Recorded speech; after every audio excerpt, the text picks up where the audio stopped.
Welcome to Zenless Zone 0 1.6. Yep, as you can tell with this, we're gonna go through this, and if we have time, because I do have to actually have, I have stuff going on later. If we have time, we'll also do Anby's, own personal storyline. So, yeah. Although I imagine, after the main story, we'll probably do some polls here. When more folks come in. And, I should probably get, the elephant out of the room first. In case any of you don't know, for 1.6, Soldier 11 and Lycon's VAs all got recasted. Now, I want all of you to remember this. Do not blame any of the actors. Do not blame the studio. Do not go after anyone. This is primarily on Hoyo, and no matter how you slice it, it's a complicated scenario. To give folks an idea, Lycon and Soldier 11's original VAs only found out they were getting fully replaced when this update released. They have been given warnings before from what we do know. After all, for them, they basically signed an interim agreement, and why is my... Hold on a moment. Dang it. I guess scuff is normal around here. Okay. I'm just hoping my,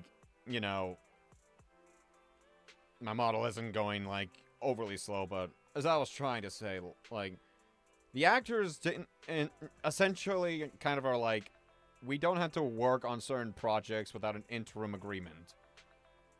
Now remember, this doesn't mean they are lazy. This doesn't mean they're refusing work. They just want to know that they're actually going to be properly defended. After all, with the rise of AI still around, many voice actors just want to know that we're going to be fine. We just want to be able to work and not lose our livelihoods. That's all. Now, give me a second. I am gonna... Let me find out what's going on here. Okay.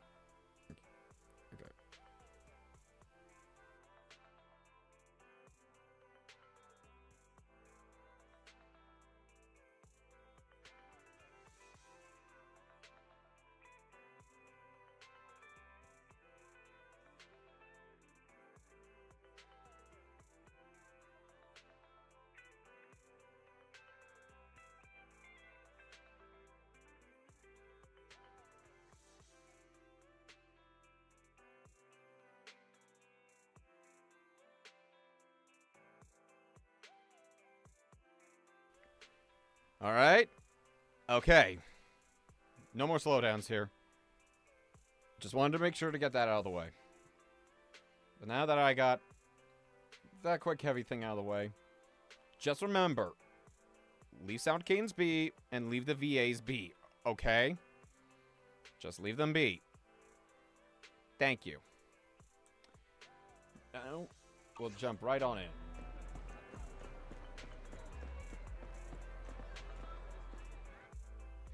I did do some stuff off stream, so, yeah. Let's go.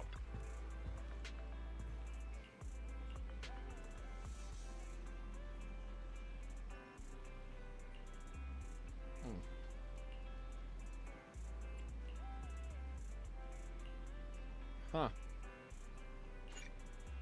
Alright, here we go, everybody.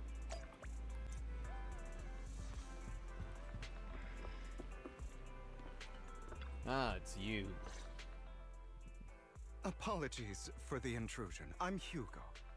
Let's just say I'm something of a collector. Yeah, I remember you from the Lycon agent story briefly. I've heard your video store is the most classy one in all of New Eridu, and I must say, it absolutely lives up to its reputation. The ambiance here is understated yet refined, elegant but still cozy. It's so soothing, like a steady beacon in the dark. I've also noticed some well-known individuals frequenting this place, including elite members from PubSec and HSO. Your achievements at such a young age truly impress me. I'm flattered, but you give us too much credit. Yeah, I'm just waiting for something to go horribly wrong. Trust me, I'm being honest. I do find your store quite special. So, I guess the rumors about this place are true. Children of devils. What? What are you talking about? I'm not following. Am I imagining it? Or do you seem really nervous all of a sudden? Children of Devils is an old movie I've been searching for, but it's so niche I can't find a copy in good condition. Or perhaps, did this movie remind you of something else? You're imagining it.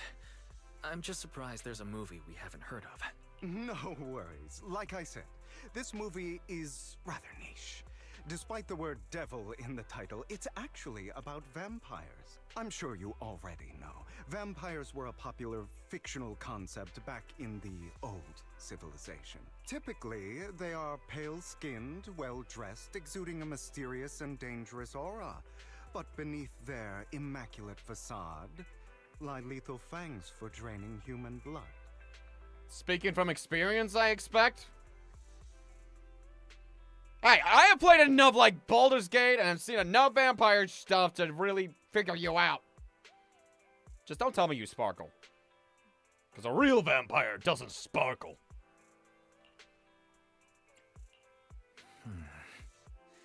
You kind of look like one. I'll take that as a compliment. Too bad vampires don't actually exist in New Eridu. Oh, and I don't feast on human blood. In fact, if anything, I'm hypoglycemic. Anyway, back to the movie. It's about a man who unwillingly turned into a vampire, and after years of plotting, finally kills his evil father, and ultimately dies in the process.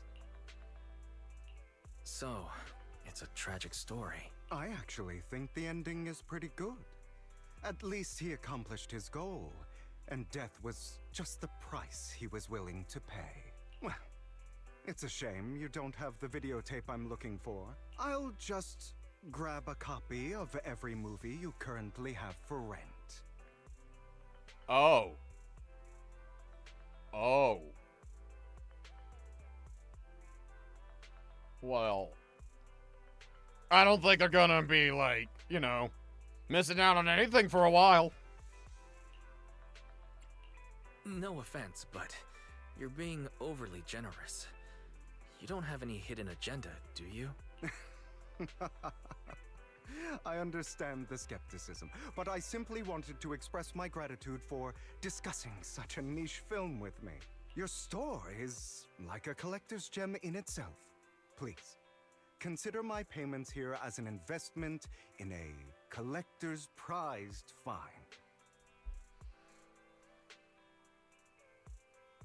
Yeah, we'll see about that. Your definition of a collectible is pretty broad, just as I'd expect from a collector. Because of my work, I happen to know some of New Eridu's upper echelon. Some even collect human organs. Why did you say that almost a little too seductively? Just some rumors circling around. Hope I didn't spook you. No, but you're making me more suspicious of you. No worries. I don't scare easily. I've seen my fair share of crazy stuff. Guess I was worried for nothing. With so many high-profile individuals visiting here, I'm sure you're well-connected and experienced in various fields. Speaking of which, there's a big industry auction coming up. They'll probably have lots of collectibles, maybe even rare videotapes not on the market. If you'd like to attend, just let me know. Oh, by the way, I saw a marketing event at Lumina Square. Looks like there's a raffle going on. Go, check it out if you're interested.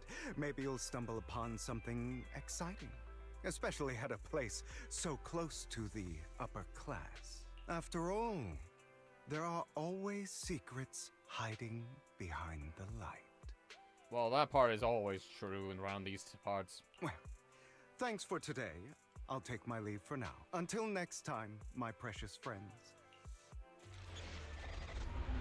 Season 1, Epilogue.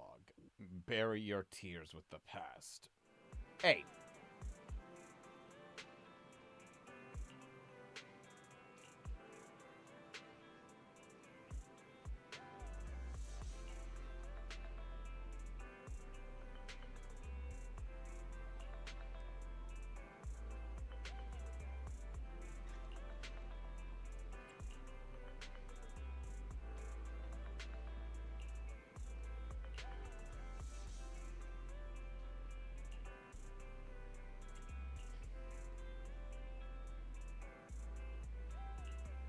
I will do my best.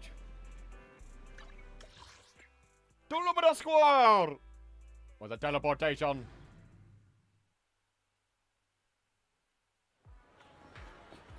You there! Why not come try your luck? All sorts of prizes are waiting to be won! Well, I found Hugo. He's right there. Don't tell me he knows how to teleport too.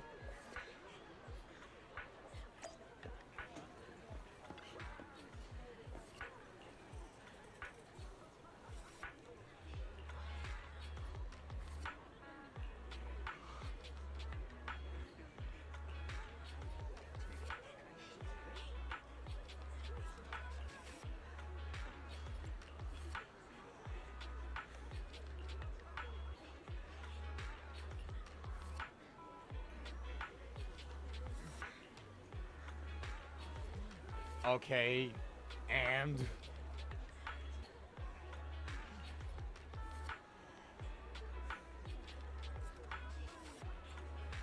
you even authorize this?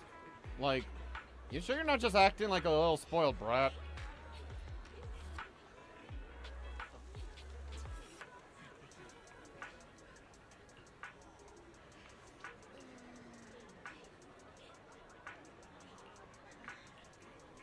What?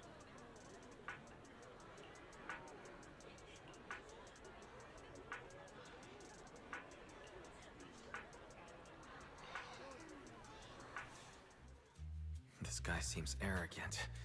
Maybe I should take a tougher approach with him. Sounds good to me. Quit the act. I've seen right through you.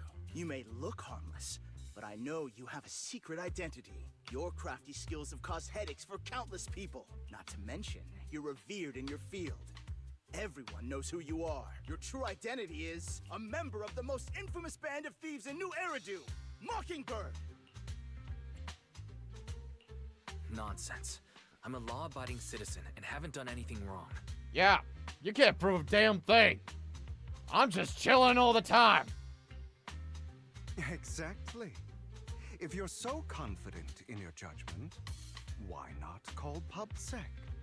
I'm sure they'd be delighted to apprehend this Mockingbird Phantom Thief on the spot. Ha! All right, jeez, I was just guessing. Forget it. Clearly, you have no idea who I am. And I don't care. I'm Curtis Ravenlock. That's right. Of the esteemed Ravenlock family from Tops. I don't care. You'll face consequences for crossing me. Like I said, I don't fucking care.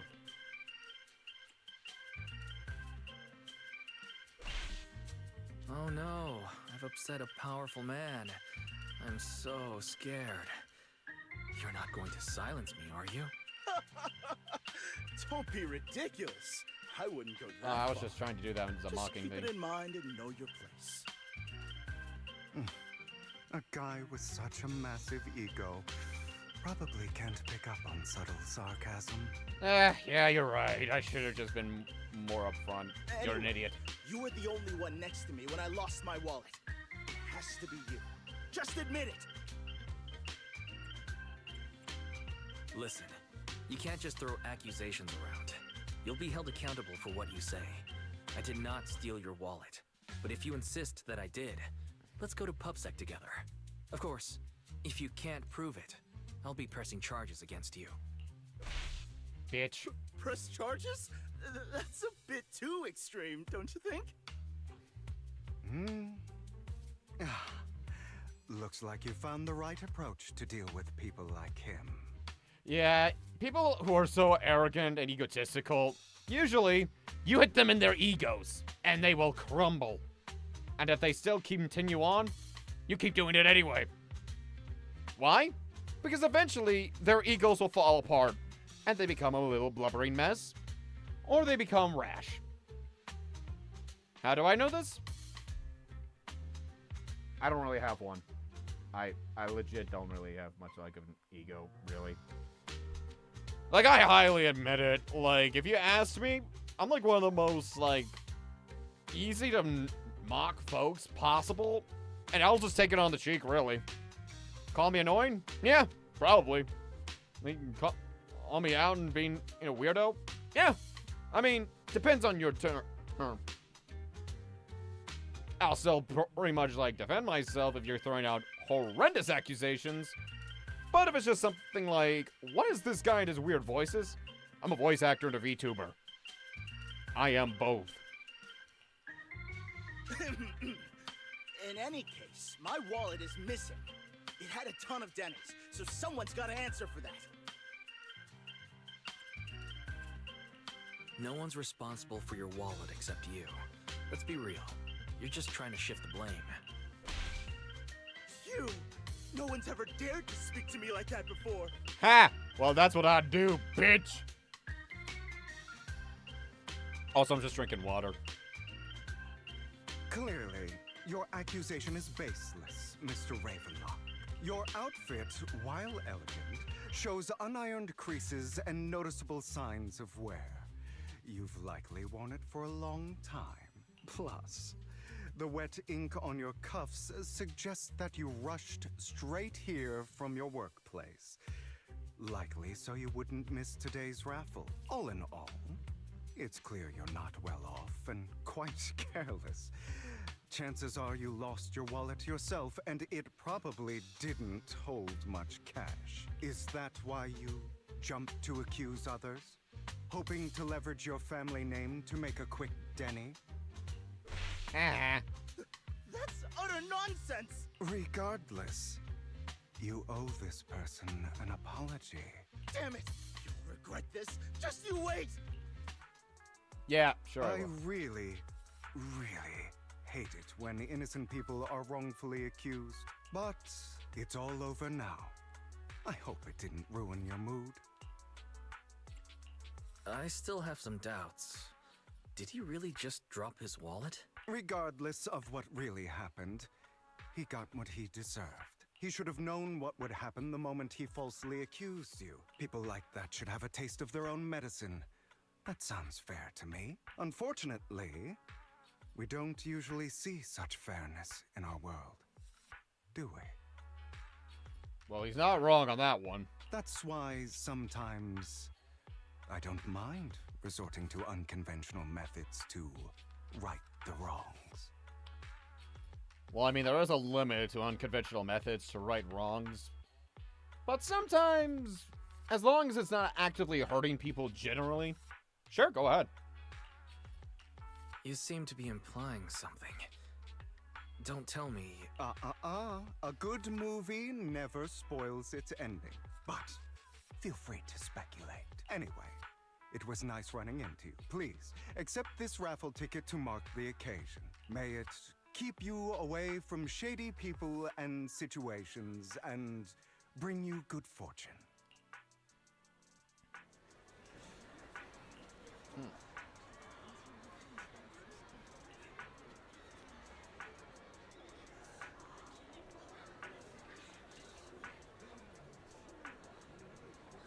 Okay.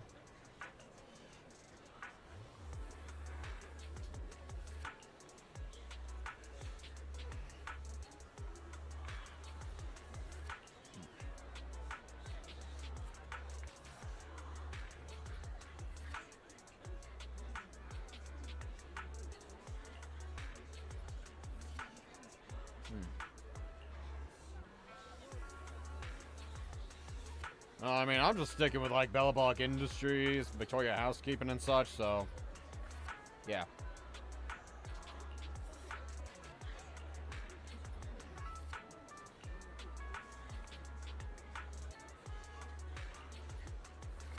Yeah, Hugo definitely did that.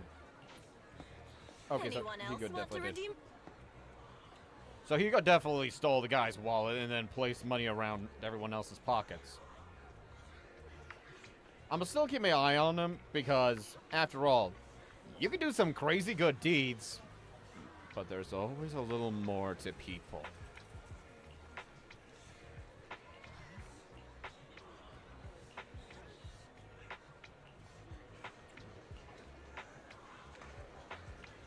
Wow. Okay, 50,000. That's nice. It would have been even better if it was more, but I'll take it.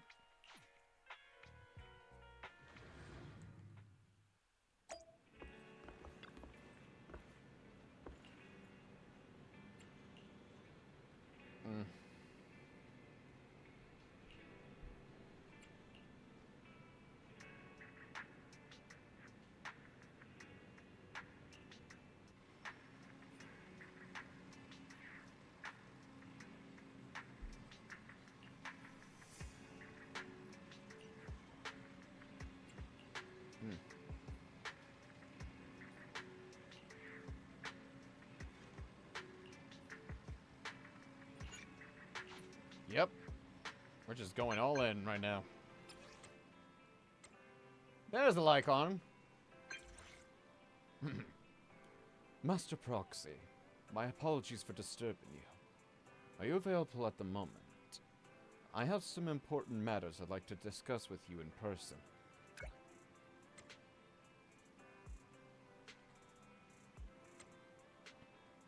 In my humble opinion, this shouldn't be considered a bad thing at least. It's great that you have some free time. Please wait a moment.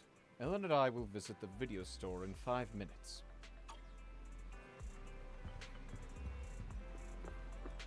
That was more than 5. That was less than 5 minutes. I just walked around.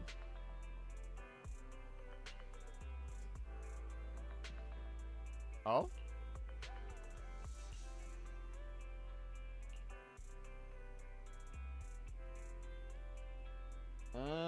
Okay. That was briefly touched upon.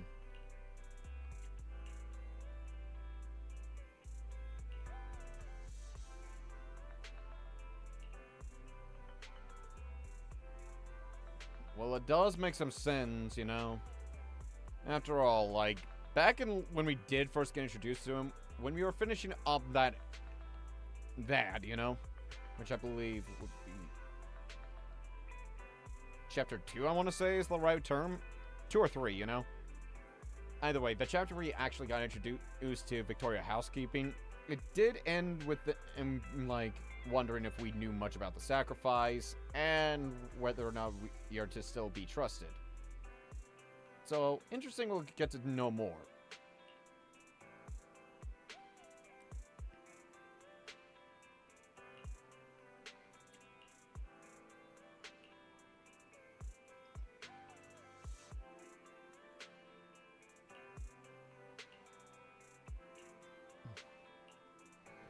Here we go.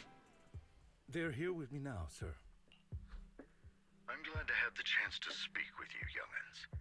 Helios Academy used to be a peaceful and comforting place. I know you still can't fully trust me, and I understand that completely. But please do know that I mean you no harm. I know that voice actor. Hard to remember right off the tip of my tongue, but I do know that voice. Your teacher, Carol, and I, we used to be friends. She was a kind person. I have an idea now. I'll keep quiet, though. I was truly sorry to learn that she was the one held responsible for the fall of the old capital. She was innocent. There must be something else behind it. I hope so, too. It's just that the fall of the old capital still weighs heavily on us all. but I believe you just got caught up in all of this. I'm sorry for what you've been through over the years. It must be tough. One day, we'll find the evidence to clear her name. Then I sincerely wish you success. The real reason I reached out to you is to tell you something very important. Something about your eyes. Oh yeah, they're following up on that one. I stumbled upon some of the data Kara left behind. She spent much of her time studying ways to minimize the side effects of your eye implants. Teacher. She was always looking out for us. Yes, which is why I believe this was her final wish. As her friend, I want to see it through. Simply put, your eye implants are directly linked to your brain, and their functionality depends on your body's limits. As a result, the HDD system takes up a part of your body's capacity. This leads to certain issues, the most notable being that it suppresses your innate ether aptitude. That would probably explain I things. brought in a team of specialists to analyze Carol's data samples, and after some effort, they created a plan to upgrade the HDD system. After the upgrade, the HDD system will operate with significantly reduced power consumption, allowing for a substantial boost in your ether aptitude, or rather, a restoration to its original level. Do you mean that once the HDD upgrade is done, we'll be able to enter the hollows ourselves without EOS? Exactly. You'll likely experience some discomfort at first, but you'll get used to it over time. I'll have the specialists from Marcel Group continue monitoring your physical condition to reduce the burden on your body and help restore your ether aptitude more effectively. That probably will definitely help them out, but I imagine they might still use, like, EOS, because I'd imagine there'd be a lot more, like, options to utilize him. You know, smaller body and things of that nature. Are you really giving us such advanced technology for free? Feels like there's gotta be some kind of catch. Besides, you must have known about us for a while. So why wait until now? I'm not asking for anything in return. As for why I didn't reach out sooner, truth is, from what I've learned, your eyes possess even greater power. Perhaps the power within you could affect all of New Eridu. But you must understand, power is a double-edged sword. It can be used against enemies or allies. As the mayor of New Eridu, I must ensure everyone's safety. So I hope you'll forgive my caution. I've been observing you for some time. That said, I'm confident to say that everyone at Victoria Housekeeping speaks highly of you. Miss Bell and Mr. Wise are both kind and honorable individuals. I believe they'll use their power for the right cause. Yeah, they're both good people. Thank you for your kind words.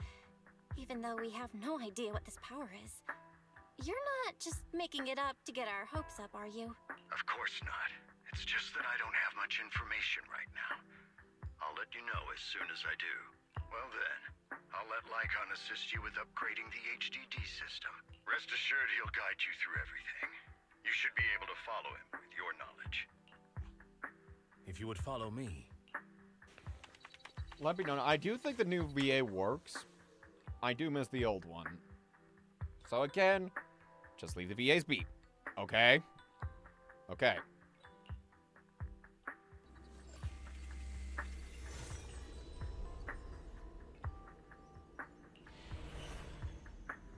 How are you feeling now? All good, I think. Really? I'm feeling a bit off. Your body is adjusting. Give it time to adapt to the changes. As a precaution, hold off on entering the hollows until you feel better. I see. In that case, I'll sit back and help Wise for now. It's quite impressive one of you adapted so quickly. Your ether aptitude is now on par with most hollow investigators, meaning you're ready to explore regular hollows. Probably helps that Pharaoh might be part of that. But you must be careful at first. Lycon, Ellen, why don't you two go along? One of the data piles in the hollow near the metro is malfunctioning, and we need a skilled proxy to address it. I'll assign this task to you. Of course, receive fair compensation upon completion. Take your time at the journeys ahead. You've got plenty of time to uncover your full potential. Let's go.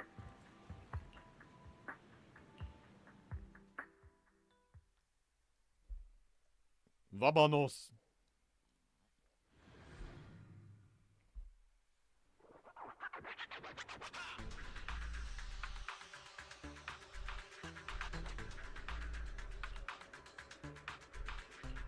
Master Proxy, the data pile that the mayor mentioned is in this direction. So this is why we briefly played as Weister in the Hollow Series 1.4. Let's keep moving. Now it makes a lot more sense here. The data pile that the mayor mentioned is near that garage ahead.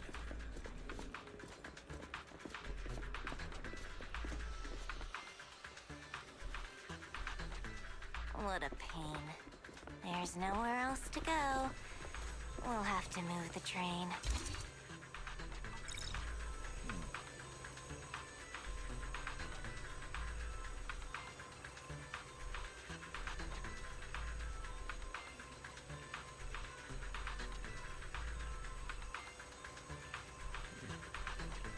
We should search for the passcode nearby to disable the laser, and then move the train. There we go. Ah, I get it now. We should be able to enter the passcode now. 777. I don't know why they would just only do 7777. I mean, I could have just like clicked buttons multiple times and then something would have worked. How are you feeling now, Master Proxy? Fantastic. Never been better. I'm relieved to hear it. If you feel any discomfort, please let us know at once. Yeah, I'll carry you on my back if needed. Well, that won't be necessary. Nice reminder for everyone, Ellen is in high school. Remember that. You've always had a sharp mind, and now you've got the muscles to match. Thanks for the compliment. No, I was just thinking. When will you pick up some fighting skills? If you can fight, you can handle things in the hollow all on your own. That'd be pretty neat. Who knows? Granted, if he does, he'll just get power card by everybody, like in the next patch. I am speaking mainly from HSR experience. I don't know how ZZZ will probably go. I'm kind of hoping it doesn't fall into that same Master pitfalls. Proxy, the data pile is right up ahead. I have no idea. There we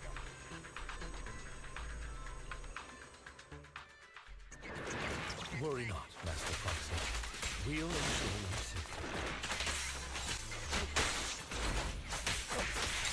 Thank you. Sorry.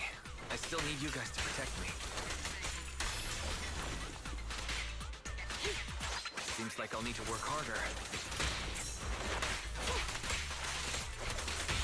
Foxy, you don't need to push yourself so hard.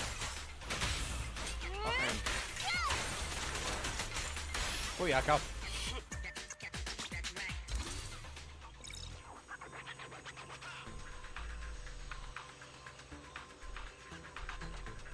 Oh, it's another passcode. We should be able to find the passcode nearby. Let's keep an eye out for it. Time to spin!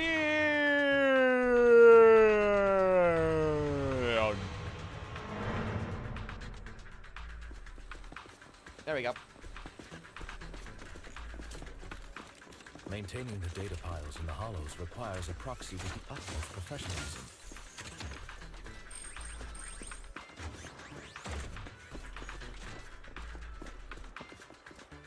It is Victoria Housekeeping's honor to maintain.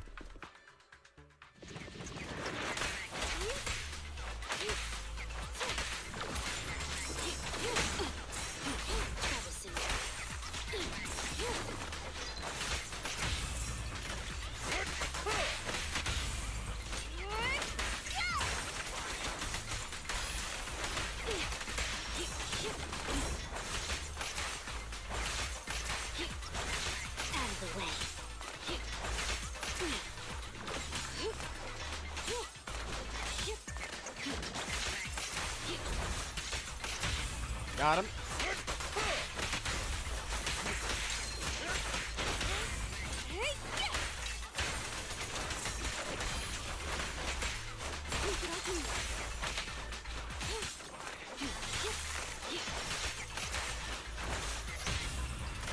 And goodbye. Master Proxy, let's take a look around this area. We might be able to find clues regarding the passcode.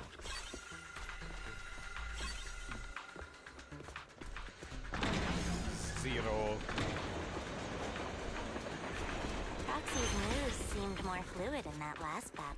Master Proxy, this should be the second passcode. Give me that stuff. Why no polychromes? 4. Master Proxy, we've been in the Hollow for quite some time. How are you feeling?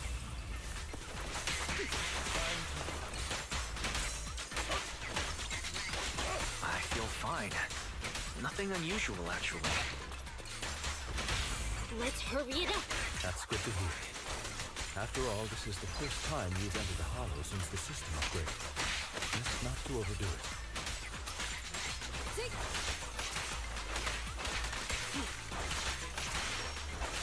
Out of the way. Let's end this fight quickly. Bum bum bum bum bum bum. Bow. What a pain. Got him.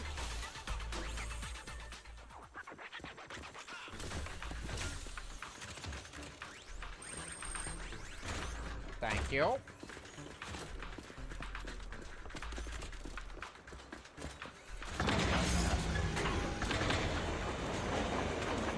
Oh.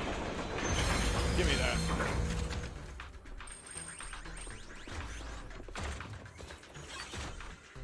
$51. All right, that's all of them. Let us return and open. Oh, cool. Just teleports us over.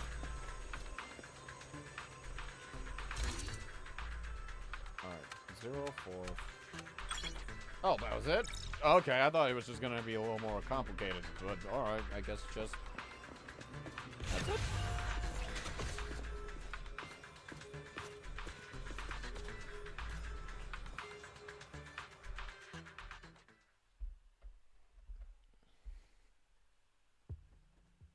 The mission was a success, sir. Master Phaeton's performance was outstanding. Excellent. You truly are exceptional. I'll be frank. I contacted you because I need your expertise for an important task. I'd like you to participate in an auction and help me secure an item up for bid. Hold on. Okay. Is it the same auction I heard about? The one with all the high-profile attendees? Yes, that's the one. I knew asking you was the right choice. Since you're aware of it, I'll get straight to the point. It's related to the sacrifice you encountered. I see. Sacrifice? It's back? Remember the sacrifice you took down near the construction site? Public security did some research after retrieving it. It turns out it can maintain its form outside the Hollow and carries human genes. Within it, we extracted a mysterious core. This core possesses the same inexplicable power as the sacrifice, allowing it to exist without relying on ether. However, the core was recently stolen from the most secure lab in New Eridu. We suspect this is an inside job rather than an external theft. We searched extensively without success, until I saw the auction flyer. The core has been concealed within an auction item. So you want us to bid on it at the auction. But why us? The power of the sacrifice is highly volatile and destructive. We must keep it confidential, at least for now. And I, as mayor, am not suited to participate in the auction myself. Plus, I'm running checks on my inner circle due to the theft. Frankly, there aren't many people I can trust. Don't worry, the funds are covered, and Victoria Housekeeping will be assisting you. Of course, this hinges on one condition: your willingness to aid me. All right, we'll give it a shot. Thank you very much. I knew that I could rely on you. The only hurdle now is the invitation. It's exclusive to Tops, so obtaining one might take some time. I'll handle that promptly. I'll leave the rest in your capable hands. All right. You seem a bit puzzled, Master Proxy. The relationship between the mayor and Tops seems rather delicate. You're quite perceptive. As you know, the roots of New Eridu's governance lie with the Mayflowers, while Tops is a conglomerate of companies. Power and profit often lay the foundation for conflicts, which is why securing invitations could be tricky for us. Things would be much easier if Tops weren't so involved. But worry not, Master Proxy. It may take some time, but we will overcome these obstacles. Now, if you've no further need of me, I'll take my leave. Have a good day.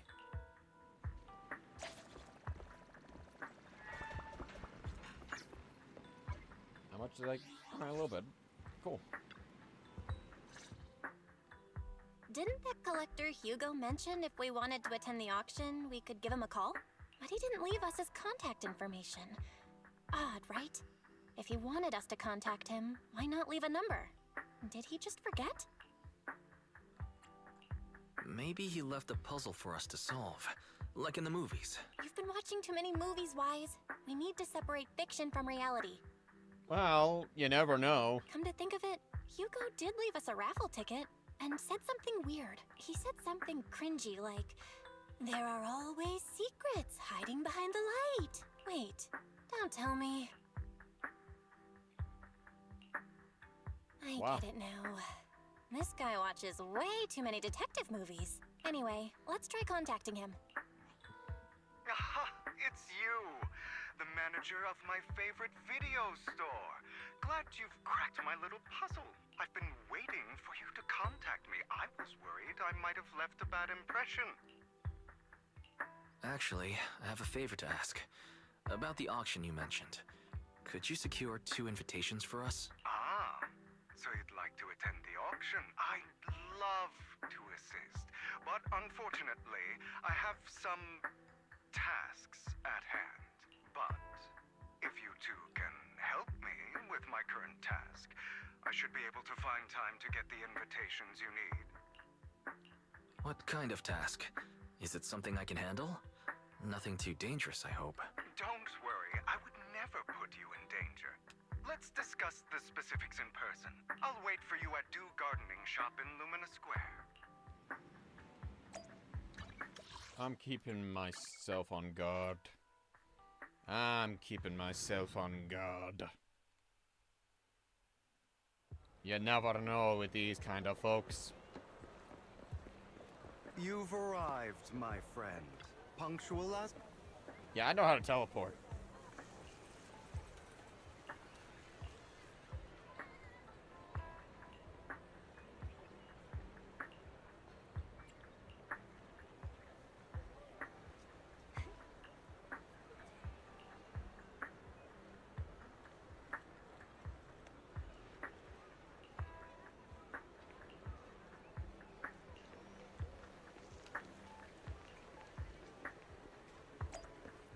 Well.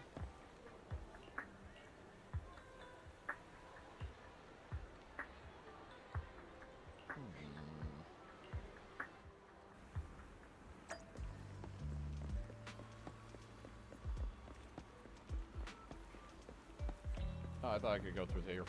Never mind, I guess I'll run right around. Another wait.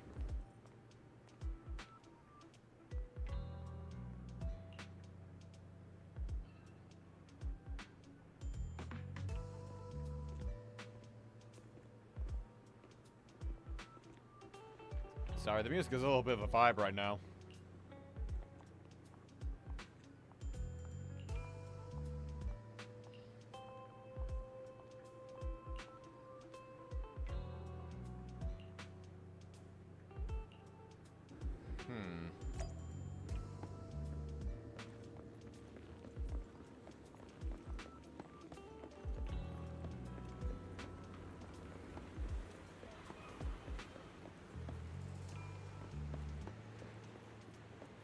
This time, I'll lead the family.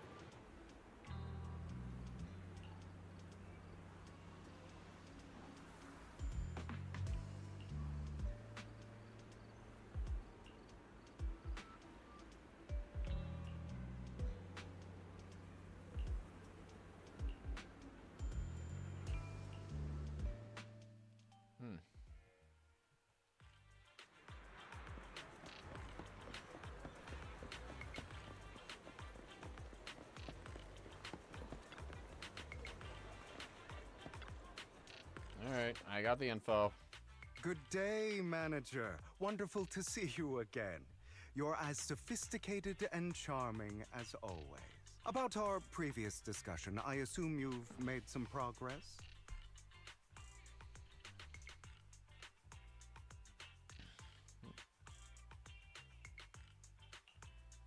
I see. Looks like it's more complicated than I thought. I appreciate your help. Here are the promised invitations for you. One was mine, but I won't be able to attend as I'll be occupied that day. I had to pull a few strings to secure these invitations, so please don't mention where they came from. Otherwise, someone might come hunt me down. Wait, seriously? Is the auction really that dangerous? Well, when you dance with sharks, you can't avoid risk. But I have faith in you, dear manager. I'm entrusting you with my life. Don't worry, my lips are sealed. And so are my sisters. I've been meaning to say, you're so close with your sibling. I'm kind of jealous. I am getting very concerned now. What's your view on family ties, manager? Alright, we're about to get some concerning stuff coming up.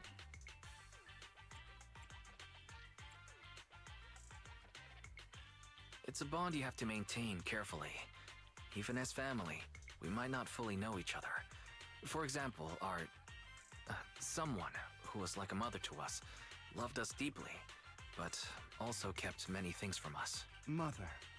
Huh. For me, that word only brings fear, pain, and hatred. I once had a half-sister. Different mothers. Had? You didn't have a fallout over some big argument, did you? No, we never argued. I would like to try, but it's too late. She's been gone so long. I can barely remember her face. I'm sorry. I didn't realize it was a sensitive topic. My condolences. It's okay. I brought it up first, and it was ages ago. Anyway, back to what we were saying. It's highly likely that Hartman will be at the auction as well. As you know, while he's the rightful heir to the Ravenlock family, he keeps many secrets. Should you cross paths with him in the future, be cautious. He's sitting up on his high horse looking down on everyone else, and he'll do whatever it takes to get more power. I hope these upper-class people eventually face the punishment they deserve. Well, I mean, sometimes, yeah.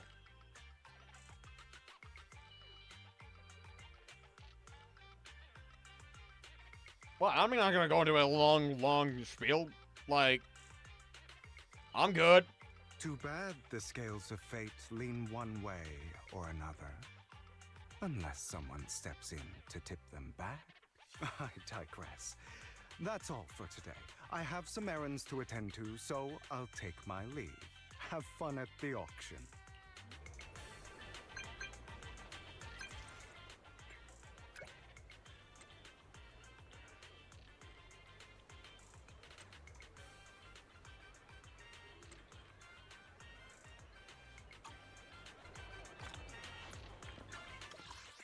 Teleport. Hi, I'm here. It's a pleasure to see you again, Master. It's been a while.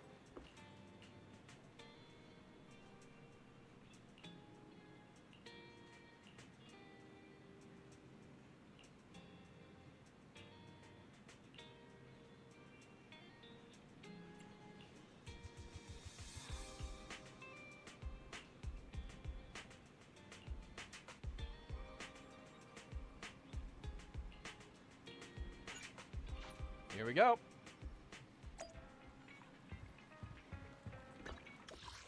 I teleport again!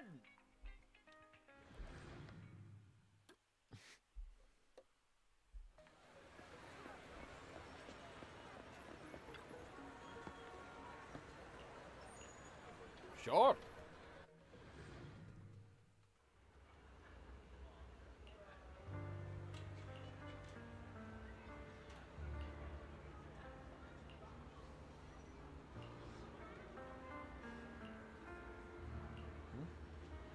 Lies. Deception. Betrayal. I see swirling mist, shrouding the truth in a deep, enigmatic haze. Found you. Chosen one.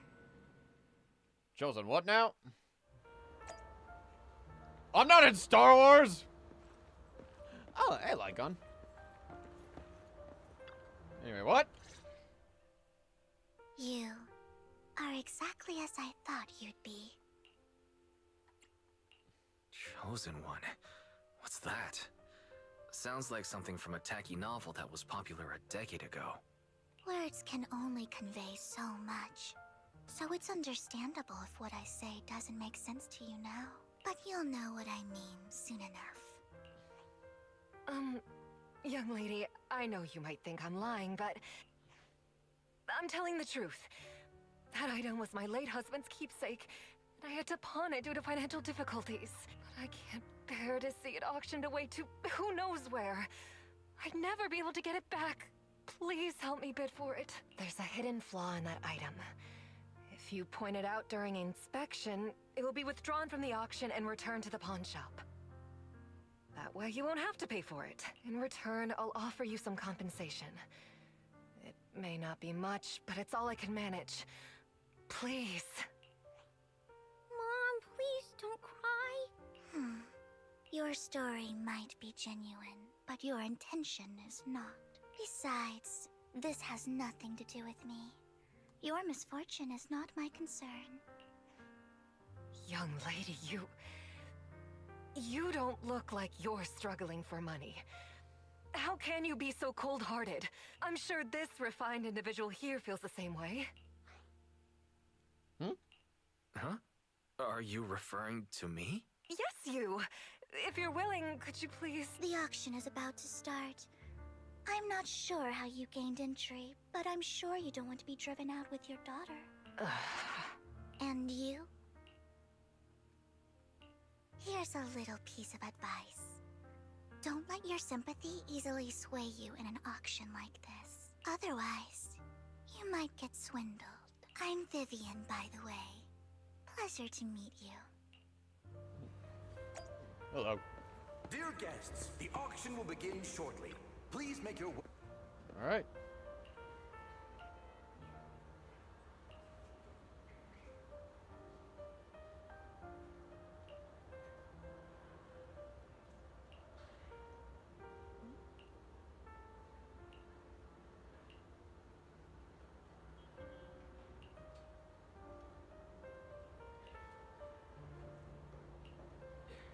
I mean, I don't think I need to be worried about too much.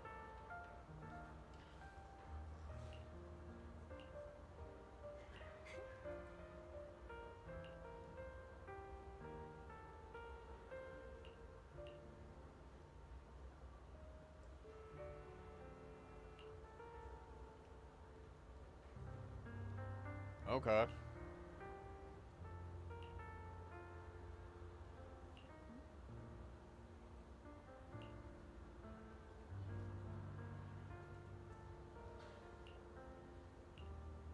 Yeah, he kind of said I stole his wallet. I didn't.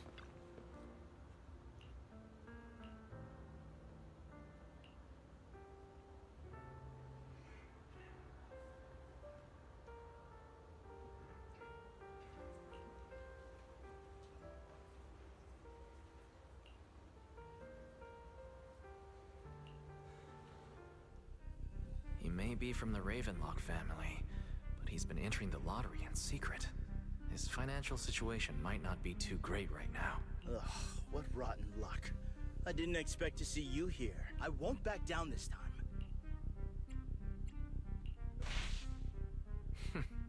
Aren't you that bigwig from the Ravenlock clan? Surprised to see you at the same auction as us commoners. This is the top auction in the industry. I really don't know. You seem a bit hesitant. His accusation isn't true, is it? You should just give up already. I'm dead set on getting this item. Truth is, we've got a solid sponsor. Give up. Because we're going to secure this no matter what. So that's how you were able to join the auction. I knew there was something funny going on. Damn it! Am I really going to lose? Nicely done. I see you're getting the hang of manipulating your opponent's emotions at the bargaining table. Okay, That part is fun. Let's not rush into inflating the price. Seems like it's just the two of us interested in the item. Why don't we discuss this in private first? No matter what, I won't back down. Ugh, I didn't expect you to be so determined. This is the perfect moment to shake your opponent. You're really stubborn, huh? Is it really worth arguing over such a small collectible? That's right. The Denny's in our pocket is our biggest advantage. Host, I'm raising the bid. Wah, wah. Price is way more than it's worth. Forget it, I'm out. It's a bit overpriced, but it's still acceptable. Regardless, congratulations on your winning bid. Though, in my opinion, its aesthetic style is a bit ahead of its time. But as long as you like it, that's what matters. After all, the true value of art is in the love people invest in it. The next item is truly exceptional. The final creation of a legendary artist, the only one of its kind in all of New Eridu. The artist's tale is quite fascinating. Unrecognized during his lifetime, his works were discovered by art collectors after his death and became hugely popular. Because of this, authentic works are few and far between, making each one incredibly precious. And this stunning final piece, anyone who loves his work won't want to miss it. Without further ado, let's get started. Starting bid, 200 million Denny's. If I can get it for under 500 million, I can still turn a profit. 300 million! If I'm not mistaken, guys, isn't that the item the woman asked Vivian to bid on? Yeah, that's the one. If our budget allows, perhaps we should. 1 billion. Even if his final piece is a collectible of this quality, starting at $1 million right off the bat, since she doesn't have to earn her own money, any bid is just a number to her. Was that Vivian? Wow, she just said, don't let your sympathy sway you, then went ahead and bid anyways. Yeah, but she can literally afford not to take her own advice. Oh, this elegantly dressed lady certainly has refined taste and deep pockets. So, is anyone ready to challenge this young lady? Invest in the legacy of a talented artist who left us too soon. Its value could double in the future. I'd advise against it. I'm going to bid on this no matter the price to me. This young lady is certainly very confident. Our time is almost up at $1 billion. Going once, going twice, going 3 times. Sold for $1 billion. All right, ladies and gentlemen, that concludes the first half of the auction. Please feel free to unwind in the lounge for a bit, as more treasures await in the second half. I don't think I can even get to $1 billion in this game. The coffee here is drinkable.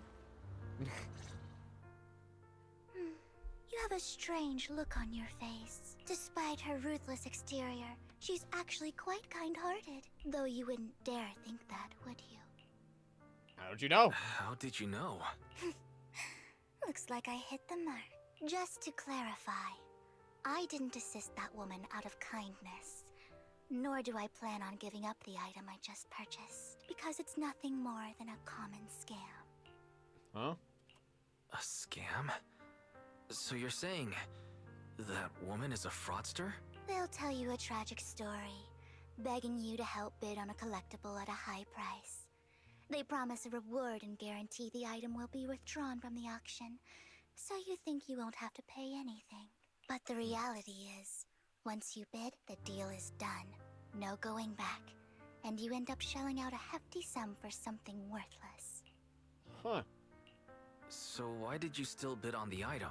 I really enjoyed the story of that legendary artist. Art, at its essence, sells stories, doesn't it? I'm willing to pay the price for the stories I choose. That's another lie. Looks like you believed me. Okay, so what is the truth? Stop messing with my head! I didn't really believe you. Let me give you another piece of advice. Appearances can be deceiving. Yep. Yep. People often mask their true intentions. Sometimes, what you can't see is the real truth. Well. I hope next time you'll accept my invitation, and not that of these pretenders. I'll see you soon, my friend of many secrets. Well, she knows. The second half of the auction is about to begin. Please make your way to the venue. Alright, here we go. It's like, shit. Ladies and gentlemen, welcome back. Up next in our auction is tonight's showpiece, the one-of-a-kind Robe of Heroes. Legend has it that, long ago, this was a garment that only a hero could wear. Hold on, I appreciate a little bit of the art. Vivian's face is just like, what is with this fool? It's just so funny. What's truly fascinating is the unique gem embedded in the collar of this robe. It's unlike any gem I've ever seen. Almost magical. Yep, time to get Wise, that. that gem's probably what we're looking for. Such an important item, yet it's just there on a piece of clothing, completely unprotected. How gaudy. This auction sure is busy. There's people of all sorts, whether they belong or not. Robe of Heroes. Nonetheless, I'll secure it. In the name of the Ravenlock family. Yes, I see it. Seems authentic. Of course, I'll keep an eye on it.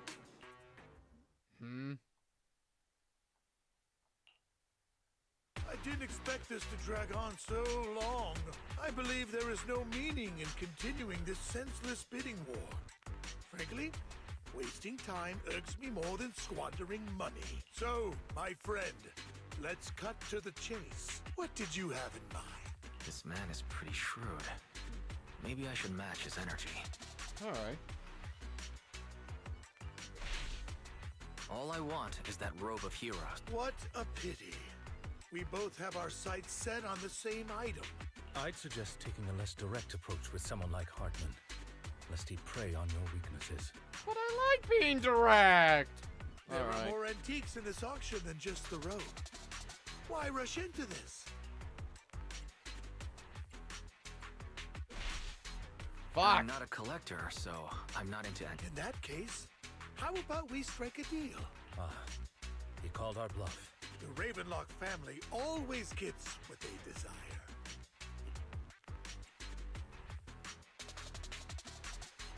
What a coincidence. I, too, always get what I want.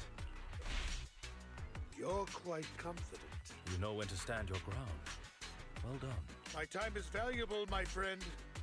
I've already lost a significant amount of Denny's talking to you. If I offer you a token of appreciation, let's say a hefty sum of Denny's, would you consider backing out of this bid? No.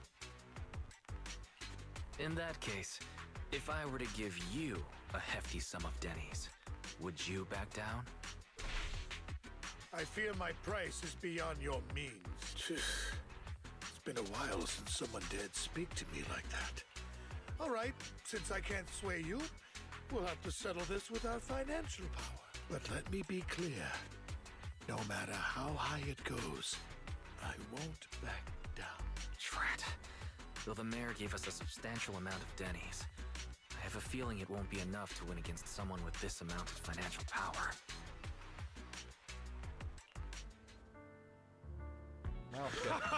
Well, I'll be taking this masterpiece with me. Of course. I must extend my sincere gratitude to all of you. Damn it, we almost won!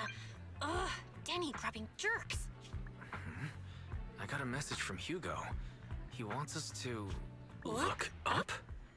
What happened? Why'd the lights go out? Well, here we go. What's going on? The power went out? Mommy, I'm scared.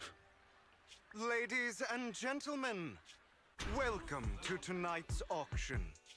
My apologies for the long and dreary opening. Losers always have a lot to say.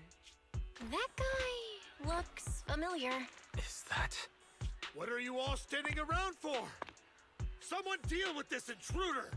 How uncouth. I'm simply here to reclaim what's rightfully mine. You! When did you? Well then, tonight's show is coming to an end. I wish you all a lovely evening. Yours truly, Mockingbird. After him! Catch that thief or forget about getting paid tonight! Yeah, I had a strong feeling. That was really... I can't believe he's here. Forgive me, Master Proxy, but that... Mockingbird and I have... history. You might find it surprising, but I know him too. You do? Yep. I see. So that's how you know him. Years ago, we founded Mockingbird, the Phantom Thieves Syndicate. Things started off well. We were young, with naive ideals and lofty goals, and we pursued what we thought was right. But one night, that all changed.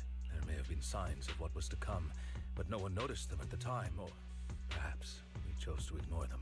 You know, funny thing is, I didn't even know we were going to get to this point. When I did the Lycon story quest back in, I want to say 1.4 or 1.5 on my own time, I was actually thinking, so we might actually follow up with this. And I was right. I was right. Eventually, I left Mockingbird and accepted the olive branch extended by the mayor. The separation was, shall we say, less than amicable. And my dearest friend became my sworn enemy. Master Proxy, if I may ask, what do you think of Hugo?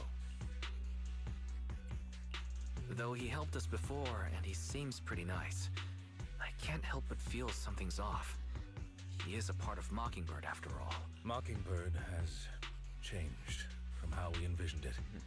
And Hugo, too, No, it's nothing. In any case, he is very dangerous. I'm still unsure of his intentions, but we cannot risk letting him have the sacrifice core. Based on my past experiences, I can likely predict the route he'll take to evade his pursuers and escape. However, this path lies within the Hollow. Master Proxy, can you... Let's head straight there. I'm feeling pretty strong right now. Very well. Please, follow me then.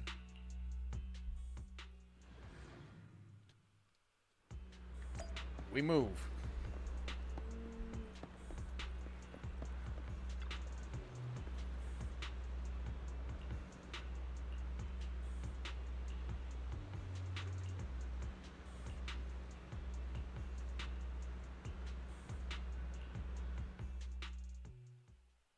Onward. Vamonos!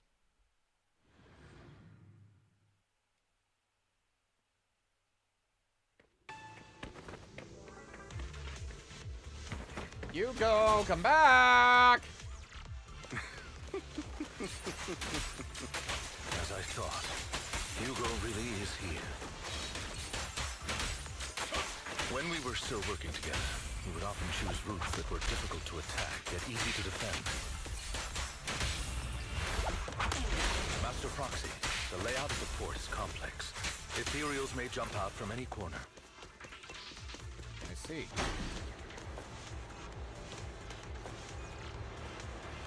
Do be extra careful. There are so many ethereals. They don't seem to be phasing him at all.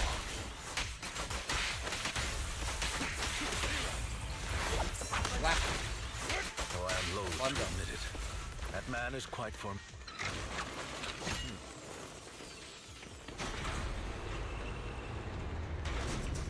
Alright, time to go around. Oh, my bad.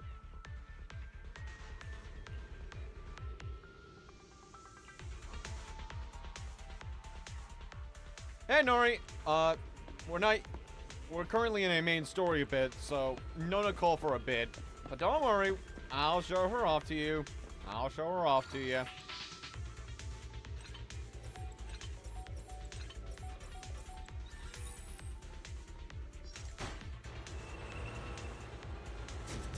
Right now, I'm just going after a guy that basically stole what we were trying to get from an auction. Get back here! Careful, or you'll get hurt. Oh.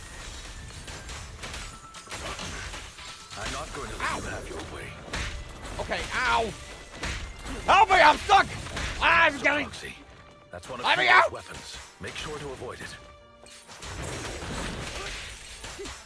How dare you put me in the wall! It may look like a coin, but it's actually a dart. Only I'm allowed to put people in the wall! He's extremely familiar with this place. Motherfucker. Master Proxy. Out of the Backing way! this out will run into Whoa! our disadvantage. Oh. Let's proceed through here post-haste. Ow!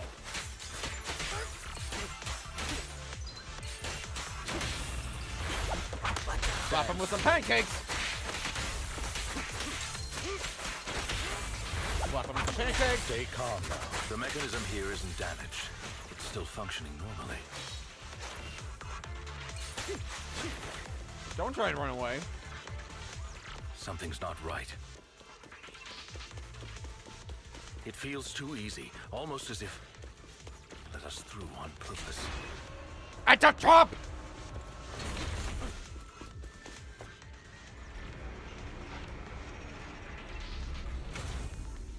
It's a trap!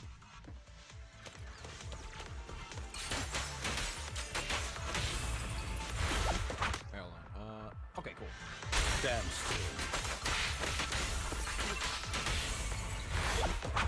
Stay calm now.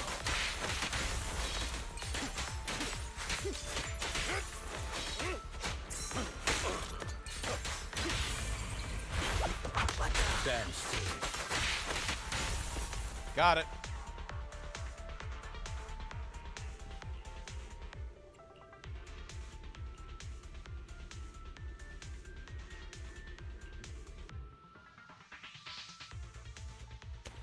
This must be the right way.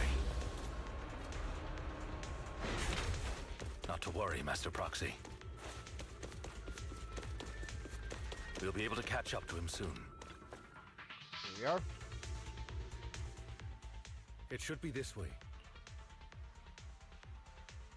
Are they from the auction? No, they shouldn't be able to track Hugo here. They're likely just hollow raiders. Back then, Hugo would typically retreat into a hollow after securing the goods. And as his partner, I'd be responsible for leading the pursuers astray. I'm unsure if he has a partner now, or who they might be if he does. Well, Phantom Thieves usually have partners. I assume he must have recruited a new one by now. True. That could make things trickier, as he may have passed the core to his partner. Regardless, Master Proxy, let's steer clear of those hollow raiders for now. Although I'm confident in my ability to defeat them, a clash here might delay us and jeopardize your safety. Our main focus now is locating Hugo and retrieving the gem. And that's what we shall do. Oh, hey, I got health back. Stay Yay! Slap in the face. Uh-oh. Stay calm now. He should be nearby. Get back here.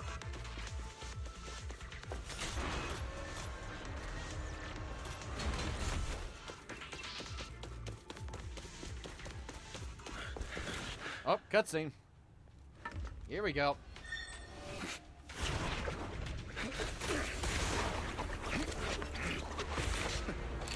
Long time no see, traitor.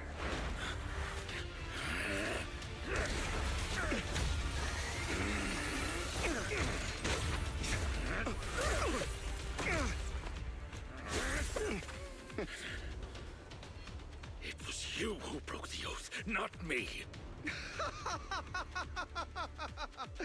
You haven't changed, pompous and self-righteous. Oh, shit!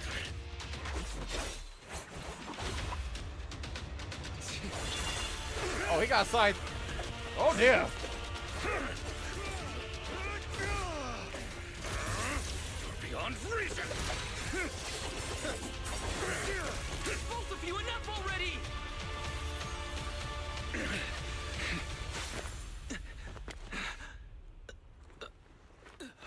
Master Proxy. Well then. Are you all right, Master Proxy? Any injuries? Why is you being way too restless? I'm fine. I just forgot I wasn't using EOS. I thought your attacks would just go over my head. I'm not used to being this tall, I guess. Rest assured, Manager. My blade has always been steady. I'll never point my weapon at my allies, especially not you. As for that oaf, he has no sense of control in the heat of battle, even turning on his own comrades. I'd thank you not to spread lies. What? Are you denying it? I merely spoke the truth, didn't I?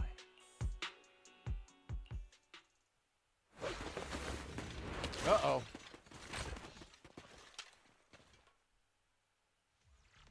Thought we were in for a tough day, but it seems we struck gold in the end. If you value your lives, you better hand over all your etheric resources and any other valuables you've got. Nah, I'm good. I have no conflict with you, gentlemen. I'm here for personal reasons, not to mine ether resources. Cut the crap. It's been a rough day, and we need something to make it right. Whatever your business is, pay your dough or bite the dust. Pay our dough. This is the Hollow. You're not claiming this Hollow as your own, are you? Not even the current mayor of New Eridu would dare to make that assertion. Am I correct, Mr. Mayflower Watchdog? You sure have a mouth on you, pretty boy. Don't push it. We've buried idiots like you in the Hollow before, and soon you'll be joining them. I'd urge you to reconsider. Huh? Unfortunately, your kind advice has come too late. They've already worn my patience thin. Well? Oh, help me! Would have been nice if I saw that. Scared? Then perhaps you should think twice before you act. You've made your bed. Now lie in it. Sorry, I'm so sorry. Please have mercy. It's so funny. This guy is so buffed up. Oh, he got steroids for days, and then he's got this. I'm sorry. Spare us. We won't do it again. Just Are kind you of funny. quite done blowing off steam? Don't kill them. I'll hand them over to public security once we're out of. Who do you think you are to tell me what to do? They weren't planning to show you any mercy, yet you forgive them so easily. You haven't changed at all over the years, Lycon. To hell with you and your foolish fantasies of being some almighty savior. Haven't you learned your lesson from what happened with your eye and legs? My principles remain unshaken. No one has the right to take another's life. Sinners deserve punishment. Do you know how many lives they've taken? I'm merely delivering the justice the world needs. It is not our place to pass judgment. I know I will not sway you. There's no point in continuing this argument. Well, we got ourselves a Batman and Joker. I will stop you. I always will. Go ahead and try. I will defeat you. I always will. Be prepared to kneel before me, traitor. Oh boy! Oh! Whoa! Holy! Oh my goodness! Whoa! Whoa! Whoa! Whoa! Whoa! Whoa! Whoa! Okay, I gotta focus up. Oh god! Oh! This is reminding me of fighting Tango. Whoa! Whoa! Oh god! Give up. Woo. Oh, this is gonna be hard.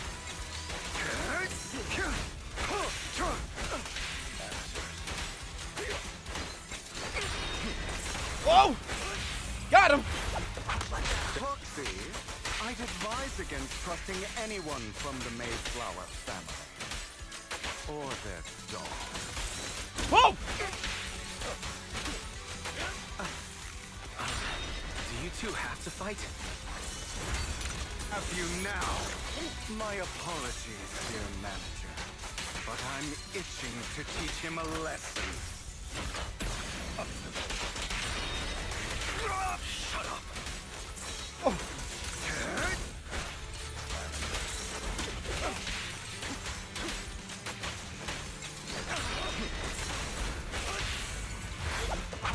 Stay calm now. Okay, no problem, Nori.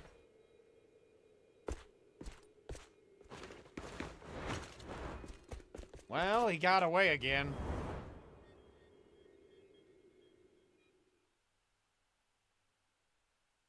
I'll probably be streaming for a few hours, so I'll probably see you around on Nori. Worry not. Mastery of my skills will come in time. But there's something more important I would like to teach you. Something about faith. Does a phantom thief even need faith? Of course. What else would we fight for? For wealth, fame, and power to stand at the top, so nothing and no one can imprison us. Isn't that what everyone desires? Or perhaps by faith? Do you mean something asinine and empty, like justice, dreams, or friendship? Hilarious. Grow up, Lycon. It's time to let go of your naive fantasies of being some almighty savior. You just don't get it. All right, enough squabbling. What I'm trying to teach you is very simple. I may not walk the path of justice, but I do not walk the path of evil. There's too much injustice in this world. And there are times when it becomes necessary to right those wrongs with unconventional methods. Taking lives, however, is out of the question. Life is a precious gift, one that nobody has the right to steal. No one should have the authority to judge whether another lives or dies. Keep that in mind. I will. You don't seem convinced, Hugo. As you mentioned, this world is unjust. That's why we must strive to bring fairness to this world. Those who cause harm should face consequences, just as those who take lives should. But not all lives hold the same value. Sometimes, you may need to eliminate one if it means saving more. You're too proud. Your pride may lead you astray. I have my own path and beliefs, Jack. I'll determine for myself what's fair and unfair. Hey, watch your mouth.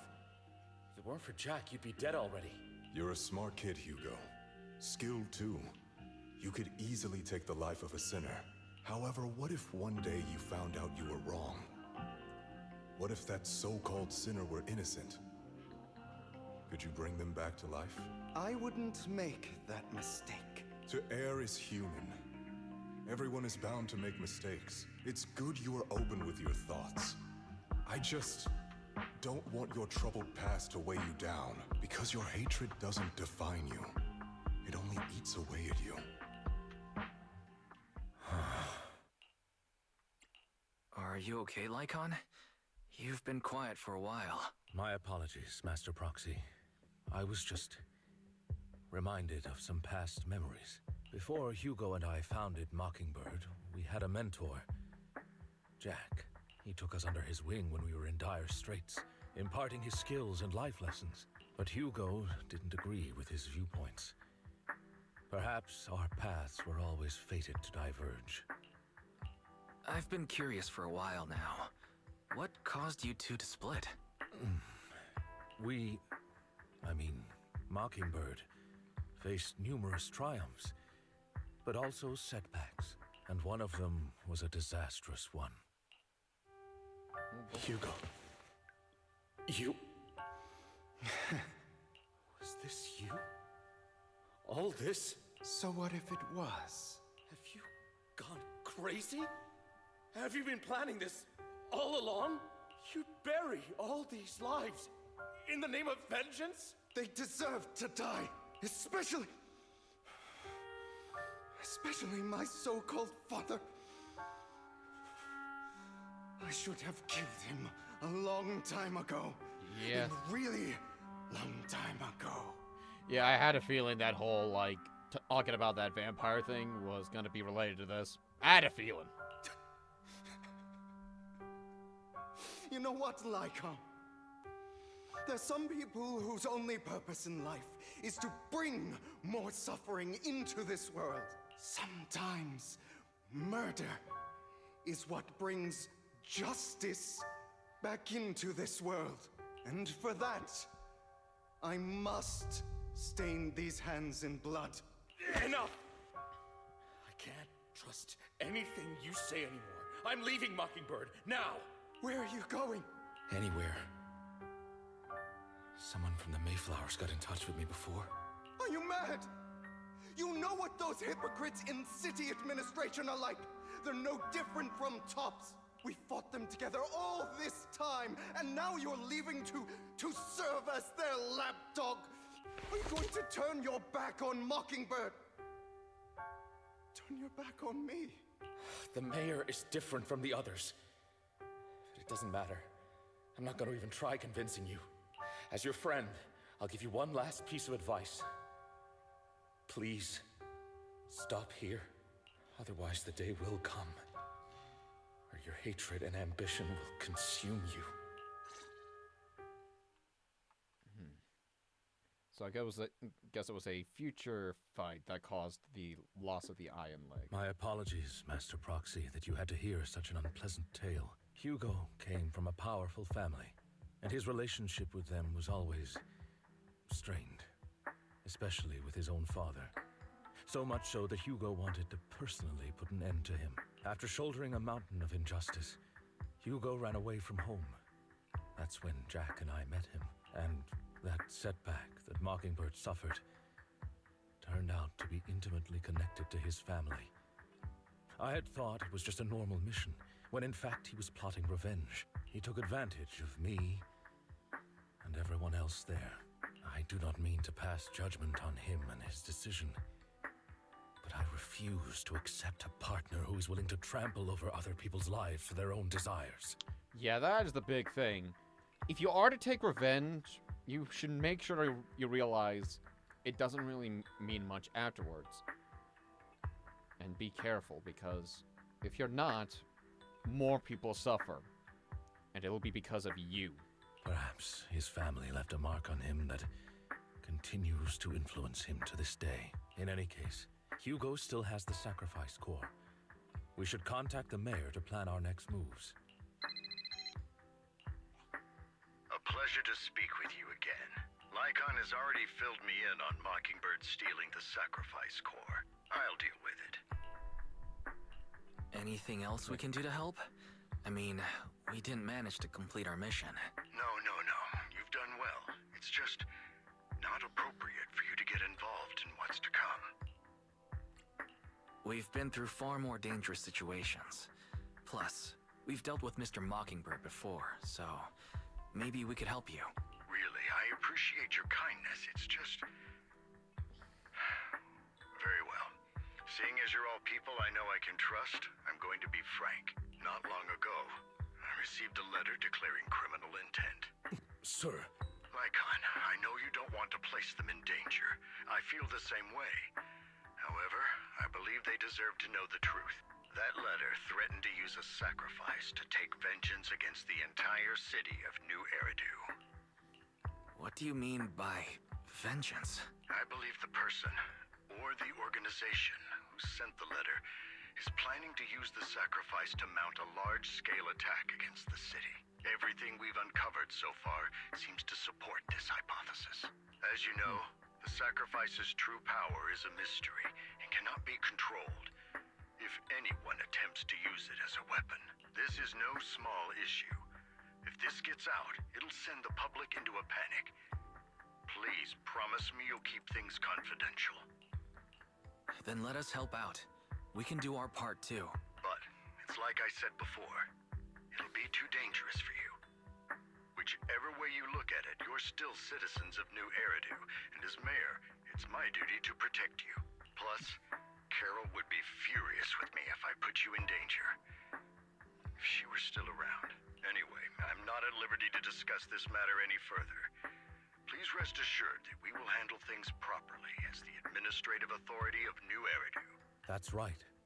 Master Proxy, please trust us. So that'll be all for today. Goodbye for now. All right. And we continue.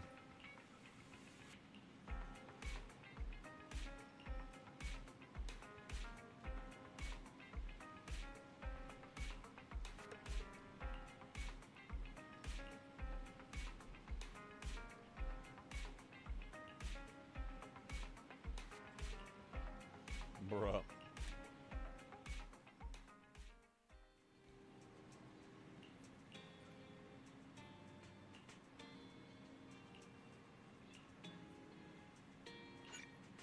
Off we go.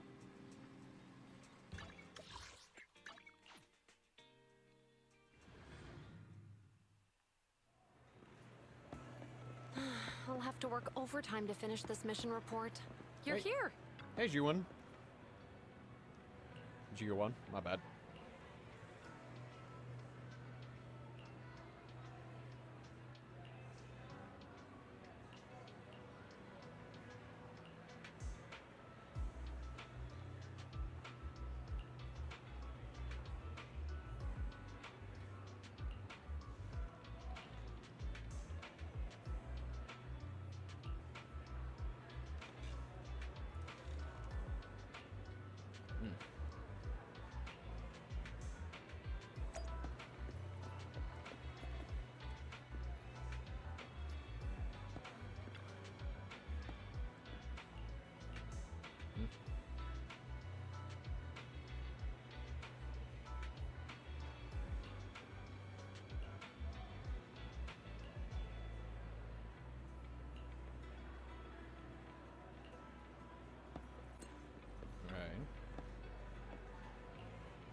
Hey, Section 6!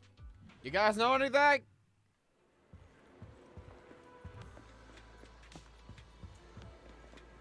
Okay, I thought that was just an escalator, my bad. Whoops. That was awkward.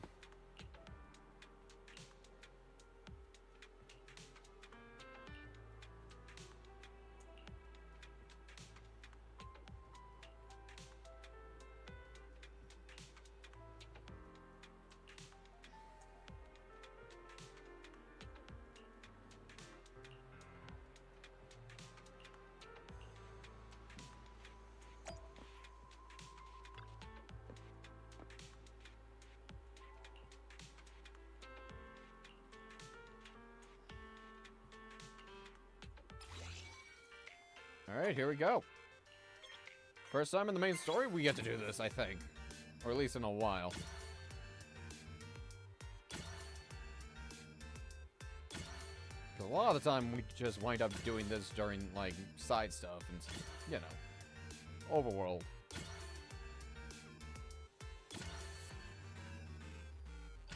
There we go.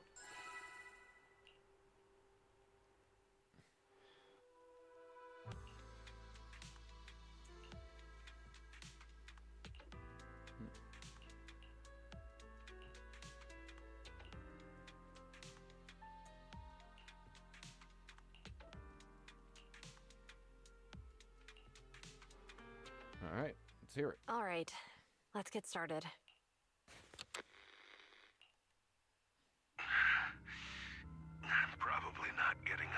hollow. But at least this tape recorder still works. Let's say these are my last words. I gave away my anti-corruption equipment to save those civilians, so I'm not in good shape. Unfortunately, we came up against a horde of ethereals right after that. I rushed over to fight them off and tried to save the civilians, but in the thick of all the fighting, I turned back and realized that I was somehow alone. Nobody was behind me. Luckily, I managed to defeat the ethereals, but the wounds and corruption I sustained in doing so should be fatal. I don't mean to cast the blame at all here, and if any of my colleagues ever pick up this cassette, I hope that nobody is ever held accountable. It's just human nature. It's normal. I just have a few regrets. So this was definitely Bringer right before he, like, made himself get corrupted with power and all that. Oh, what's that over there?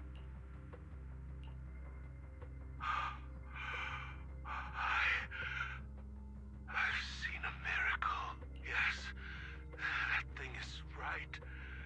So long as humanity is in constant conflict against the Hollows, we'll never be able to grasp true power. Only by embracing everything.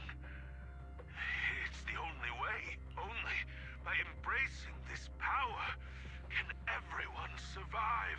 Oh, Creator, please grant me this. And that must be how he found it. Are you okay, Julian? Don't be so down. Thanks. I'm okay. It's just, even though we had our suspicions, now that everything is out in the open, I can't help but feel a little... Well, at least now I know the reason why he changed. What did Bringer see during the recording? Whatever it was, he called it a miracle. I saw the mission report from that incident. Bringer emerged from the Hollow unscathed, completely free from injury or corruption. Plus, I remember him rescuing a few civilians and walking out of the Hollow together with them. But if that's the case, then it's at odds with the audio we heard. Which one is the true version of events? Both. It's possible that both are true. See? Like if Bringer actually met a real god that completely healed his body and helped him save the others. And that's why his mood changed so much. Why he started believing the Exaltists. Because he witnessed a miracle. That sounds like a reasonable speculation at this point. But it still exceeds the limits of what we know. In any case, it's a clue that ultimately points to the Exaltists. I'll keep pulling this thread and see where it leads.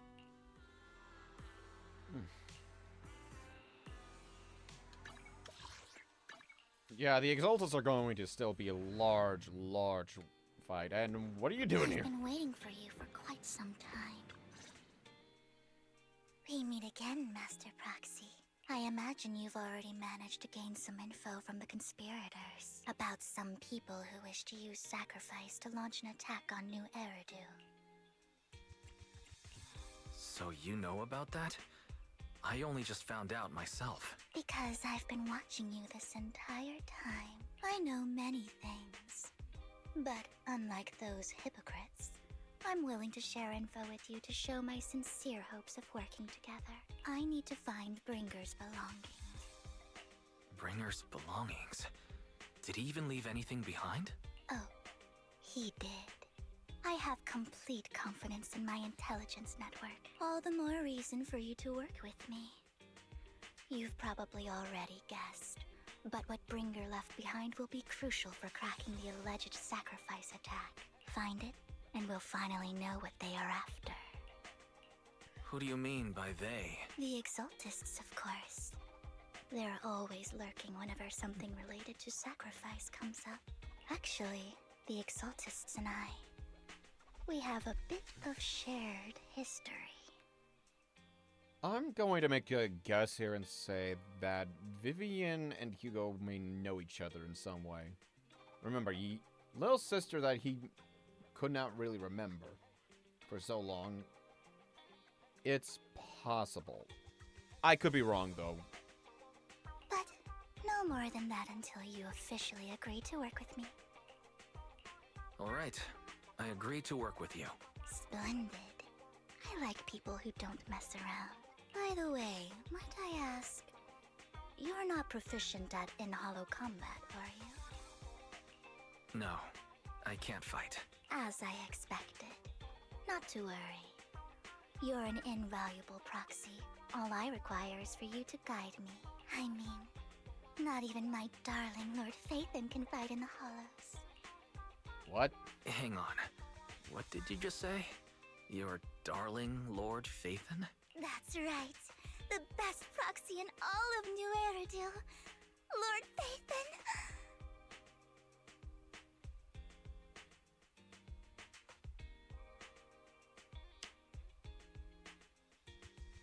Oh! Don't tell me you don't like him. You might not believe this, but I'm actually Phaethon. You're an outstanding proxy, that's true. But Lord Phaethon's a cut above. No one could ever replace Lord Phaethon.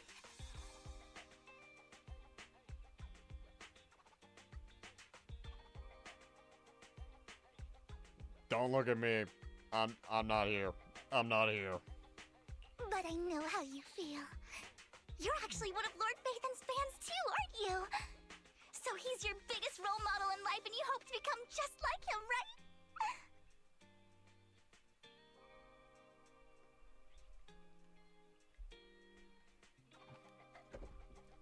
I am not here for this!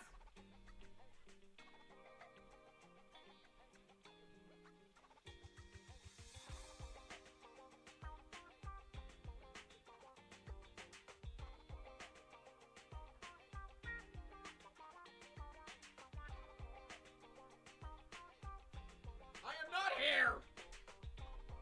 But I'm still gonna do my job.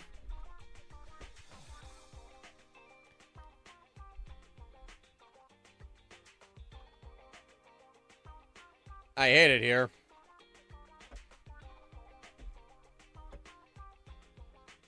There we go.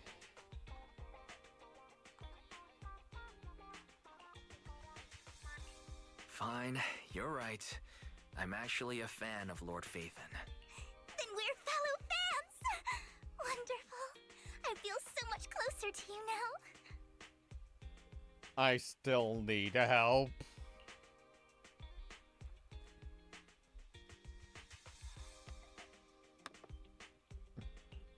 I need help. Oh my! Once I start talking about Lord Phaethon, I just can't help myself. Look at the time. I suppose that's all for today then. I'll be in touch with more news. Well. Oh, Acewood?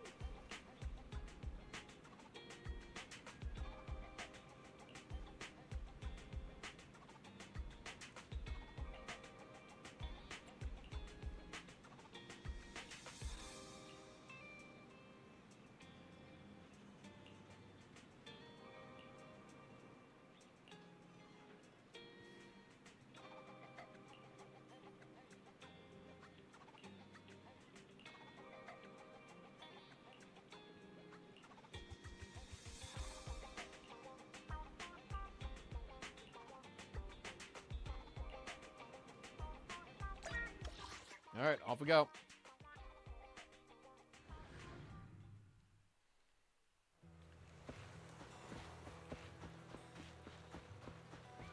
Oh, hey, Anby, how's it going? What's with the outfit? Proxy, you're here too. I didn't expect to run into you here. What are you two doing here? And what's with the new outfit, Anby? I'm here to investigate that incident.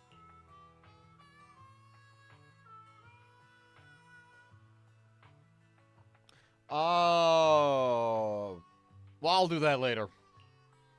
I've recently dug up some clues about the person behind the operation, but my key contact is ultra cautious and keeps demanding me to prove my identity. So, to gain her trust, I decided to meet her dressed like this. now that everything is completely finished. This uniform doesn't really represent anything in particular. For me, it's just another outfit now. We all have to move on someday. I'm helping her. I want to make sure whoever's behind all this is caught. Ah, and who's this young lady? This is my friend, Vivian. We're here investigating a few things ourselves. Anby, one of the Cunning Hair's most powerful members. And Trigger, an Opal Squad sniper. It's an honor to make your acquaintance. You know us? Looks like someone's done our homework. Is it because of the proxy? You two are practically celebrities. And because of my work, I've got loads of info when it comes to anyone with a name around New Eridu. I see. Seems you're handling your work well.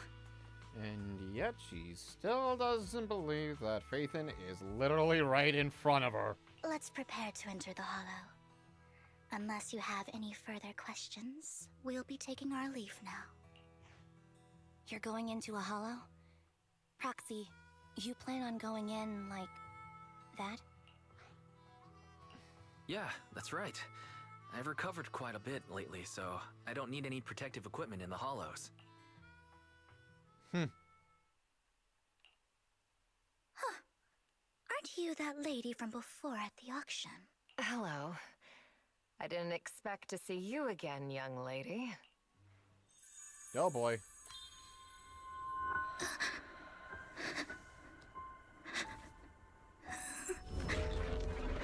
Huh? What just happened? Vivian, are you alright? You look depressed. What's wrong, Vivian? Are you feeling all right? It's nothing. I just drifted off for a moment there. Does she have the power to read minds or something? So then, what are you doing here? Don't worry. I'm not here to scam you. I'm waiting to meet someone. Don't tell me. You're my contact for intel? That's me. Anby from Silver Squad, I presume? Pleasure to meet you. All right. I'm going to exchange some information with Miss Anby here. So if you'll excuse me. You aren't looking so good. What's the matter? I can tell you later, but not right now. Okay, that's all the information I got for you. In return, I want you to do something for me. Take me into the Hollow. I left something very valuable inside. I have to find it. Seeing as we were just about to go in ourselves, why not join us? It's fine by me. But didn't you say you were investigating something? It's fine. There's no rush. Right, Master Proxy. Huh? Yeah, there really is no rush. Sure, let's all go together. It'll be safer with more people, and we'll find your missing item more quickly. Thank you. Alright, off we go. On the elevator.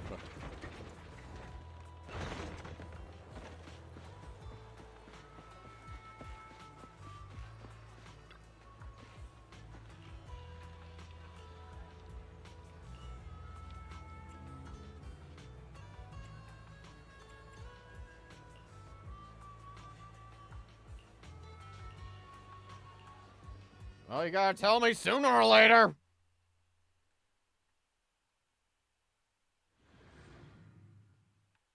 Stop sending me in circles. Oh, yeah, I have actually gone through a little bit of her stuff. So, what is it that you all plan to do here? Wait a minute. Okay. We are here to look for something too. Something extremely important. Woo! Eridu's future may well depend on it.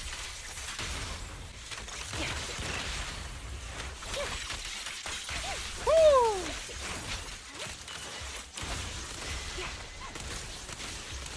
I just shoot you from a distance.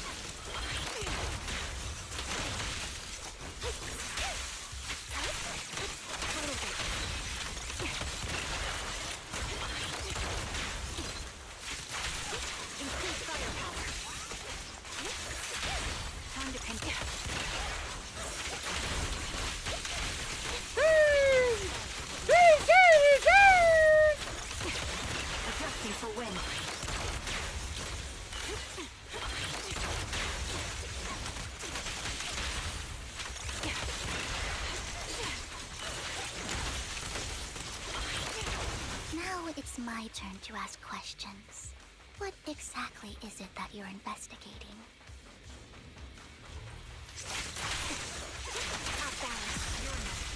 Since you're familiar with the name Silver, then you should know that it shouldn't exist anymore.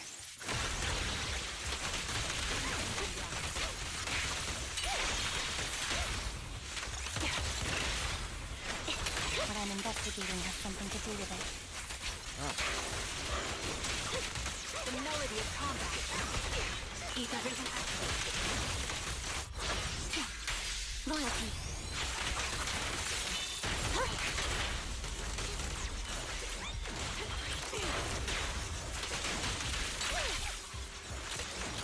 Recalibrating.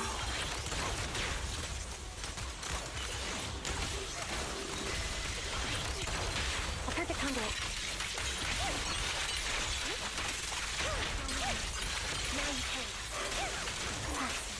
Let's use that Holy fissure to hell. head to the next location.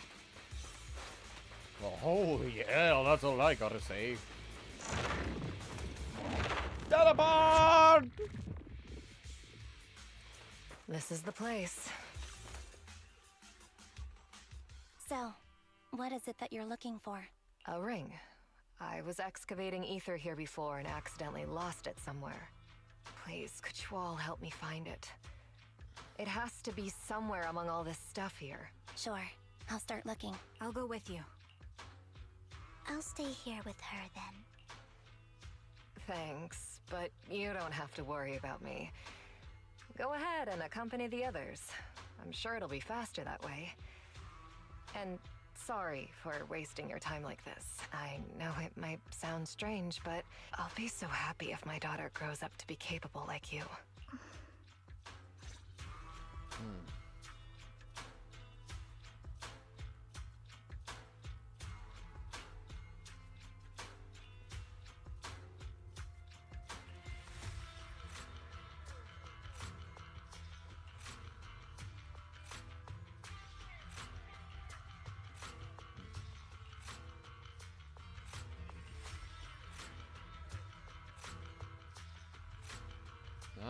Okay.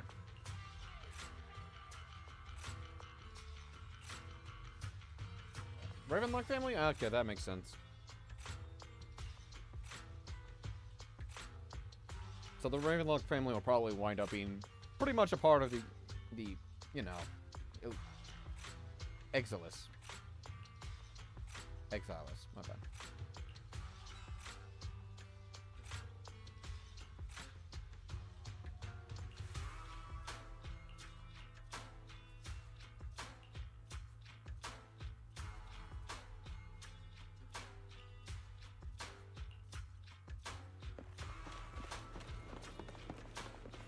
Alright, we go find it.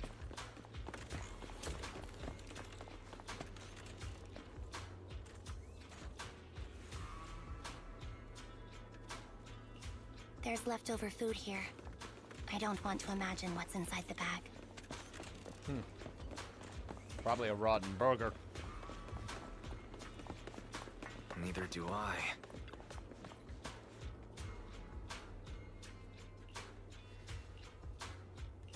A toy that seems emotionally stable. There shouldn't be a ring hidden in it.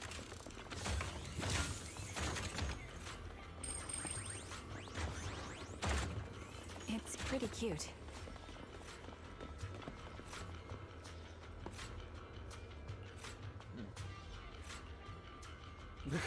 It's a fancy lunchbox? I wonder if its owner is safe and sound. May not be. You never know.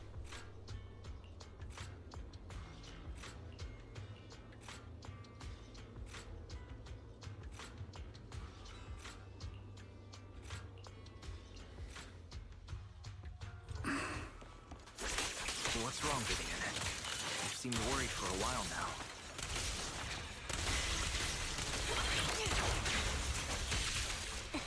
I'm worried about Sienna.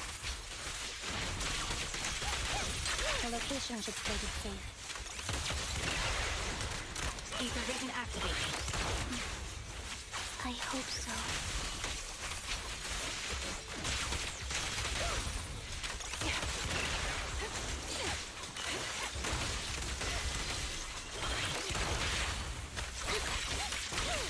Booyaka.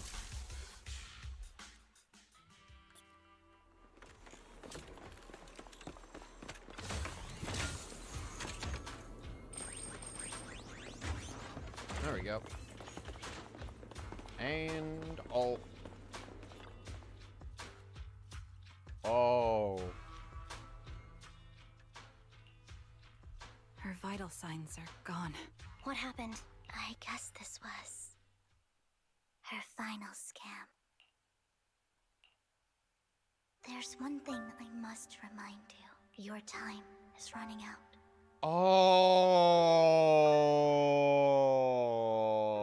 no. I'm not sure how you can tell, but you're right. I'm going to die in here. That's my plan. I'm very sick and don't have much longer. If I try to get treatment, it'll just be a burden on my daughter. Oh. So I scam my way through a bunch of physical exams and managed to take out a hollow corruption policy through Ravenlock Insurance. Once some time has passed, could you please take my corrupted body out of the hollow? That will secure a generous compensation package for my daughter. It's only what the Ravenlocks owe me. A pity, yes. But it's the only way I can squeeze it out of them. What makes you think that? I just trust you will. I'm just awfully sorry you had to get involved in this. But it's something I must do. I have to leave something behind for my girl. I have to give her a chance at life. If it's okay, could you also please pass a message to Mira for me? Tell her, don't worry. Even if Mommy's body is corrupted, withers away, and turns to dust, my love for you will always be there. Thank you. You're a good kid. She was betting that we'd help her. So, you were aware of this the whole time? Yes. Because I saw it. You might not believe me, but I've had this ability to see the future since I was a little girl. Okay, so I was a little off on the telepathy. But I caught on to something slowly. But the things I see are always something bad. Plagues, deaths, disasters. Oh no. That's all I've ever been able to see. It's all that kid's fault! She's seriously jinxed. I always try to avoid her. Otherwise, she'll say something rotten that ends up coming true again. Prophecies, she says. Like she's not the one bringing the bad luck upon us. It wasn't me. I didn't do anything. Sorry. I'm sorry. What good is saying you're sorry? Things like this keep happening every time you open your mouth. How unlucky. She shouldn't be here. Nobody wants her around. If only she would just disappear. I just wanted to warn you all. I'm sorry. Oh dear. Every time it's the same. In the end, there's nothing I can change. Sometimes I even wonder whether it's me predicting these things, or if my very existence is manifesting these calamities. Shit. Vivian, it's not your fault. You were just trying to be kind and warn them about impending disasters. I can tell it's never been easy for you. Thank you. No matter what. I just hope she finally gets to rest in peace. I hope no misfortune, whether I foresee it or not, ever happens to anyone.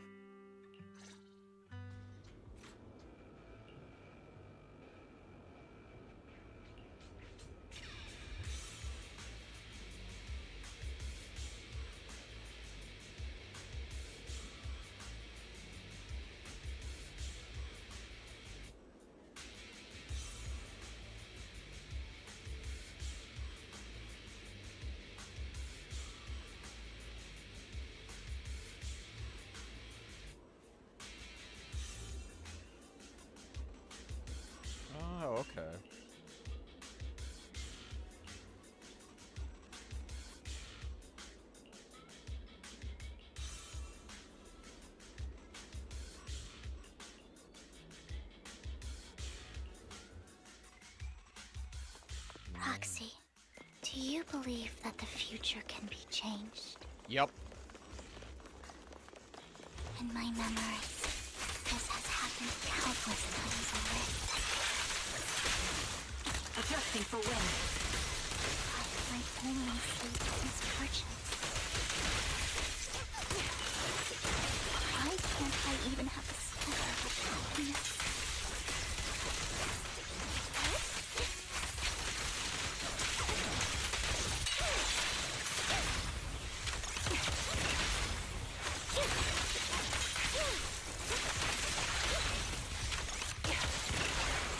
Recalibrating.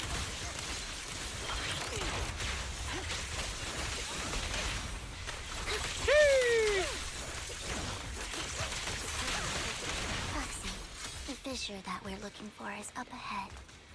Alright, let's teleport.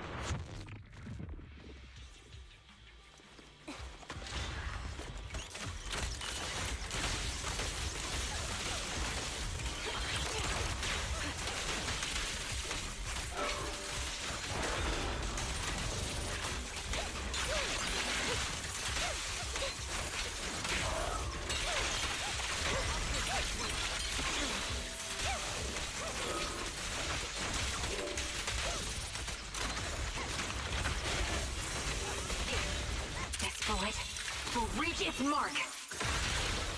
Got it. Resolve.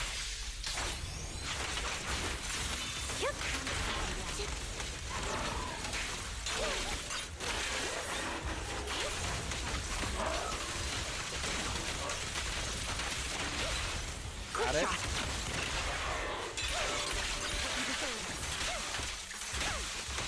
Goodbye. There we go. I think it's about time. We should take that lady out of the hollow. You guys go on. Thank you. She gave us the intel we needed, so this is the least we could do. I hope everything else goes well for you. Master Proxy, is there anything you'd like to know? I'm curious about your story, Vivian, but we can talk more once you feel ready. Don't worry, I'm very patient. You're the first person to ever say that to me. I'd be happy to share my story with you. These premonitions I see are not within my control, and they always come to me in a flash, like a flood of images in my mind. Most of the time, I see death, disease, accidents, and disasters. Of course, there are also some non-fatal mutilations, but every time, without exception, they end up happening. And I can never prevent or change them. That's all I have to say about it. If that offends Master Proxy and you don't want to hang out with me anymore, then I can understand. No, it's fine. Why would I? Why would I be offended? That's just who you are, Vivian. Besides, we're friends. I've always considered this ability as a curse. It's not a curse. Actually, I think you've been given a gift. Thank you. Really? Well, it's getting late. Bringer's belongings ought to be around here somewhere. Let's take a closer look. Alright.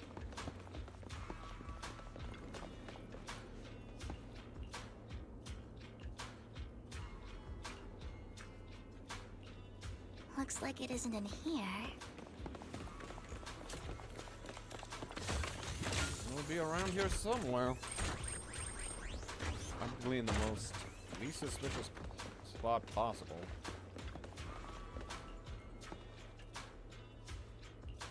Strange. There's nothing in here.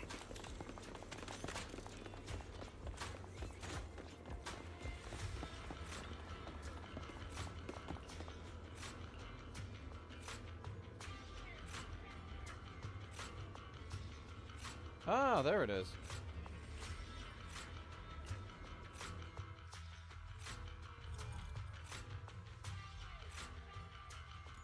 Hugo?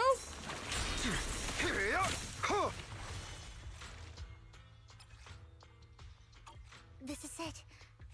This notebook is what Bringer left behind, but I don't know what these markings on it mean.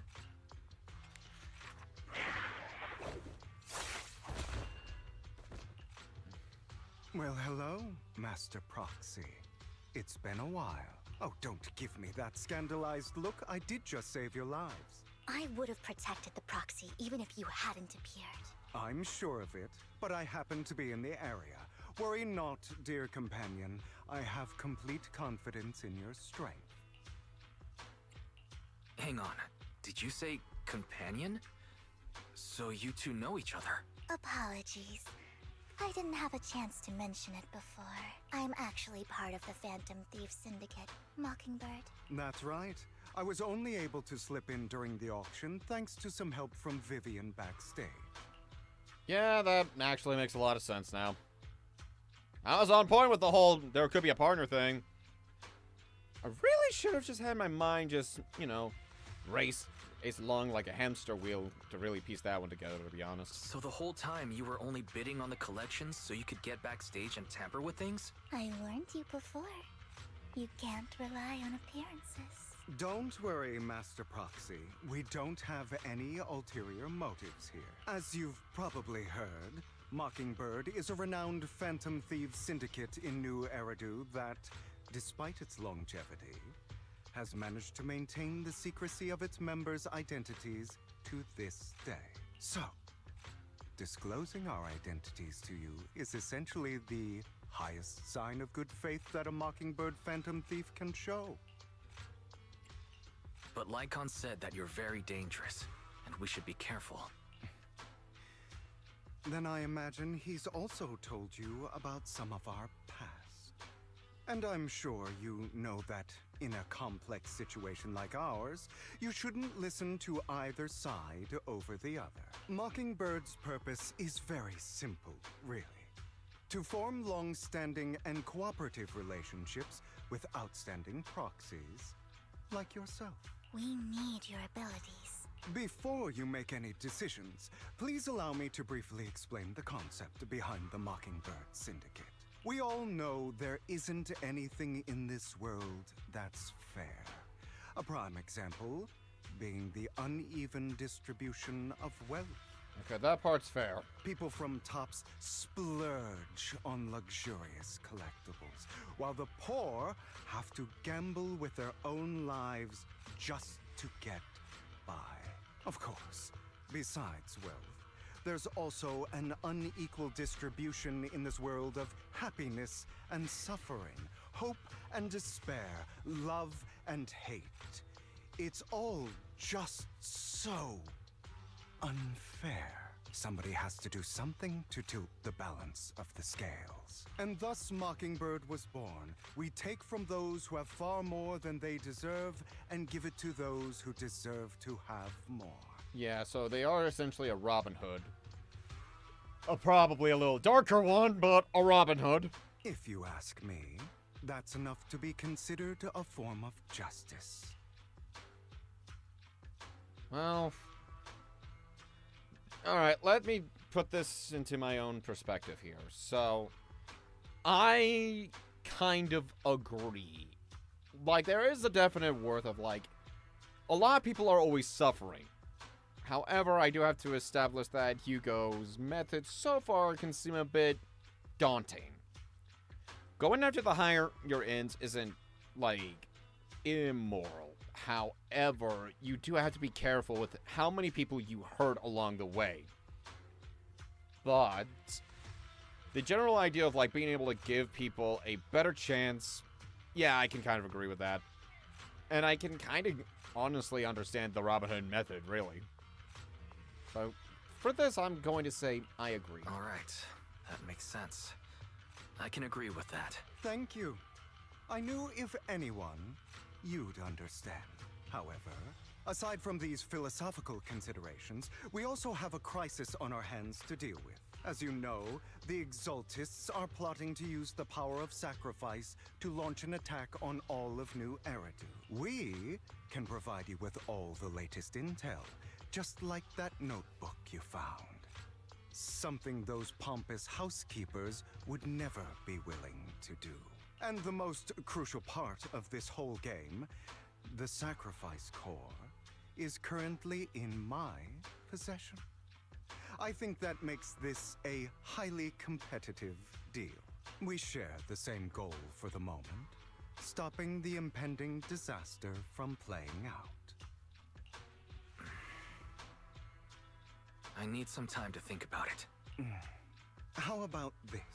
If you still have misgivings about our upcoming cooperation, then why don't you bring Lycon along with you? He's got the support of the mayor's office behind him, and his presence alone is enough to keep me in check. That would put you more at ease, right? The fact that you're willing to play like this is a bit on the I'm on edge side, but of course you're welcome to bring some other friends along, provided they aren't from public security or HSO. Well, if you're willing to let my friends come along, then you've got a deal. Great. It's a deal.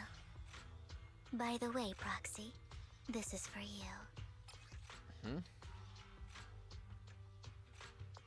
Consider it a souvenir commemorating our first time working together. For now, we'll carefully look through the contents of that notebook. I'll contact you if anything comes up. All right.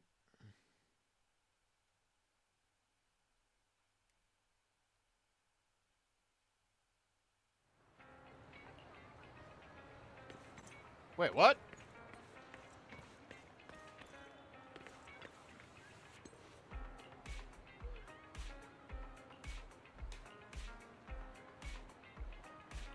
Well, I guess that can kind of make sense.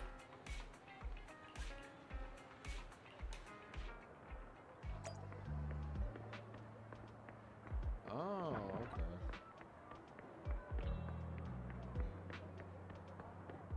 What is going on?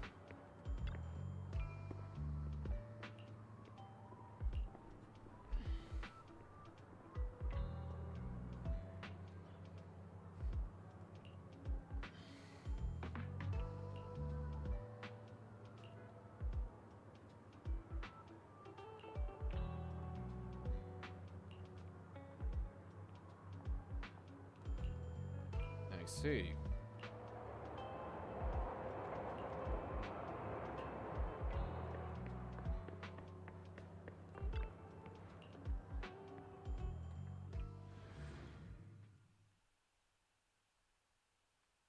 He's very good at keeping himself hidden.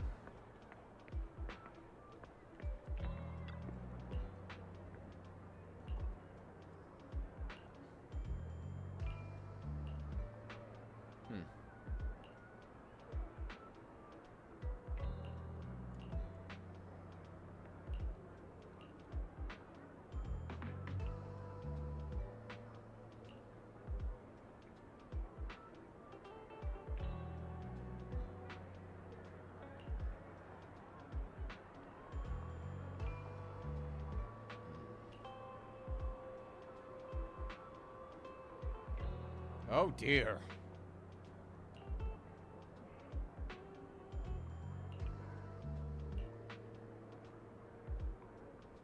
Yeah, that makes sense.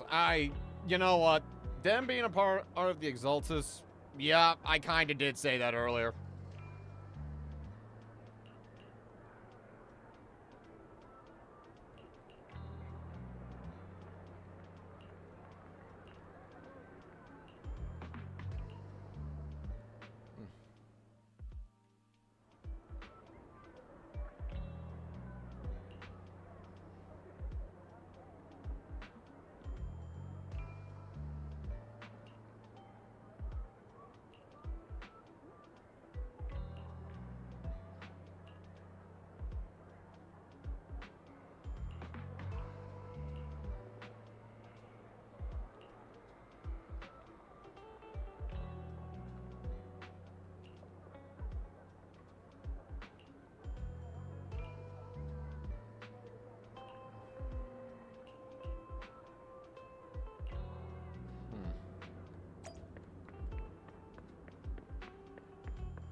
How about it? Will you work with me? Not bad. Let me be honest with you. I have the sacrifice core that you're after. I am Mockingbird. So it's you. I never thought you'd be so bold as to come see me alone. Relax, my friend.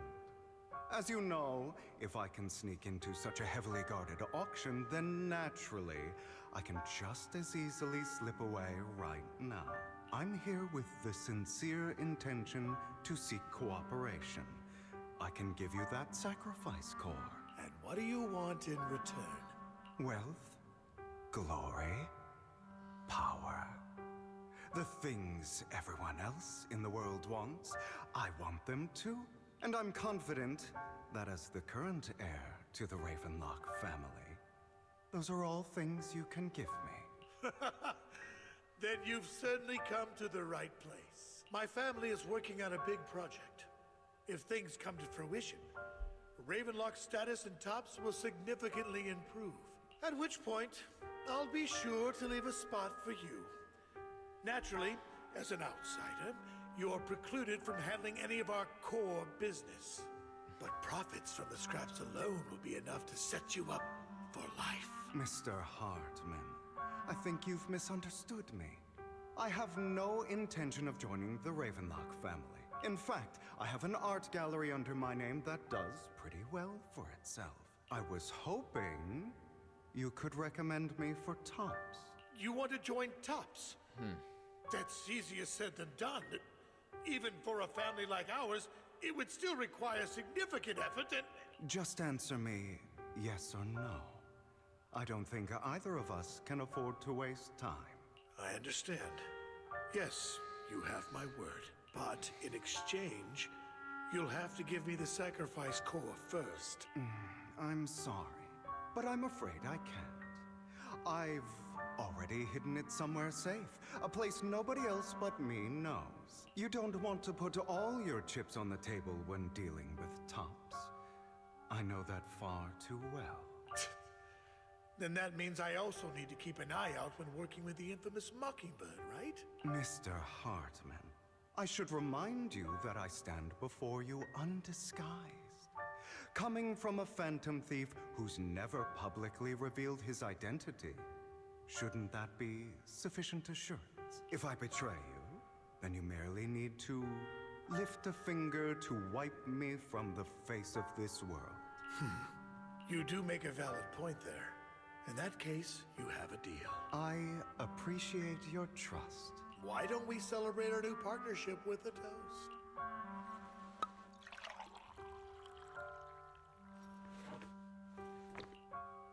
Having a drink before undertaking anything important is a family tradition. It's good luck.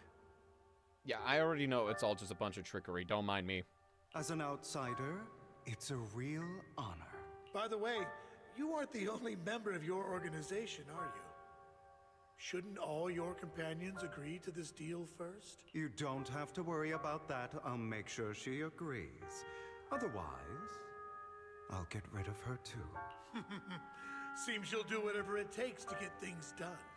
Great things lie ahead for someone like you. All right, let's leave it at that for today. I'll contact you about what to do next. That's him! He's the one who killed Serena!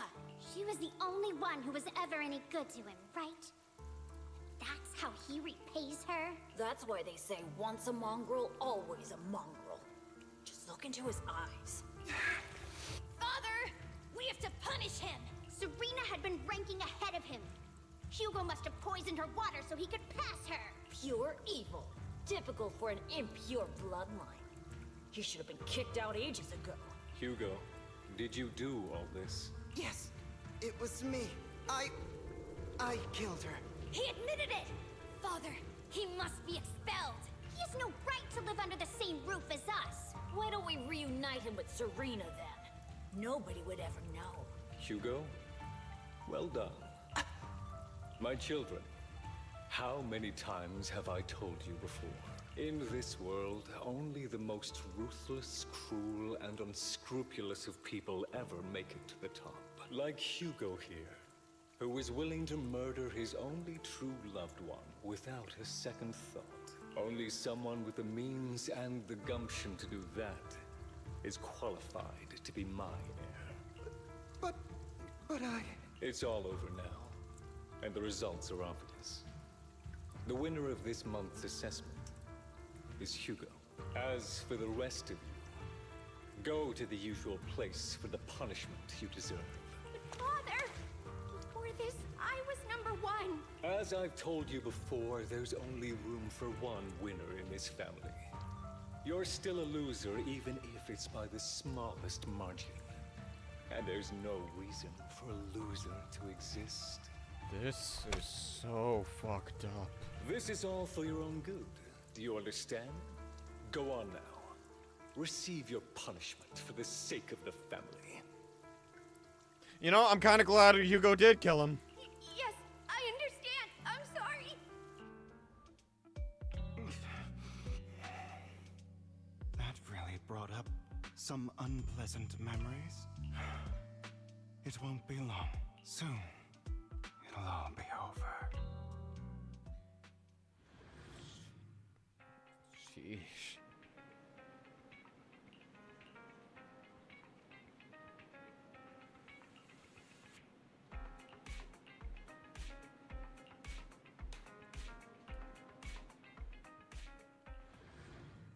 We have quite a bit of filler right now. Thank you for escorting me here, Proxy.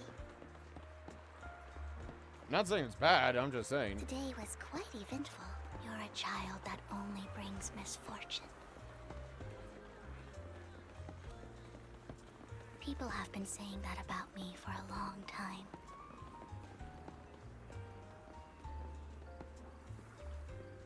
I used to feel hurt and resentful. But now that I think about it, it's perfectly normal for people to react. Why do I only predict suffering?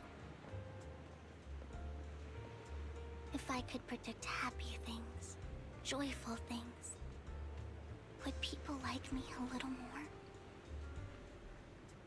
Who knows? Maybe fate truly is set in stone. Often, I want to help these people avoid their miserable fates.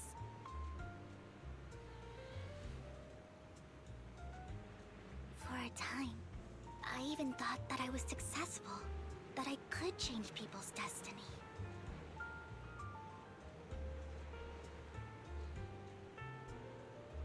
But it was all an illusion. In the end, I couldn't do anything at all.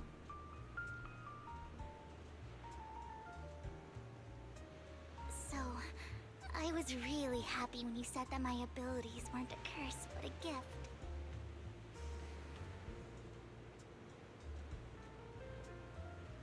Thank you, Proxy. No problem. I'm so glad to have met you. And you're also a fan of Lord Phaethon. It's like we were fated to meet. Again. Little does she know I'm right here. I don't know why. Like, literally. But I feel completely at ease when I'm by your side. I feel like I'm free from judgment, from blame.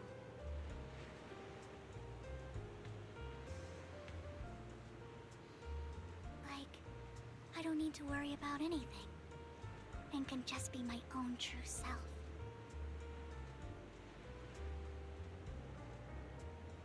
Perhaps people really do possess an aura, and ours just so happen to be extremely compatible.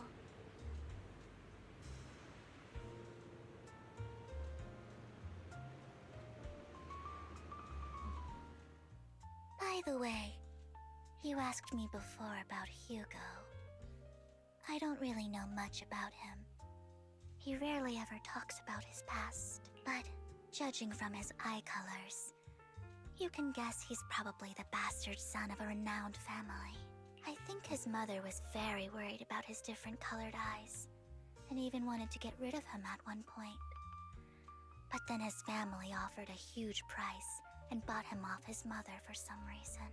And just like that, he moved from a leaky and drafty boarding room to a luxurious mansion.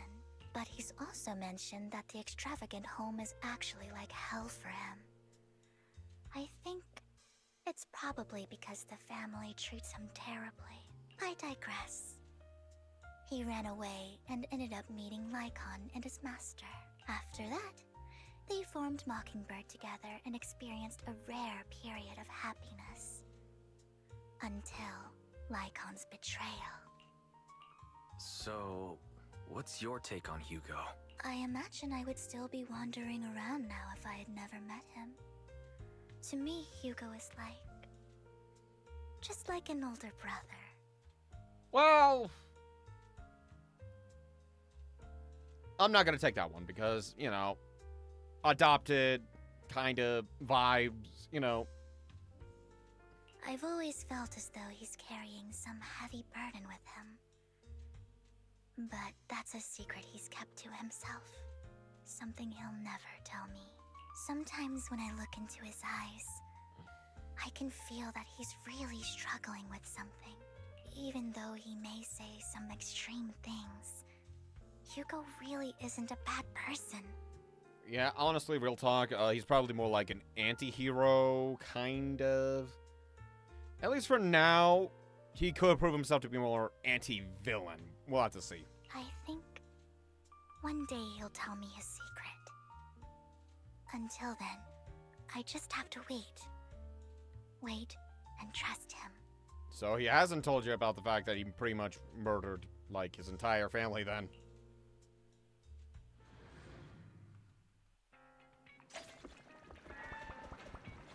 That we know of.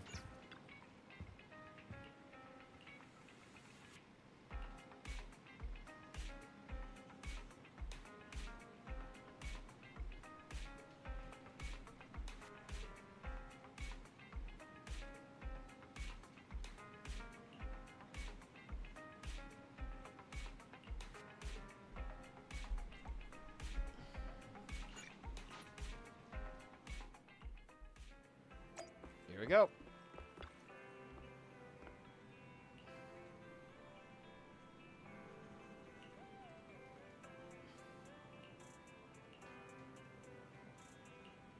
Well, deja vu.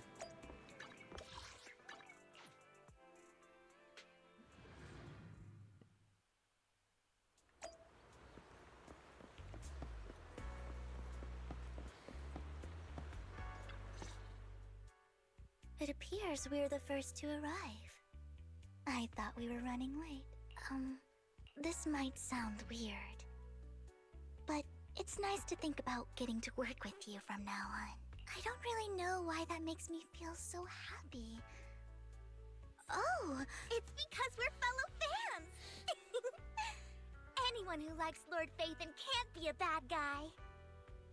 You are a bit on the miscalculated step there because, I've dealt with someone who was a huge Lord... Why am I not saying the Lord? Ah! Phaethon!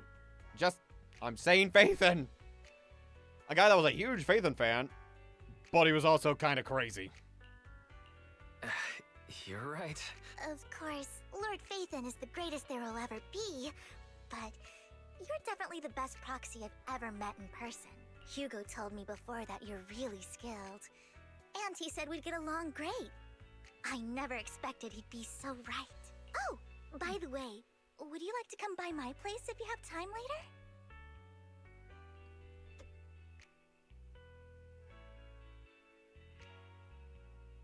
What do you mean? I have a huge collection of Lord Phaethon merch. Phaethon, Lord Phaethon doesn't have any merch out there, right? I mean, we don't even know what he looks like, for starters. It's all my own original merch, like screenshots of old internet comments. I print them out and turn them into postcards. Plus the avatars Lord Phaethon's used, the music playlists they recommend. I've organized it all. I'd love to show it all to you if we get the chance. Well, I appreciate the thought. Speaking of which, what's taking those two so long? Hugo said he had some preparations to do before entering the Hollow. I wonder how that's coming along. Meanwhile, with Hugo.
This is getting to be more than just a coincidence, don't you think?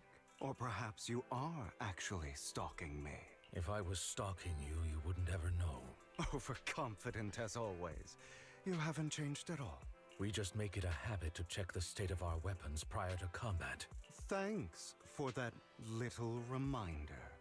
I almost forgot. I didn't expect... What else could I do? Master Proxy would have insisted on having you join us. I never expected for us to have a chance to enjoy some pleasant conversation like this. Without our weapons drawn, that is. It really has been too long. I still remember when we first established Mockingbird. Indeed. That was a long time ago. Thankfully, Jack went in peace. He must have known about his condition for some time. He even left us with instructions. Passing peacefully in your sleep is the most natural way to go. I'm happy for him. By the way, Lycon, have you given it any thought yet? You mean about our guild for Phantom Thieves? Yeah. It's time for us to build an organization of our own. Jack always supported the idea, didn't he? I don't have any objections. But what should we call it then? How about Mockingbird? It's a bird known for mimicking the calls of others to blend in. The same way we don high society roles for ourselves when we're out on a mission. Oh, oops. I nearly forgot. You're a terrible actor, and you're always flubbing your lines. I guess we can rule out that name then. No, call it Mockingbird. We're always just putting on an act, aren't we? I won't slip up on our next mission. Besides, we still ran missions together even when we didn't have a name. Having one now won't really make a difference. No. It does make a difference, Lycon. And I don't just want a name. I want Mockingbird to become a symbol. Like the sword of Damocles hanging over everyone's heads. Striking fear into the hearts of the rich and cruel whenever they hear the name. Just like Jack used to say, this world isn't fair, so that's why we have to influence it however we can, and change things in our own way. But on the basis of not causing harm to other people's lives. That's also what Jack used to say. You remember, don't you? Of course I remember. All right. I promise. That sounded pretty forced. Don't forget, things don't end well for people who break their oaths. I'm good for my word. You must trust your fellow companions. That's also something Jack would say. Well then, today's the day that Mockingbird will officially start flying. Our first order of business, deciding on our symbol.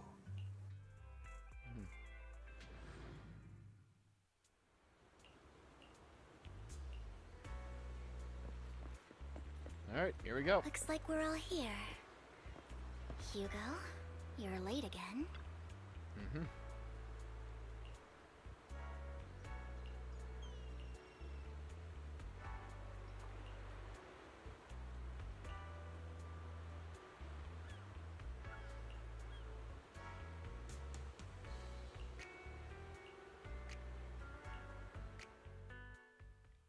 Onward!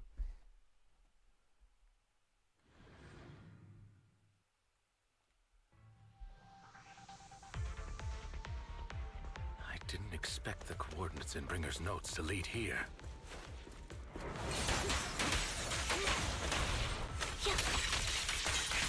Oh, are you familiar with this place? Yep. More familiar than you, it seems. Proxy, if they're being too noisy, can I take action?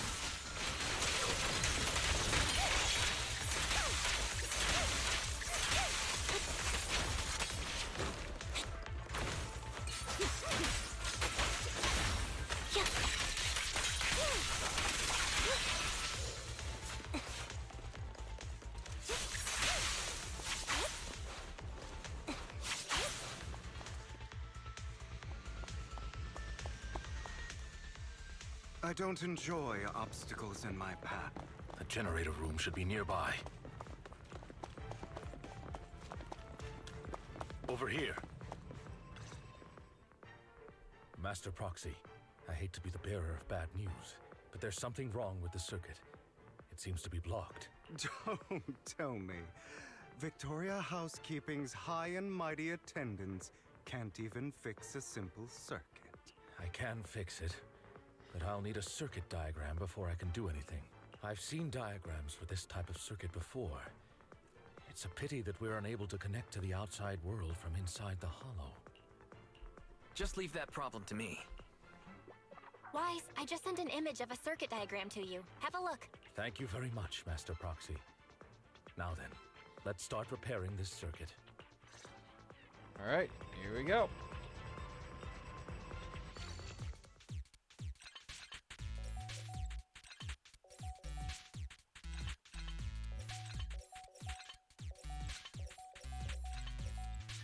Alright, pretty easy.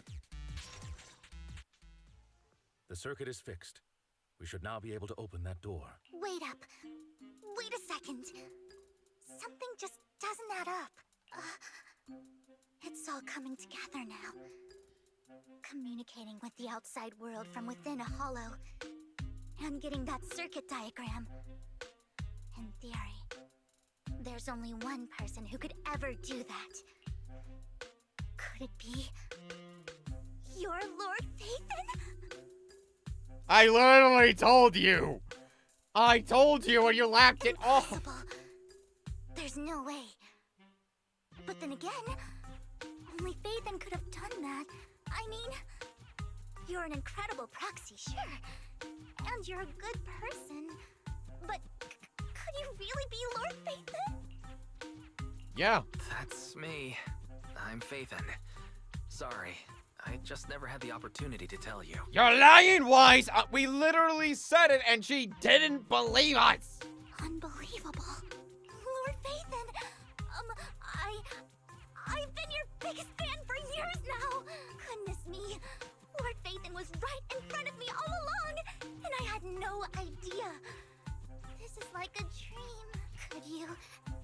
I mean, if you're willing, could you please give me an autograph and a group photo? Anything you want, but let's get out of the hollow first, alright? Oh, okay. Sorry, guess I got a little too excited. Anyone would be enraptured meeting someone they admire that much. Yeah, if I ever met my favorite movie director, I'd be the same. We should keep moving. This isn't the best place for idle chit-chat. Yo, I literally did. The door's finally open. The proxy is Phaethon. Phaethon is the proxy. This is a dream. I never went to White House.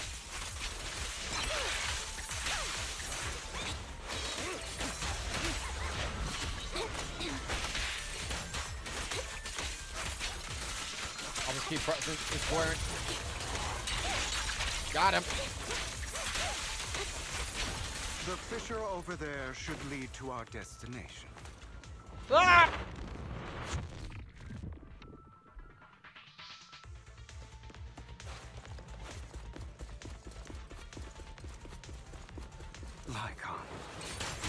fighting style wasn't so reserved in the past. I've matured. You call this mature? You're being pretentious.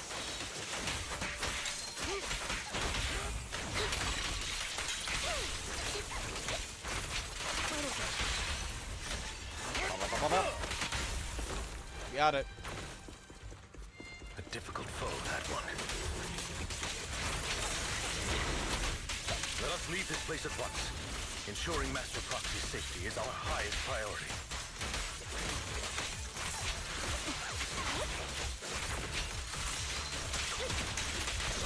I won't let anything happen to you, Lord Phaethon.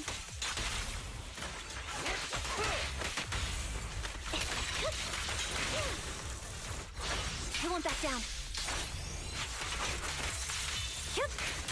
Got him. You called that a difficult opponent? What you deserve.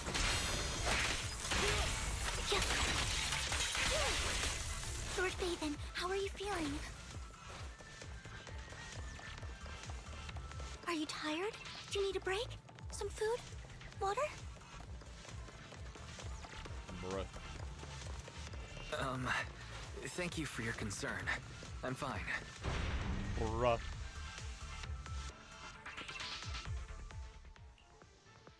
Master, a complex mechanism has been detected ahead. To pass through, you need to activate all 3 smaller mechanisms. Suggestion: split up and handle them simultaneously to save time.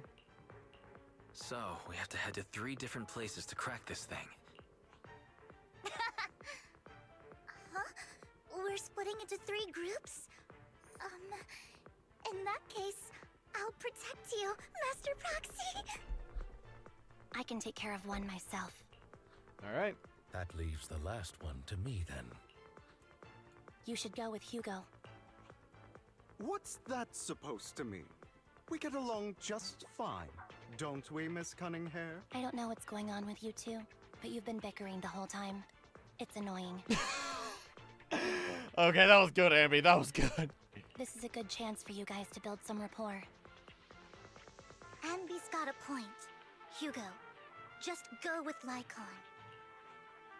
You just want to be alone with your Lord Phaethon, don't you, Vivian? Huh? That's not it! That is definitely it. Alright, sounds like a plan.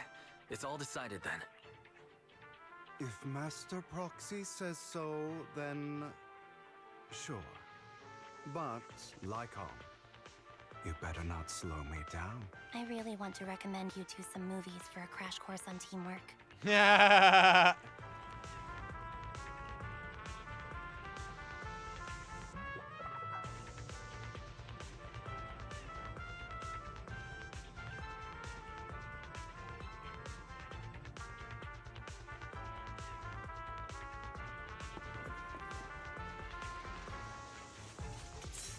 Lord Phaethon, there are too many ethereals here.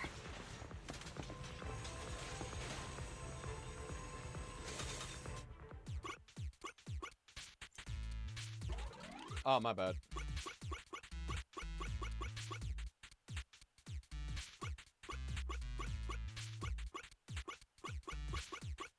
Okay, there we go. I forgot how it worked.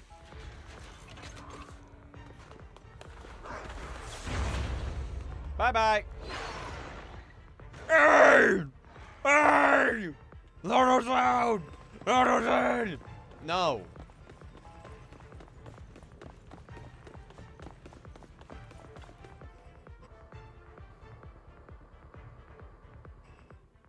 Sure enough, Lord Phaethon and I share a deeper connection. Sorry. I hope I'm not being too forward. Goodness me. Somehow I'm fighting alongside Lord Phaethon. It's like all my dreams are coming true. I'm going to wake up any second now, aren't I? No, this isn't a dream. I'm real. See? You can even hold my hand. Not only is Lord Phaethon incredible, but super kind. That's it. I pledge to be a die-hard Lord Phaethon fan until my very last breath. Weren't you doing that anyway? I'm happy to hear that. Don't get me wrong, but why do you like Phaethon so much, Vivian? Lord Phaethon is my light, the one who saved me in my darkest and most desperate times. Like a deity who rescued me. You probably don't remember, but you really did save me that day. Well, it's so embarrassing to say all this in front of you. Sorry. I hope I'm not bothering you too much. No, you're not a bother at all. Thank you for your loyal support.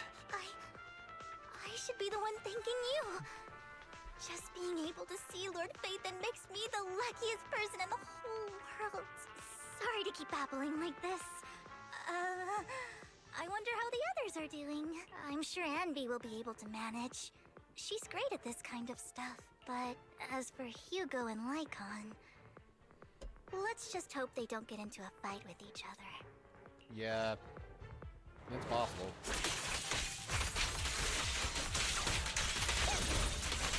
Got him. Nope.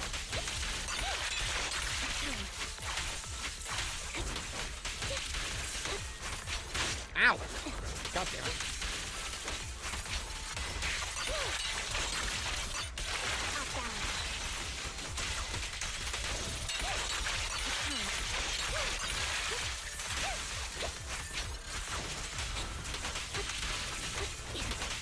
Get him, get him.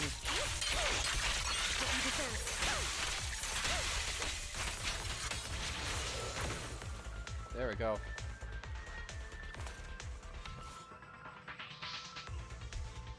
Ah.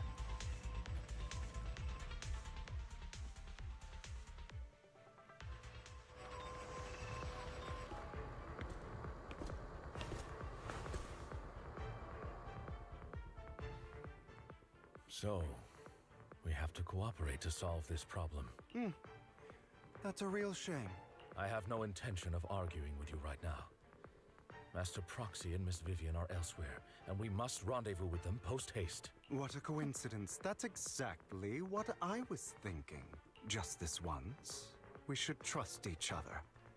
For the Proxy. I have no objections. Very well. Then you'd better keep your word. I know you've never fully trusted me, Lycon, even before it all fell apart.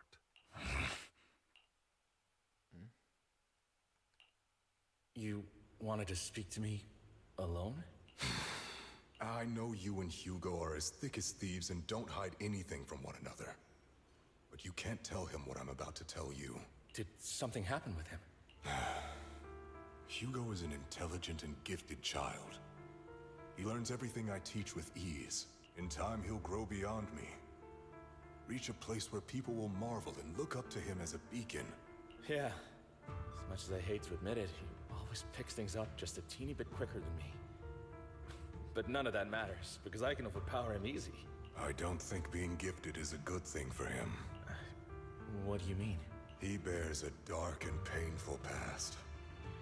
What he was taught, the hatred he was faced with, everything he picked up. It's all become an integral, inseparable part of him. I believe that beautiful flowers can blossom even in the darkest abyss. But the roots of that flower would draw from evil instead of good. Hatred instead of love. It's a curse that flows through his lineage. A curse that fate branded him with. I've seen far too many people like that throughout this long life of mine. They struggle with this curse their whole lives. But they all end up failing in the end. The path of light is narrow and fleeting. And the darkness is filled with such temptation that dropping your guard for even just a moment can send you spiraling straight into the abyss. Do you mean Hugo's going to be a bad guy? I don't know. I hope he'll always stay true to his heart. That he won't give in to hatred and ambition. That he won't become the dragon that must be slain. But he has inherited the seed of evil. You cannot let it take root. I'm afraid I won't be there to help you.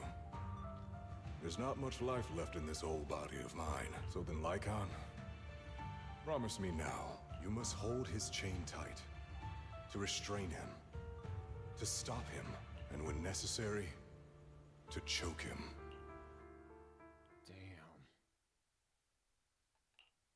You've become slow, or maybe you've been on guard against me this whole time, and that's what's slowing you down.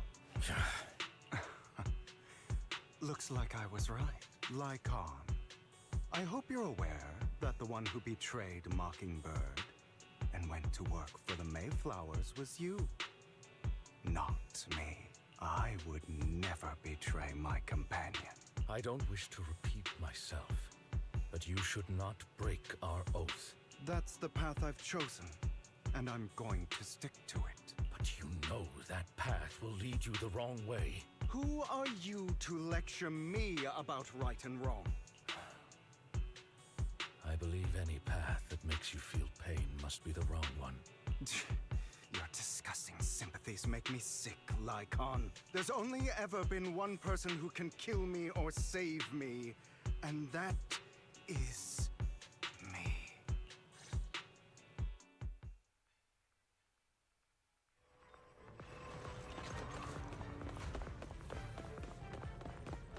Y'all need therapy.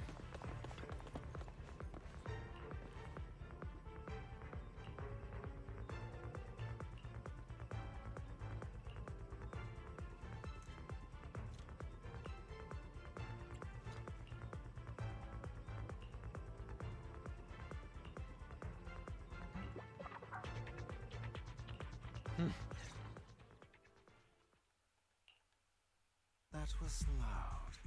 What's happening up ahead? Hold on, everyone. I'll go check it out. It's probably multiple ethereals attacking. Just in case, I'll go with you. Vivian, you should go with them too. Keep an eye on Lycon, will you? I'm worried he might sell us out to the mayor when he gets the chance. I'd never do that. But if Miss Vivian wishes to join us, she's more than welcome. Okay. Then I'll go with you. Why do you look so nervous? I've spent so much time by your side already. I need to get away from Lord Phaethon for a little bit, or I might die from this overwhelming happiness. If that's the case, Miss Vivian, feel free to come along with me. Okay. All right. So, how does it feel to be worshipped, Lord Phaethon? You had that figured out a while ago, didn't you? Sharp as always. But of course, I couldn't spoil it for her. She has to figure it out on her own. That's what makes it special. Not only that, you asked Lycon and Vivian to leave for some reason.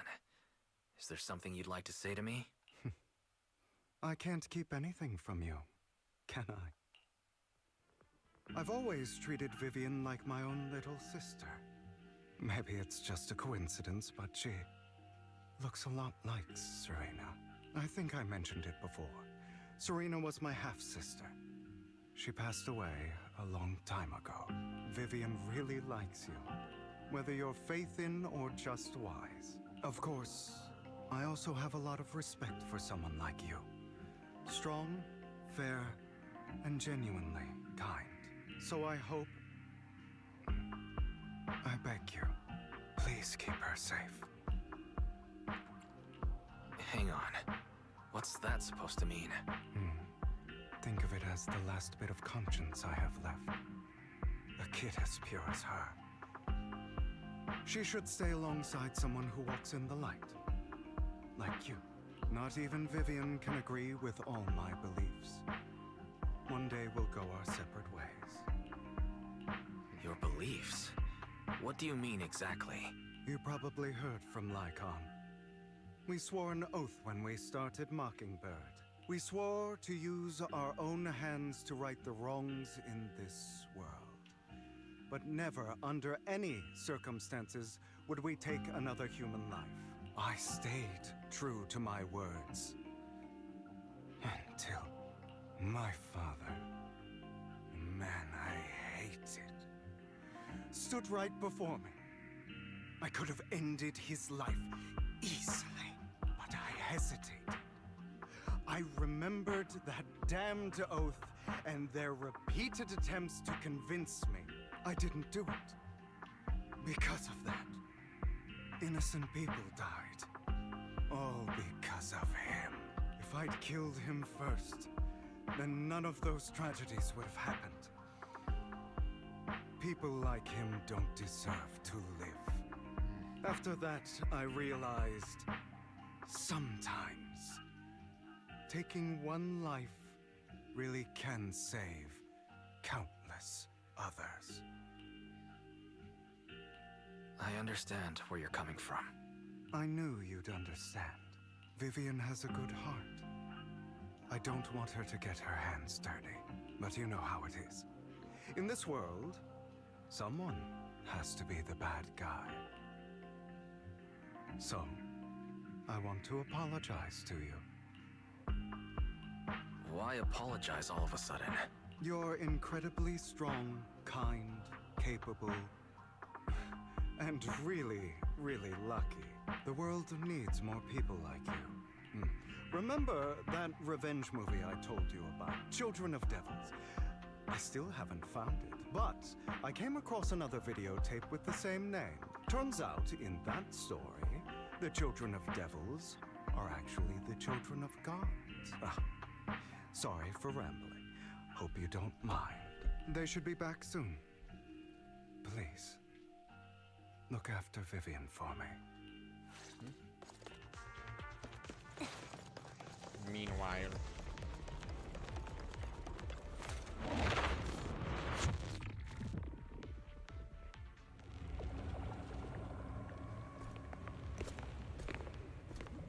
Oh.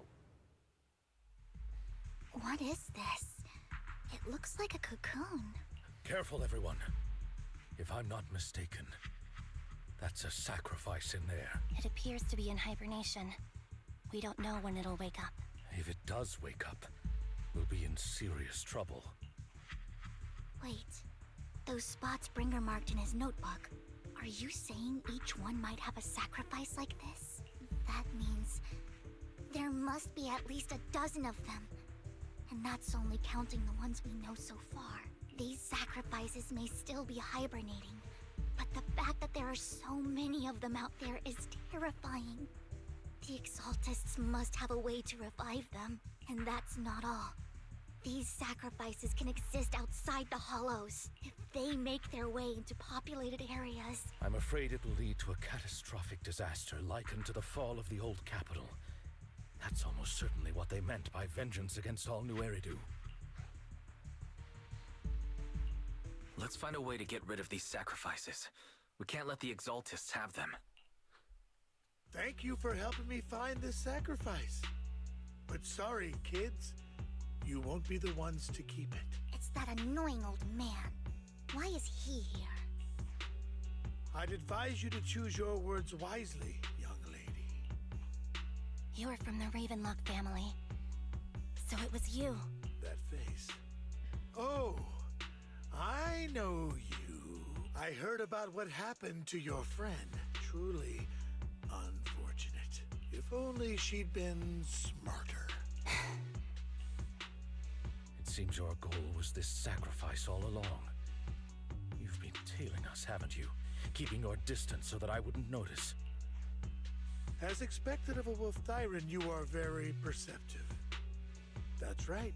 All thanks to your ex-partner, we were able to carry out our plan smoothly. My ex-partner? I'm not exactly happy being called that, but what he said is true. Wait, Hugo, what do you mean? I made a deal with Mr. Hartman in advance, so... would you kindly step aside and let us have this sacrifice? Oh, so she didn't really know. Okay. Of course. You can choose to refuse, but if you do, then I'll have to take coercive measures. Okay, so that was the deal with what he was saying, you know?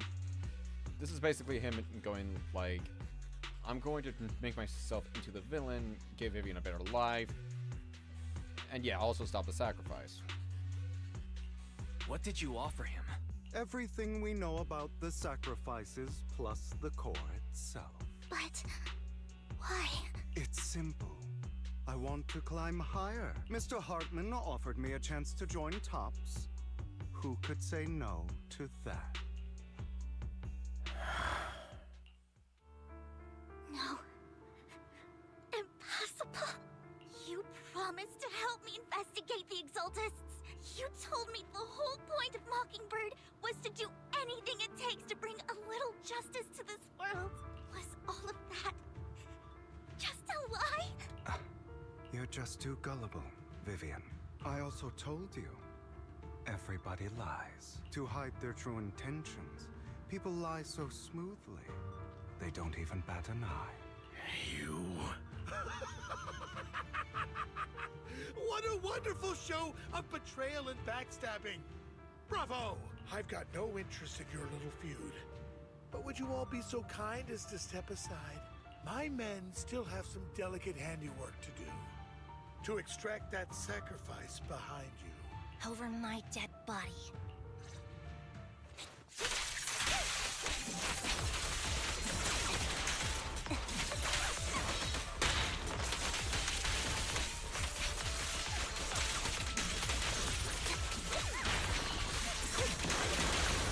Stay calm now.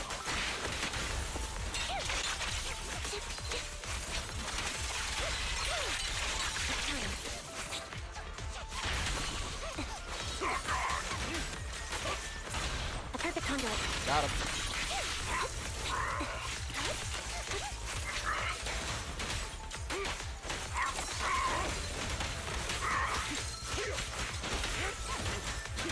Flip the switch. Got him.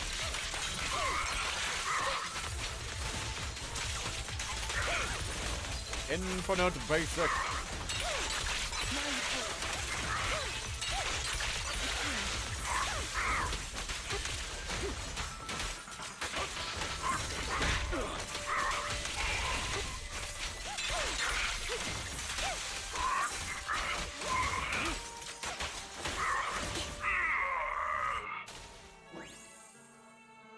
Well.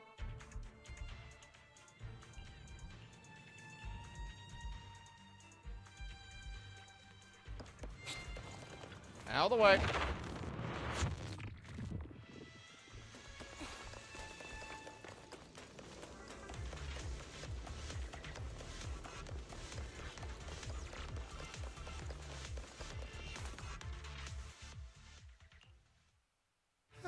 You guys are such a pain. Hugo, stop standing around. Time for you to act. We had a deal. Give me the sacrifice core now. Did we? I don't remember. I imagine this is your favorite kind of entertainment. Watching allies betray each other, suspicion festering until it all turns to bitter hatred. Seeing people tear each other apart like wild beasts, just like your decaying family. Does it comfort that dead conscience of yours? You. What's that supposed to mean? I am loving the look on your face right now. Right when you think you've succeeded, I'm here to tell you it was all fake. None of it was real. Let this pain sink in. It's karma for what you did to me back then.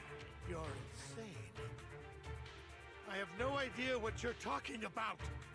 You still don't recognize me, do you? Let me give you a little hint. My full name is Hugo Vlad Ravenlock. What? Okay, I wasn't thinking that part. Well, shit. That's impossible. You're part of our family? I may be an illegitimate child, but I have the same blood flowing in my veins as you.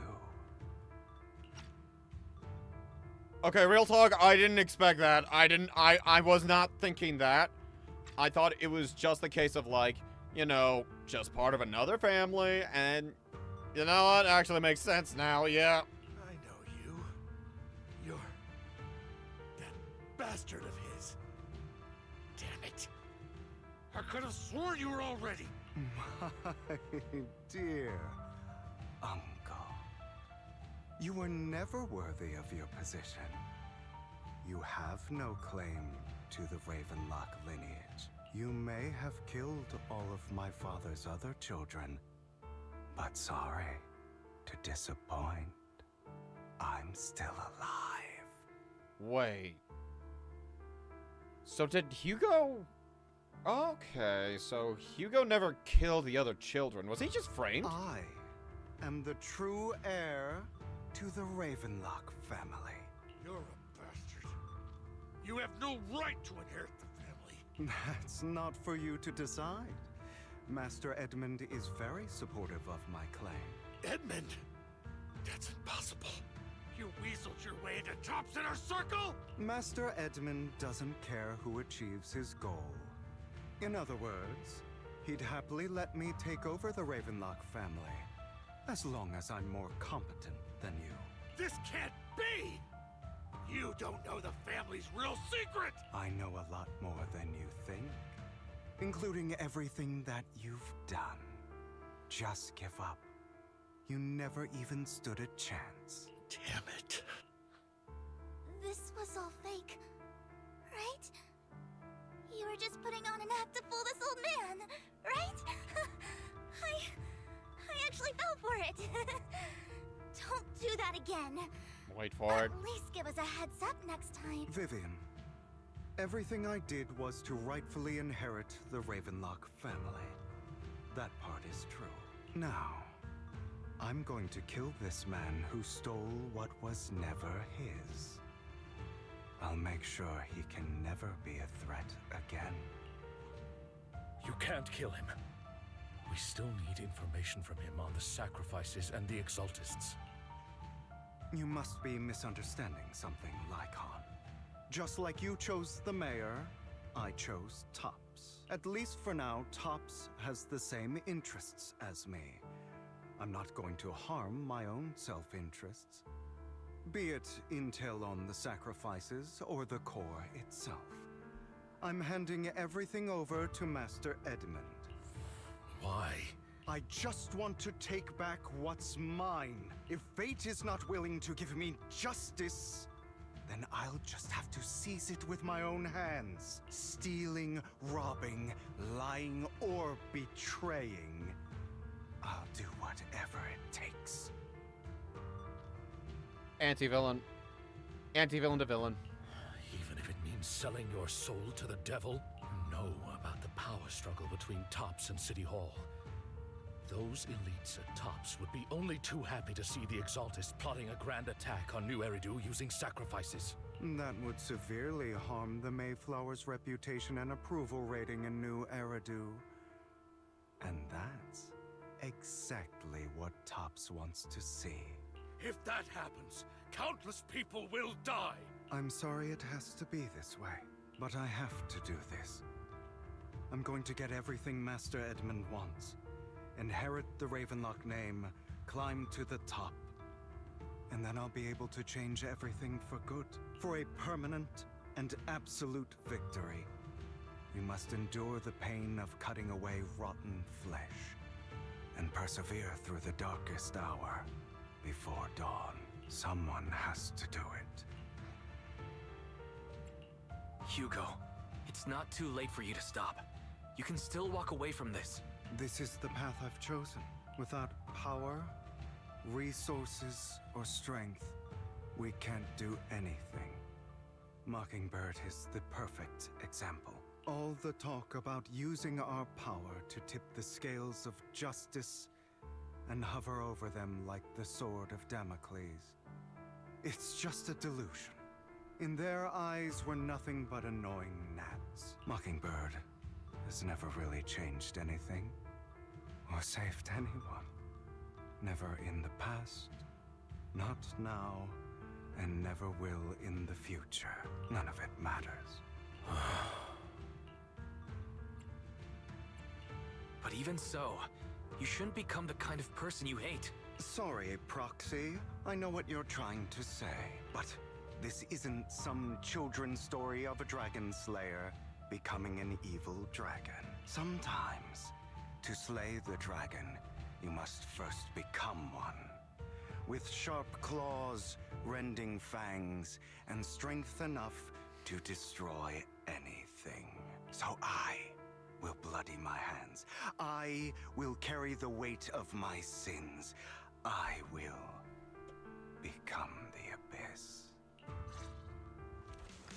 Sorry, I'm just gonna check. Because, like, for some reason, I'm just using Discord, just using my phone to check on Discord. Ooh, that's pretty good. Art there from Vex, nice. Anyway. Here we go again. I'm ready this time. It's about time you need. Wait, what? Oh! That was fucked. That scared me.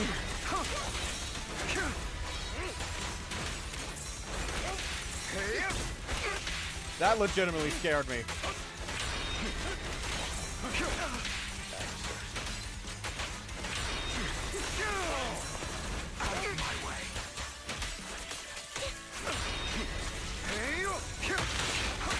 Oh god.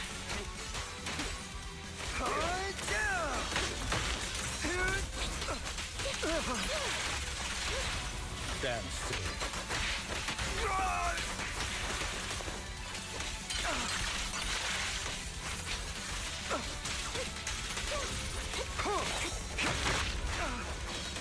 I'm messing up on my cover too. Oh god. Oh!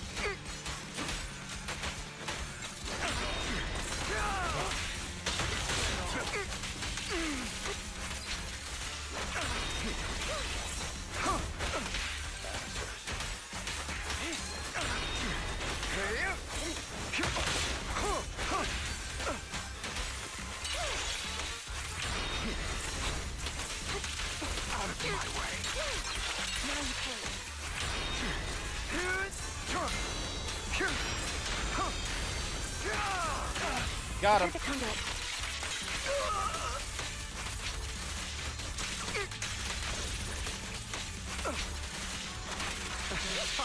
Oh god. Oh!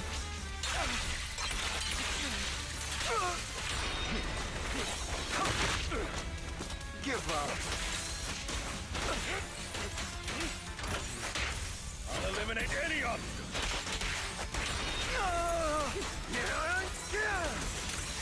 Oh!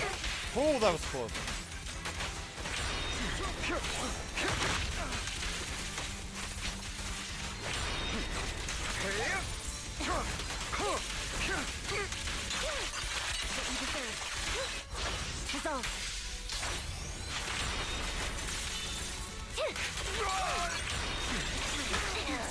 Is that all?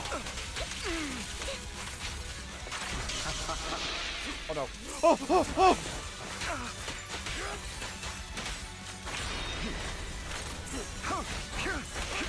Got him.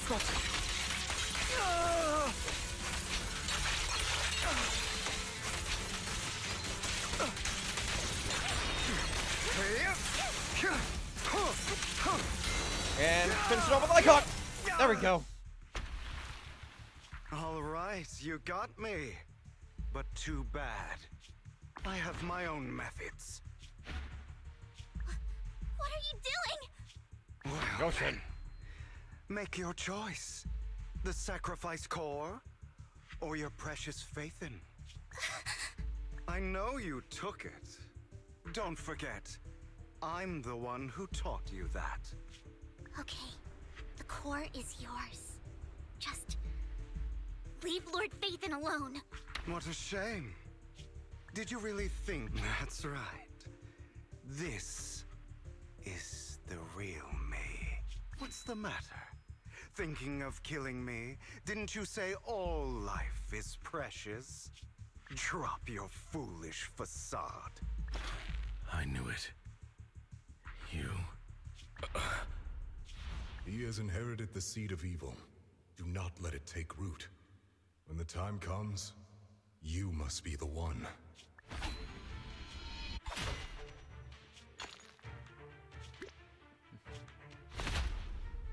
Go on, kill me. If you've got the guts, do it, traitor. Oh!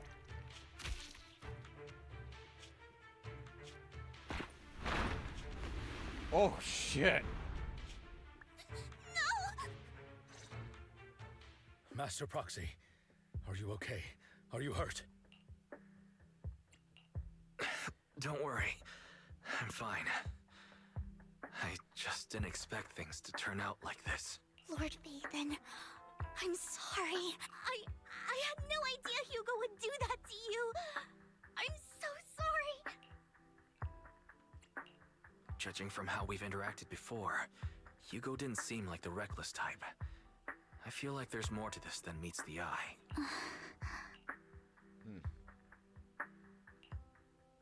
Hugo, he... That's a hollow down there. If you need, I can arrange for someone to go in and search for his body. That isn't necessary. To be frank, I thought you'd hate him for his betrayal, Miss Vivian. I do hate that he's keeping things from me, but all these years, Hugo's been like family to me. I believe he's still with us. His injuries were so severe. Even before he fell into that hollow, I'm afraid he might have already... I'm terribly sorry, but I must tell you, it is impossible for Hugo to be alive. My hand went through his heart. Sorry to interrupt, everyone. But just so you know, Hartman's gone. Probably slipped away during all the chaos. I'm sorry, I was so focused on Master Proxy's safety. I wasn't paying attention to him. Same, but it doesn't matter. We all know what he did, and he will pay for what he did today. Yes. I'll be reporting all of this to the mayor. He's not getting away with this. Well then, now that it's all over, let's head back. Another obstacle out of the way. She's going to be pleased about this. May the Creator guide us. Oh boy. Fear, suffering, despair, and destruction. That's the future I see. Lord Vathan. Why did I have wings?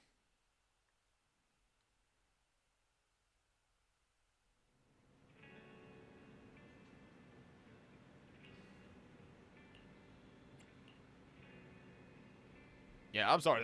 There was a lot just happening there.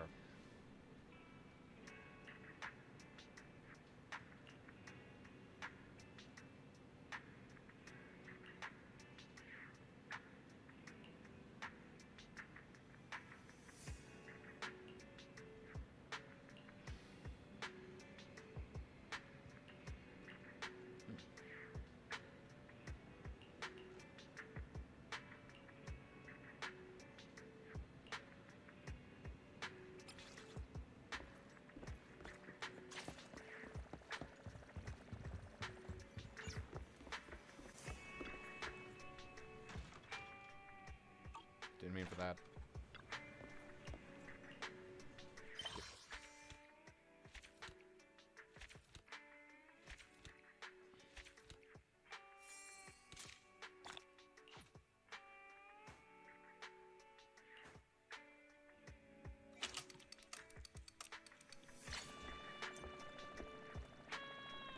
Well, that's it for the main story there.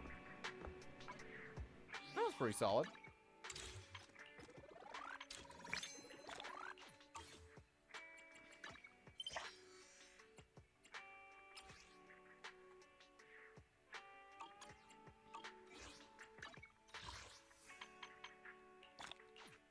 Yeah, I'm guessing in the ad, we're probably gonna get a 1.7 to wrap up the rest of the storyline here.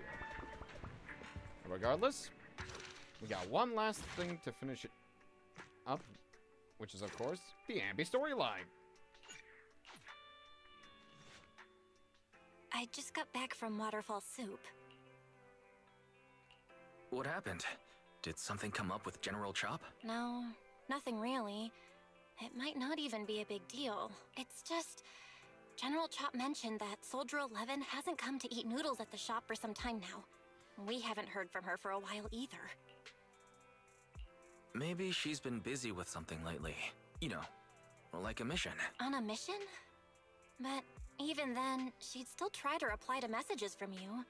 That's what she did before. This is starting to worry me now. Oh, if only her squad mates were with her.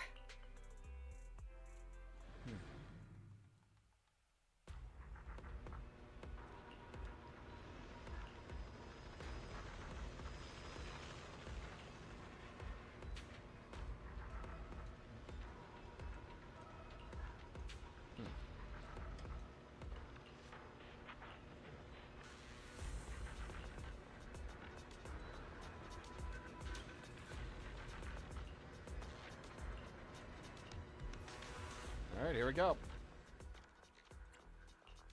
This I'm at your... eradicate all evil. I Wanna see... good. Awaiting. Is it time to clock out? Need something? Go ask my colleagues. Ready and He's the. I am the. Wanna see... I've got your back. Okay, let me see stuff. Alright.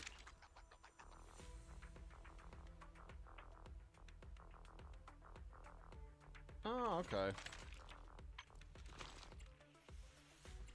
You know, the funny thing is, if I did wind up getting her, this would be a— Whoa! Okay, I'm just gonna go with this one.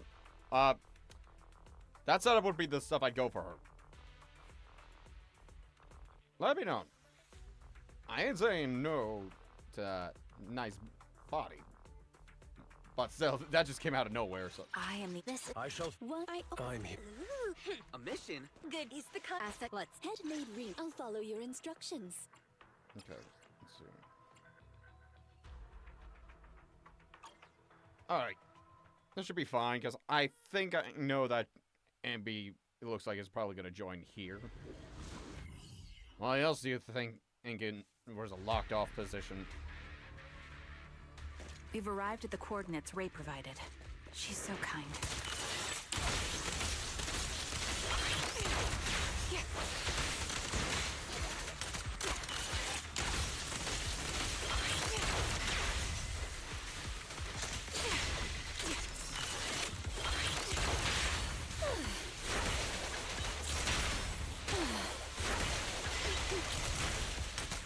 Ether vision activated.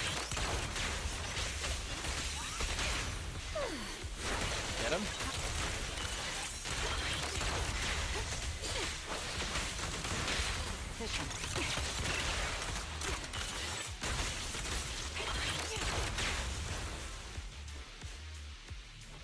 Suspicious ether fluctuations over there.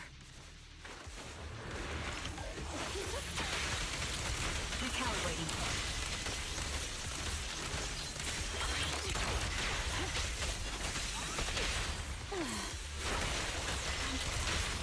There we go. Sniper's Creed. One shot, one kill. Ether vision activate.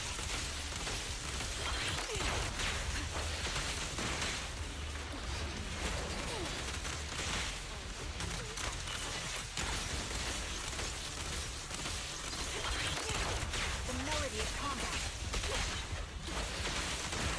Go on, Johnny.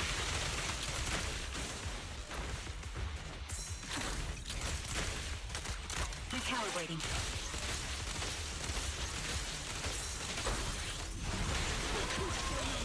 Don't be afraid. It won't hurt. Here we go. Target locked. Press the advantage. Ether vision activate. Just keep shooting, just keep shooting. Alright.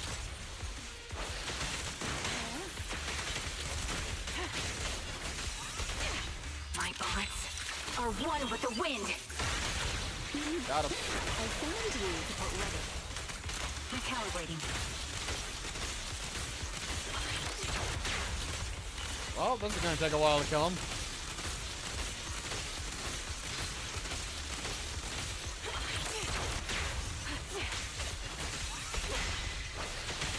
Time to pin them down. You cannot stop me. Adjusting for wind. I found you. There we go. That took a while to kill.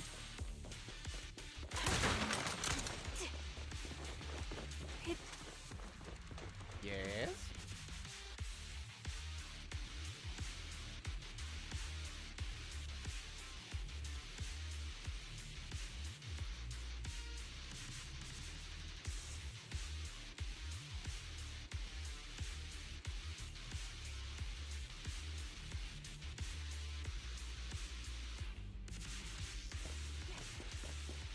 That's Soldier 11?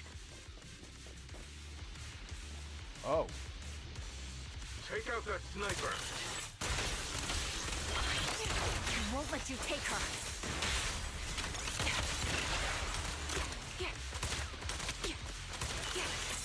That was easy. Okay, that was kind of sick. Ether vision activate. This bullet will reach its mark. We're ready.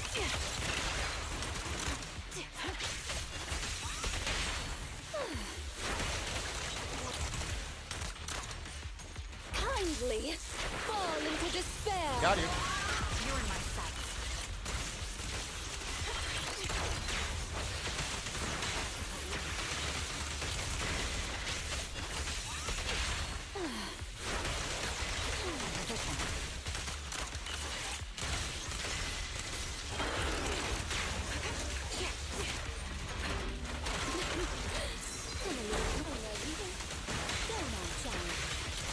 Ether vision activate. I just keep shooting. I just keep shooting. I just keep shooting. The melody of combat.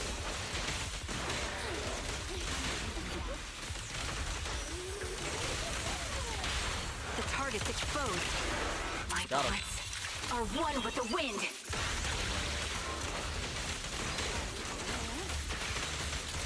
Adjusting for wind.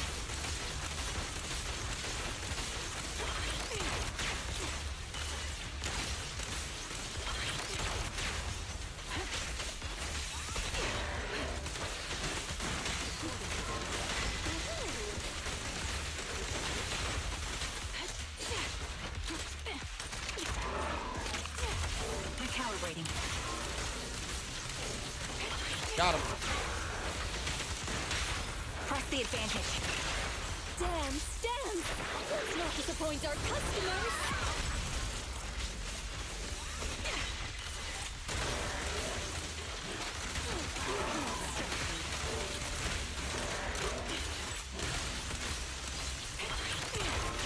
Target locked.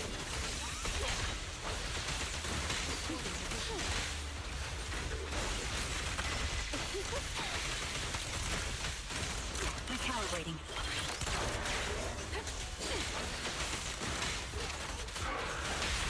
The target's exposed. You dead yet? Thank you. Soldier 11! Damn it. You should have been no match for her. What did you do? Ah, the blind sniper. So you actually can see. Release her. Or else you'll have my bullets to answer to. Your friend is beyond help, Sniper. There's no stopping Silver's revival.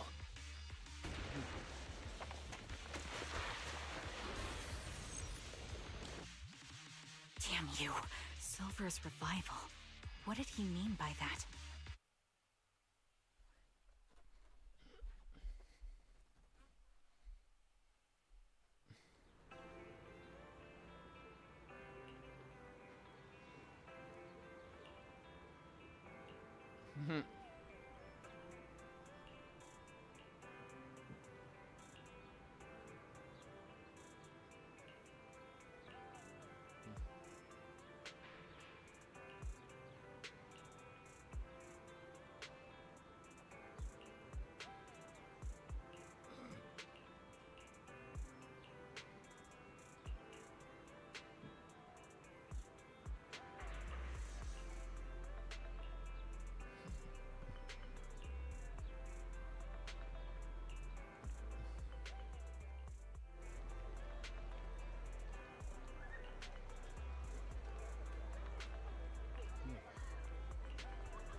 Yep, it's gonna be Anby.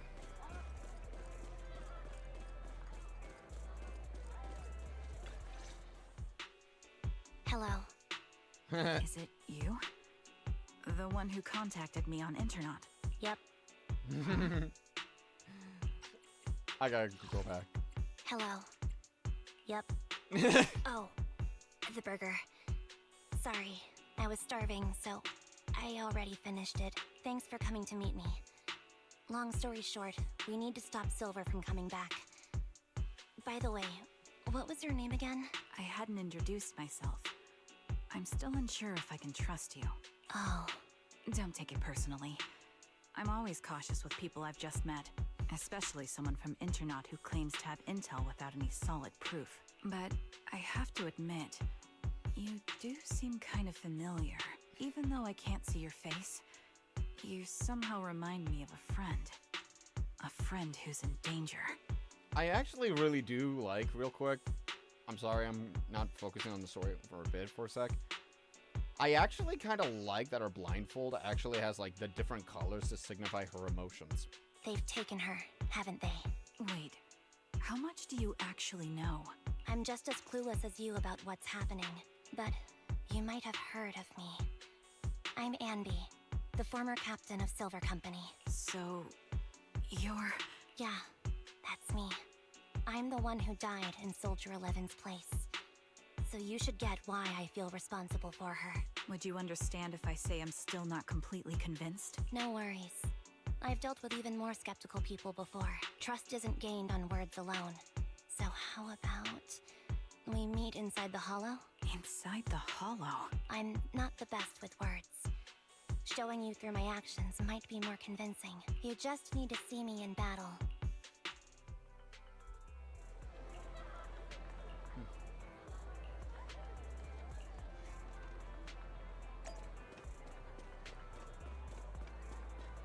All right.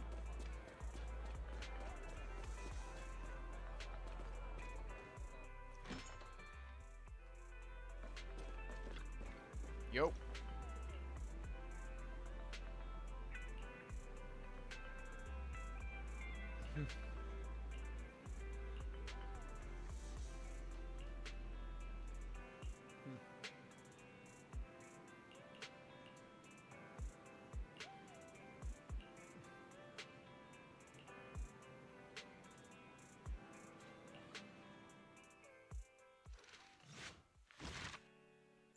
Alright, part 1 done. Part 2.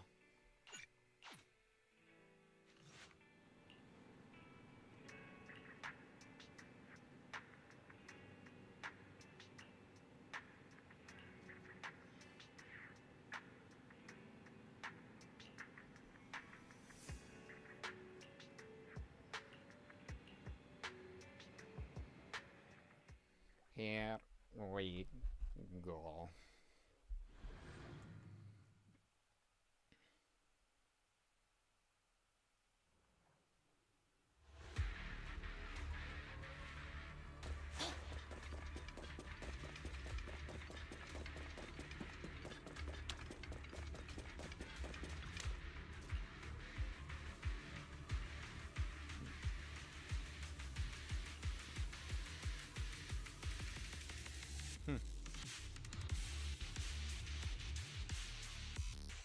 Let me take a good look at your movements.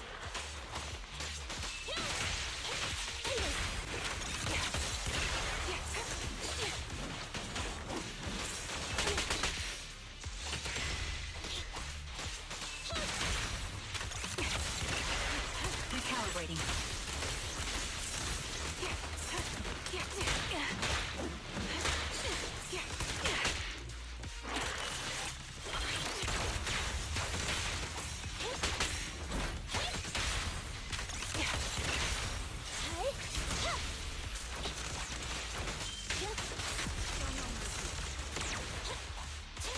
Adjusting for wind.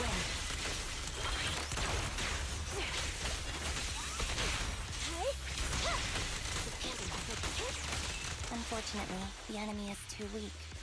I won't be able to show you my full combat abilities. Alright.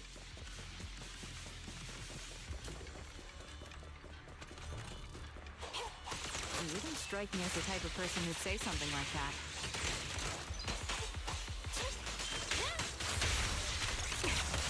Recalibrating.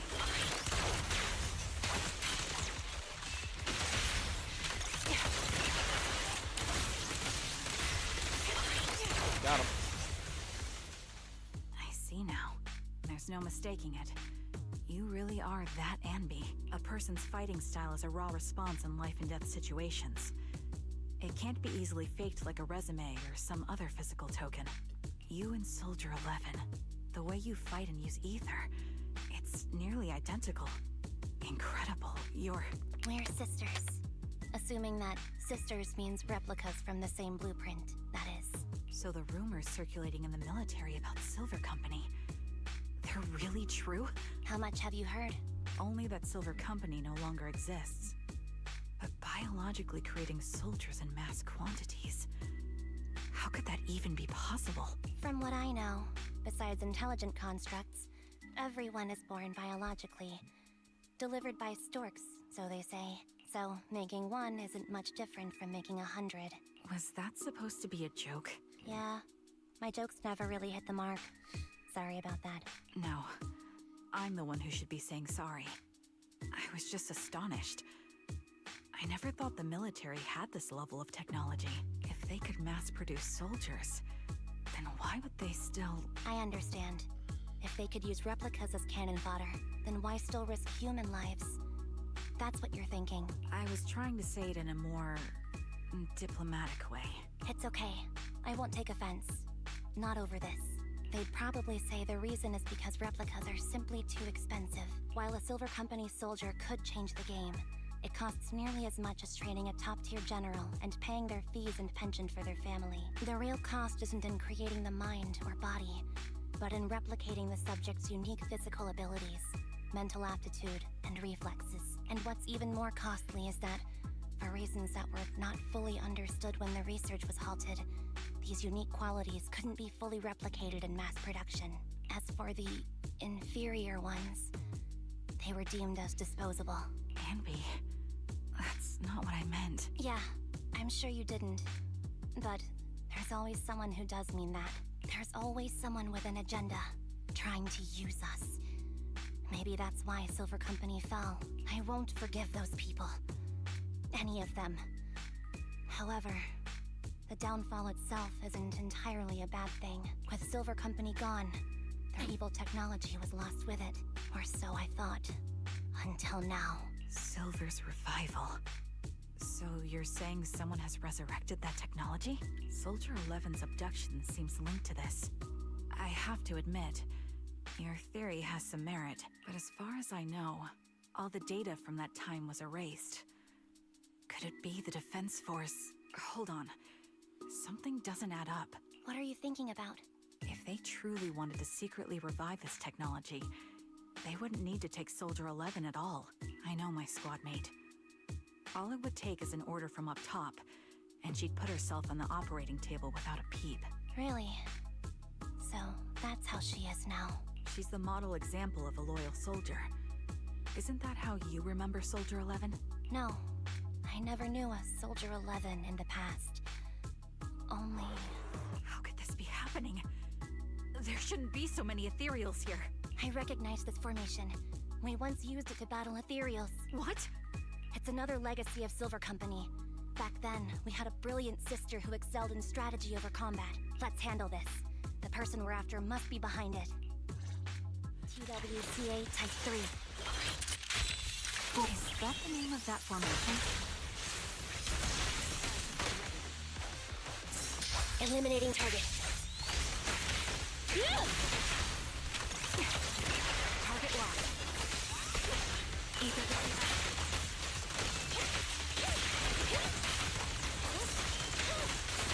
Time to pin them.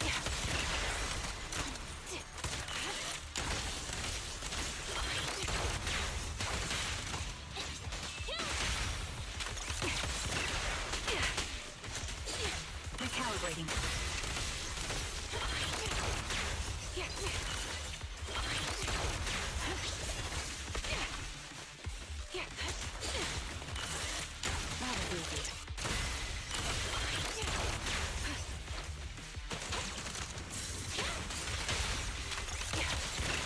Bracing for wind.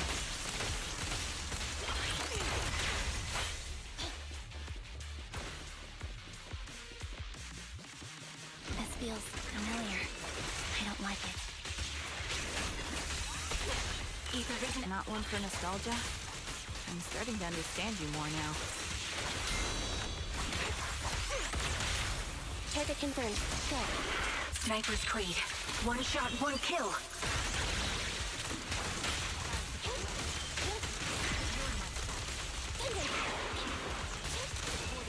Neutralize.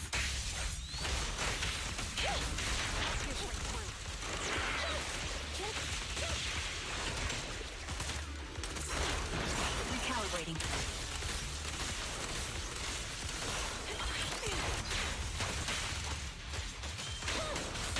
Quick shot.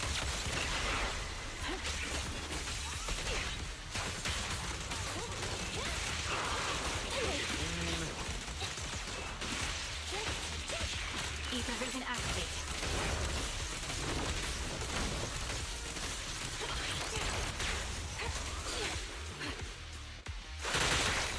Damn it, I tried. The melody of combat. The target's weary. Got him.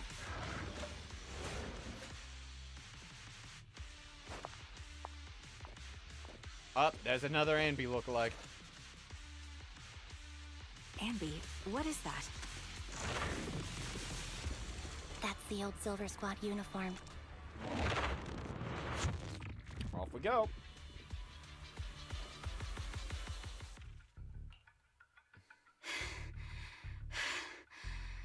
As expected of Captain, her skills, they're still as sharp as ever. Truly remarkable. I feel honored just being her defect. Silver Squad can't be without its captain. Ouch. Give me some meds, eh? You're the worst of any defect! I know you can't talk, but is there something wrong with your nerves, too? Be gentle! Seriously, I have fewer and fewer parts of my original body, and yet I feel more and more pain. I'm curious why that is. But you wouldn't understand such a complex question, would you? Because you're an idiot. Enough. Stop making that miserable noise. Now, about our subject. She's still alive, right? There you are. So, they call you Soldier 11 now, right? What a hideous name. But looking at you now, you do have a pretty face. Pretty and pitiful. This face is the only thing we have left in common. Aside from that, I'm nothing like you. I've lost all my limbs. I'm no longer a complete member of Silver Squad. And I need a complete body for the experiment. Which is why I need you. What? You're asking me what happened? But you should know what happened that day. It was the day you weren't there. Captain Anby traded herself for you.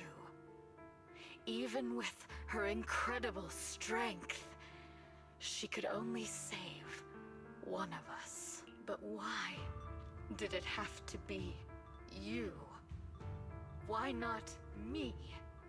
Why not Twiggy? Tell me why! They were all dead. Heaps and heaps of corpses crushing me. When they found me, my limbs were severely corrupted. I couldn't move.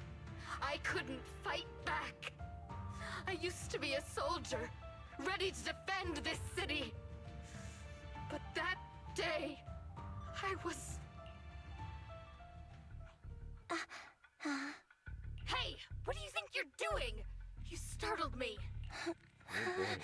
All right, fine. You're just here to remind me, right? They're here to pick up today's shipment. I'll go handle it. After that, I'll come back and tell you the rest of today's story. It seems Soldier 11 is being held captive here. So what's the plan? The plan? Shh. Let's discuss it over there.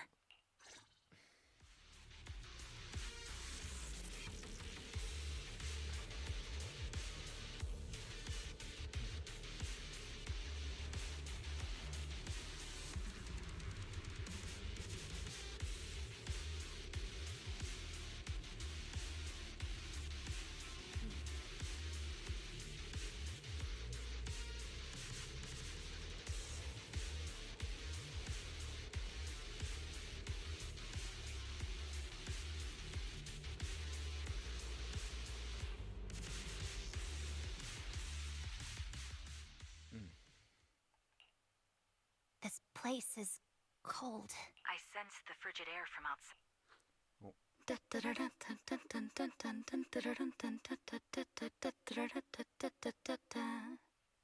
Yep, that's the same tune from before. Someone's entering. Are you hidden? Don't worry. It's dark here, and the machines are pretty noisy. They won't detect me. Soldier 11, wakey wakey. That's odd. I know I've taken quite a few samples from you and injected some meds, but you'll tough it out, won't you? Won't you? Do you enjoy being pampered? Because you're the youngest sister? Oh, that won't do. Get up and play with me. Good. That's my girl. Now, let's continue our story.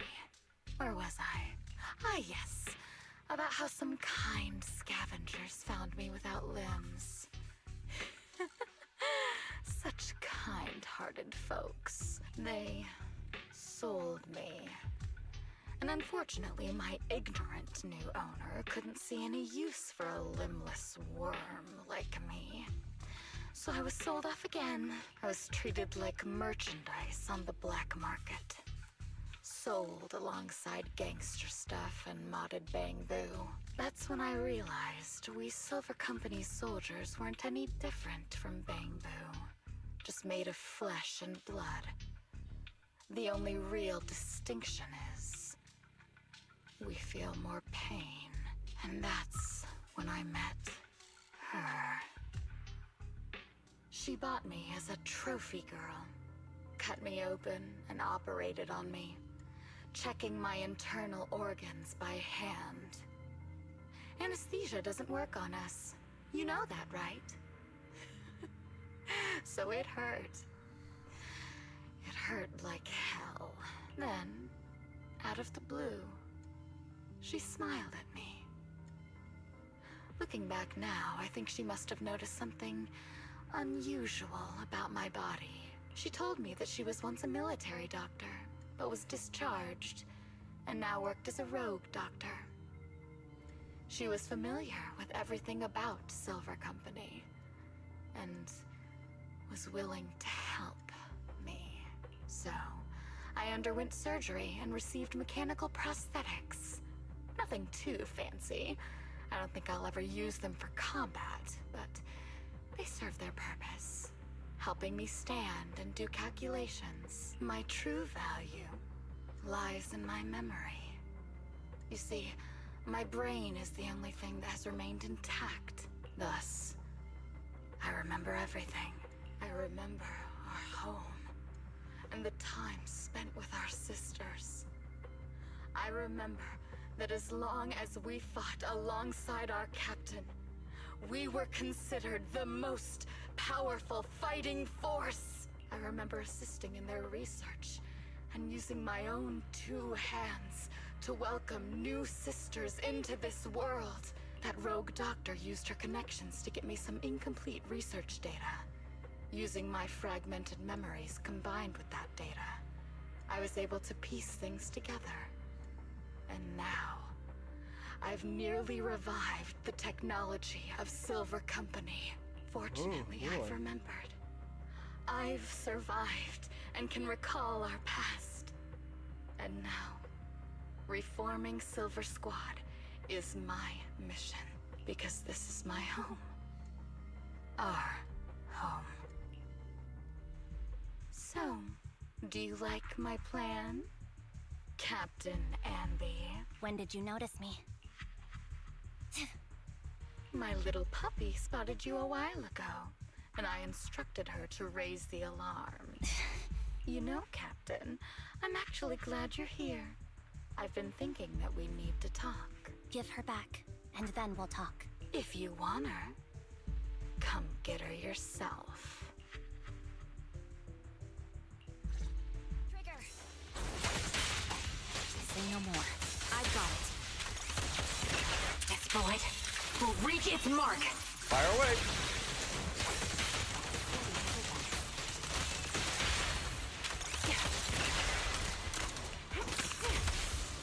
Recalibrating.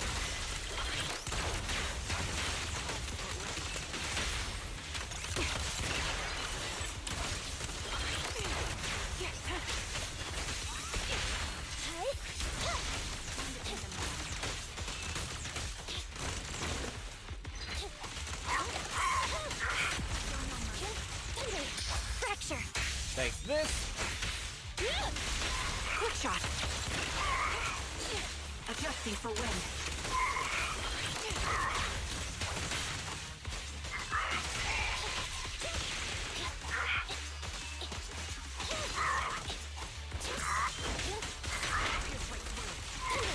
The target's weary.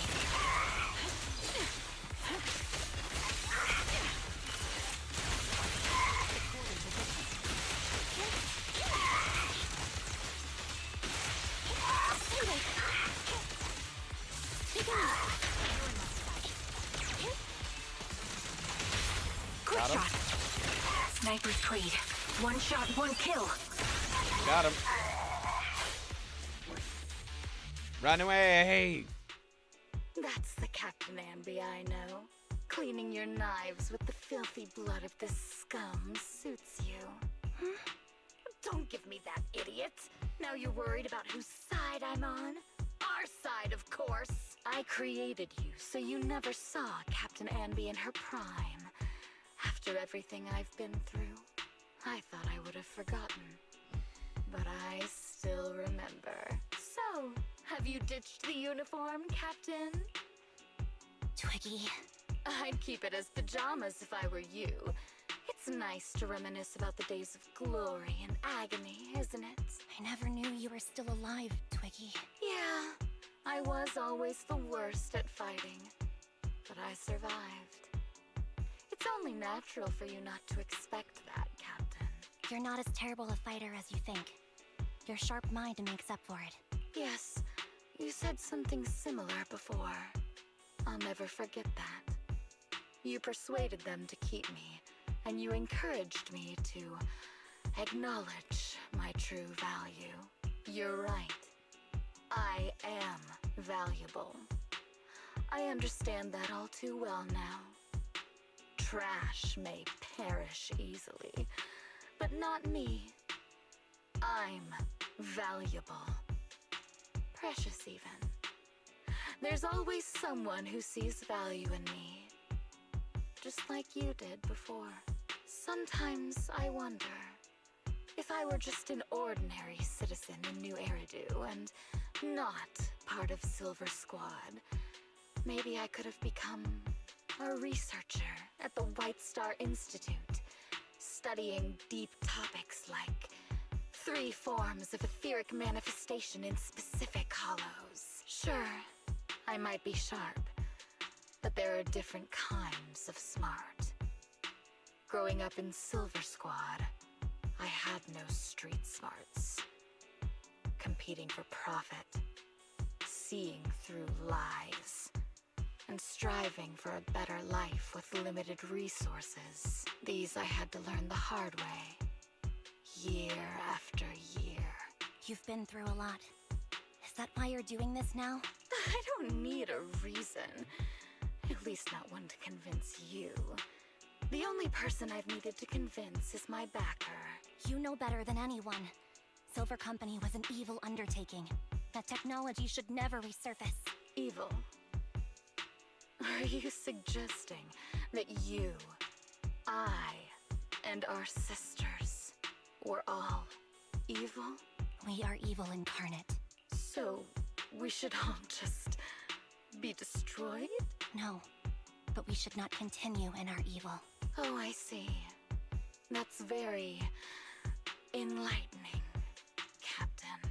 We should be eating burgers, watching movies, working a job, and going on dates. Instead of being maimed, sold, tortured, and struggling to survive. You know I care for you, Captain Anby. Whatever you do, I won't hold it against you. But that doesn't mean you can stand here and say these things so lightly to my face. You know where I am, don't you? You know where I live, what burgers I like, what movies I watch, and who I spend time with. Since you know, you're welcome to visit me anytime, Twiggy. I'm your captain. I'll personally deliver the punishment you deserve, and then seek redemption with you together. Captain. We can still make things right before you make a greater mistake. Fortunately, I found you before things got any worse. I have so much to tell you, but maybe another time. For now, we should...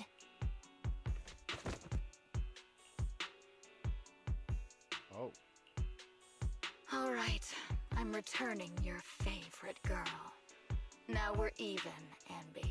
Twiggy? I said we're even. From now on, you can stop acting like a captain and save this foolish talk. Soldier 11! Wake up, Soldier 11! Anby, she doesn't look good. We need to get out of this hollow ASAP. I see how it is. Twiggy, I'll be back. I won't just abandon you. You sicken me. Like I said, just save the foolish talk. I can't stand to hear that kind of mush from someone who looks exactly like me. It's not mush. And I hope you'll get used to it. Let's go, Trigger. Hey, go contact you-know-who. Ugh, cut the crap! Oh. You think I don't realize I shouldn't cut the middleman and contact the client directly? But look at the mess we're in! The junk she's brought won't fix this.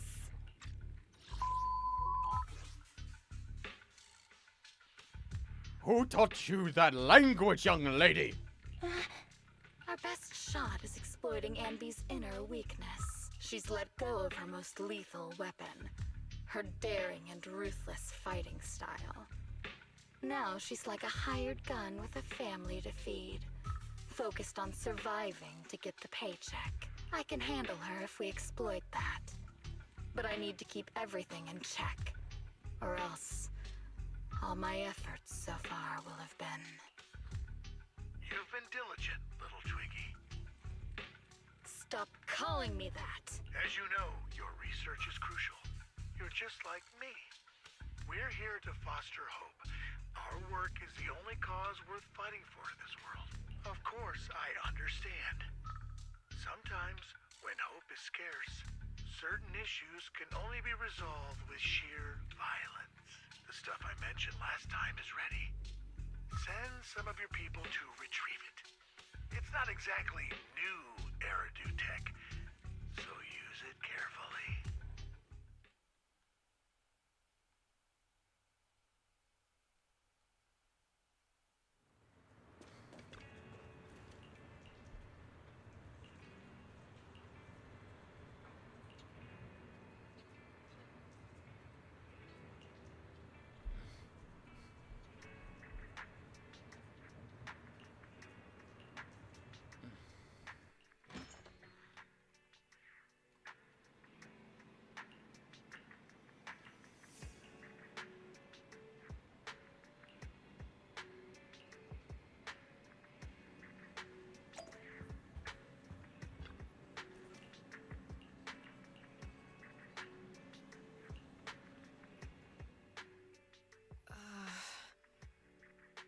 What is this place?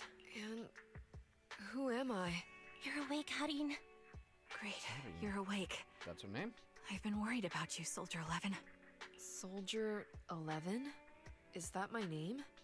It sounds odd and could easily get confused with another number like Soldier 161051. Only a fool would call herself that. You're awake, Harin. I can see you're doing much better now, but I won't let you talk about yourself like that. Her memories seem jumbled. The injuries might be more serious than they appear. When a Silver Company replica is severely wounded, their memories are often the first thing to fail. Even me, all those years ago, there was a time when I couldn't remember anything. Is that so? Then what about your combat skills? Were they affected? Would the Defense Force abandon her if she couldn't fight anymore? Well, I know we wouldn't do that. Proxy. Yeah, having one more mouth to feed won't hurt. It's nothing compared to our monthly electricity bill. Plus, our little black cat needs another playmate. He's already getting bored of us. You know how short-handed we are, right, Charon? Whoops. I mean Trigger. Charon? There you go, trying to be funny again. Guess that's your unique charm, Manager. Jokes aside, I can't vouch for the Defense Force, but I can promise that Obel Squad won't abandon her. I see. Well, we know how resilient she is, so we're confident she'll bounce back. It seems you and Soldier 11 go way back, Anby. Could you share more about her? And maybe how we can help her recover faster? Are you sure it won't be too much trouble for you? Don't worry. Nicole's caused a lot more trouble for us. Besides, Soldier 11 is our friend too. I see. In that case, what she needs now is nothing too out of the ordinary. Warmth, comfort, safety, and relaxation. Also, some familiar faces, as well as her favorite foods. Ah, right. I should get her some burgers for an energy boost. I'll be right back. Not so fast, Anby. Burgers aren't exactly Soldier 11's favorite. Oh, they're not? What does she like then? It seems Trigger already left to get it. You'll probably find her near Waterfall Soup. By the way, General Chop is concerned about Soldier 11 as well. Be sure to let him know that she's improving. Yeah, don't worry. She's in good hands with us here.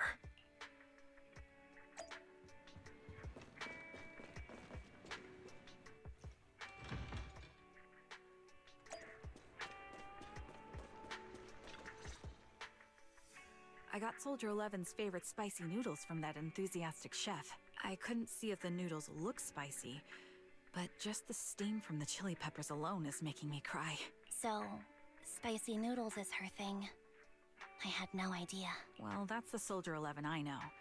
She would come to 6th Street whenever she had free time. Maybe she feels more at home here than back in the barracks. She rarely talked about anything other than training, combat, and promotions. But when she did, she'd usually mention super spicy noodles, the video store owners, the arcade, and cats. Did she ever talk about me? You might not like the answer. Soldier 11 has never brought you up, but she seems fixated on a certain betrayal. Apparently, someone very important to her that she admired greatly vanished without a trace, leaving her to deal with that awful situation by herself. The person left without so much as an explanation. In the military, such actions are seen as desertion. And eventually, such deserters are marked as KIA by detached and indifferent officers. Does any of that ring a bell? I have nothing to say. Even if she resents me, she has the right to do so. That's pretty cold, even for me. May I suggest something? What's that? If you want to mend things with Soldier 11, don't say anything like that to her. Trust me, don't. But that's the truth. I have no excuses for that. I lost my memory when I left the army. Once it returned, I wanted to contact Soldier 11, so I asked Nicole to check on her. Then I learned that she was doing well, that she had joined Obel Squad, and that she's an exemplary soldier who recently got promoted. She had a new captain and new comrades, so I felt her troubled past in Silver Squad might only weigh her down. I had no reason to show up again. Trigger. What? Tell me, if you were me, you would have made the same call. right? If I were you... Yes, I might have. That's what I thought. So, even if she hates me, I deserve it. But I'm not you, Anby. That's the point. If I were in your shoes, I would let Soldier 11 know she was never betrayed or abandoned. I'd let her know that her comrades would search to the ends of the earth for her, and that they'd never forget her. Trigger, you're really amazing. That's all you have to say? Yeah, I'm really impressed. It must be nice to have you as a comrade. I'm not so sure about that. But we have more pressing matters to discuss now. What are you planning to do next? I'm heading back into the Hollow to put an end to everything with Twiggy. That evil tech must never resurface again. But before that, I want to apologize to Soldier 11. Apologize? But given the current state of her memory, she might not remember it afterward. That's the idea. Wait, really? Yeah, that's the best choice for my cowardly side. Seems like it's really weighing on your mind. Alright, if there's anything I can do, just say the word. In that case, I need you to prove something to me. Prove something? Like what? Prove that you can take good care of Soldier 11. That's the only way I can hand her over to her new comrades without worrying. Alleviating all your worries might not be a good thing either. But I understand. I'll prove that I can take care of her. Now then, let's head back. After all, we don't want to show up with a bowl of soggy noodles for our patient.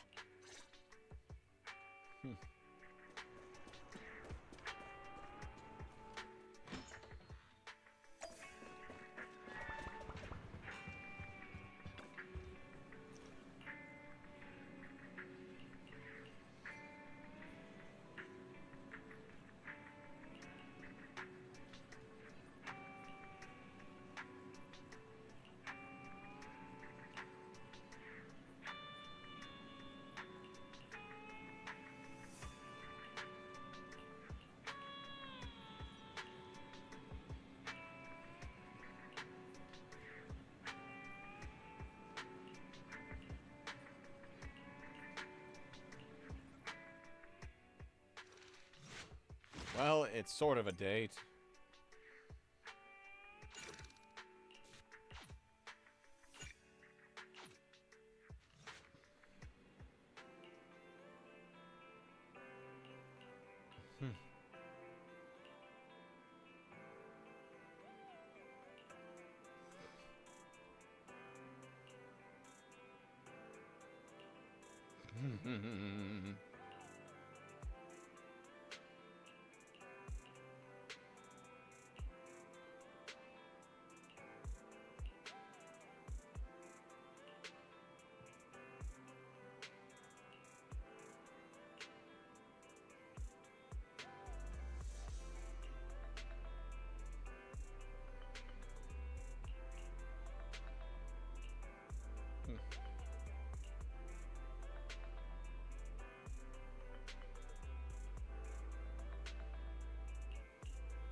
Alright, here we go. This is gonna be pretty sweet.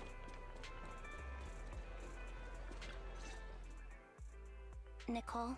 Well, look who decided to come back. I'm sorry for leaving without saying anything. You can punish me however you see fit, Nicole. What's the use in punishing you? If anything, I'd prefer some compensation. So, how do you plan to make it up to me? Oh, Nori. Shame that you had to leave. You missed out on this. I'm waiting.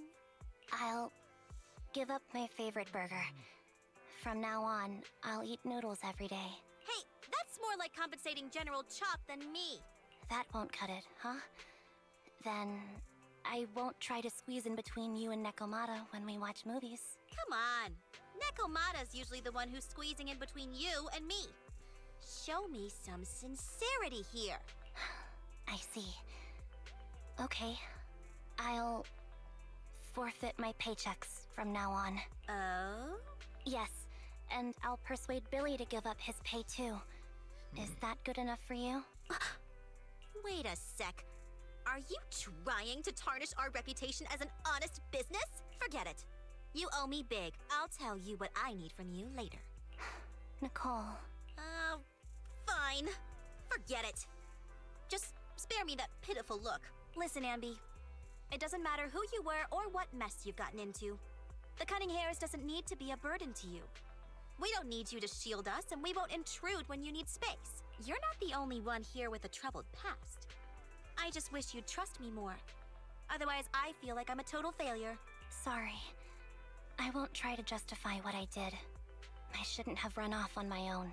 Once this is over, I'll answer all your questions. No more hiding anything. That's my good girl. You're a terrible liar, you know. I know. By the way, I have a favor to ask you. Oh, you finally need me? Yeah. There's a woman who looks like me. She wears a Defense Force uniform and goggles. I think she should be pretty easy to spot. Piece of cake. On average, finding a cat takes us 3 hours, 14 minutes, and 8 seconds. Finding a person is way easier. I'll contact some of my sources. I'll let you know as soon as I get any information.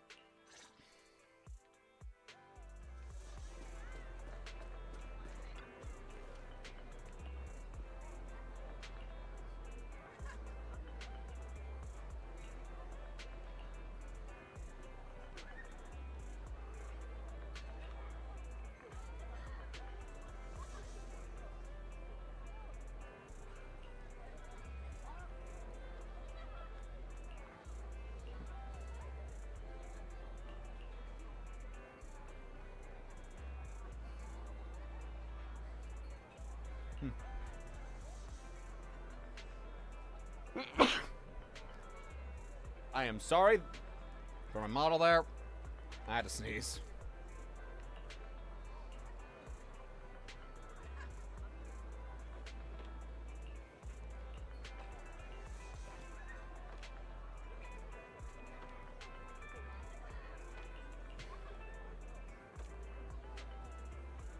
Yeah.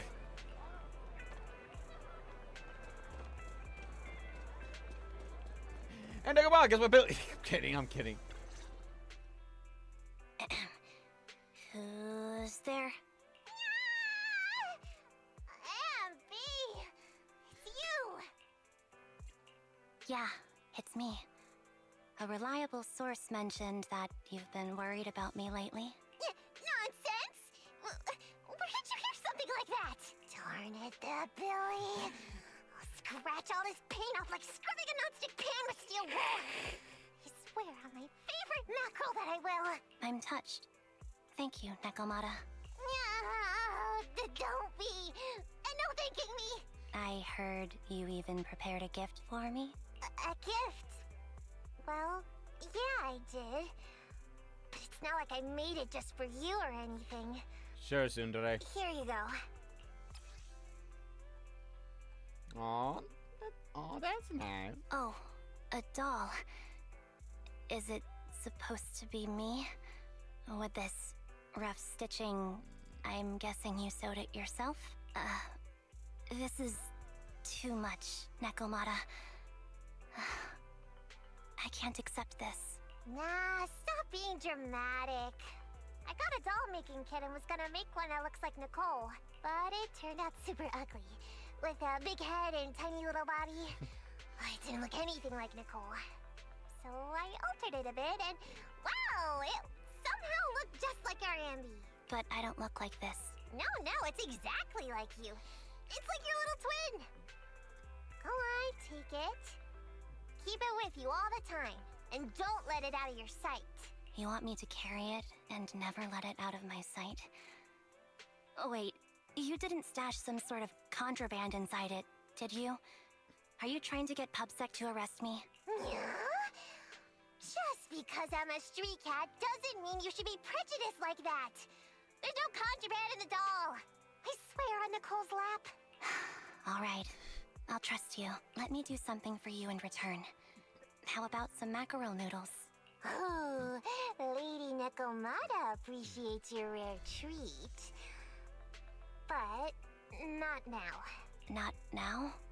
But the noodle shop is close by.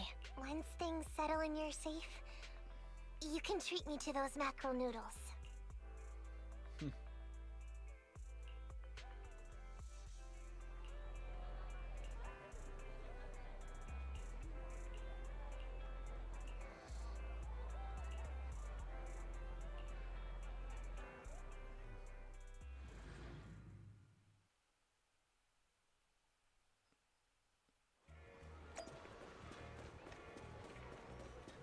Alright. So, Anby, you just going to watch? Or are you actually going to talk with her?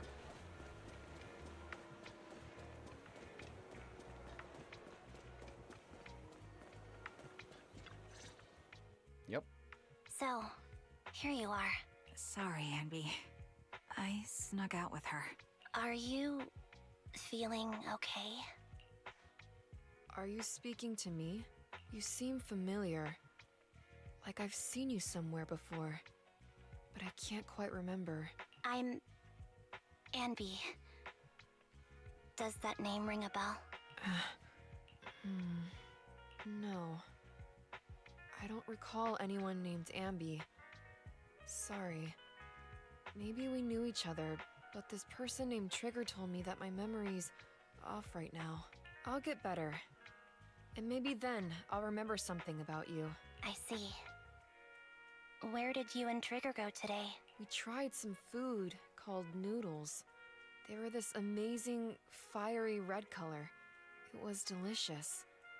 Then we pet some creatures called cats. They were different than I expected. Surprisingly soft. We went to an arcade, did some shopping, drank some tea milk, and even opened surprise boxes. Then we went to a dim, noisy place and watched a movie.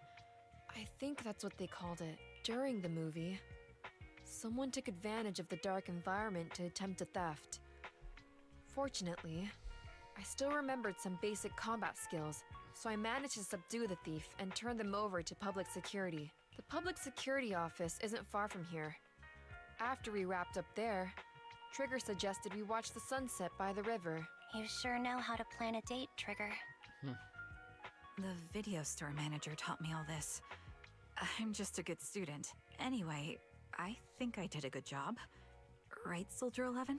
Yes. I had a great time. Still, I can tell my body isn't really used to relaxing. I can always feel an urge to do some push-ups or some other exercise. That's our model soldier for ya. So, Anby, can you relax now? Soldier 11 is important to me. I don't ever want to lose another squad mate. So I promise to look after her. You can focus on the matters at hand now. Once everything's settled, if you choose to face her, I'll be there to vouch for everything you've done for her. And if you prefer to stay out of it, no pressure. I understand the weight of your history with Silver Company. It's like a heavy chain around you both. I'll break that chain. I have faith in you. Thanks, Trigger. In that case, please keep this for me while I'm away. What's this? A doll? It looks a little familiar. It's very cute. Please, keep it safe until I come back. Right now, it's my most cherished possession. Don't worry. If it means that much to you, we'll be sure to keep it safe. Thanks. It gets chilly by the river at night. Let's head back to the video store and get something warm to wear.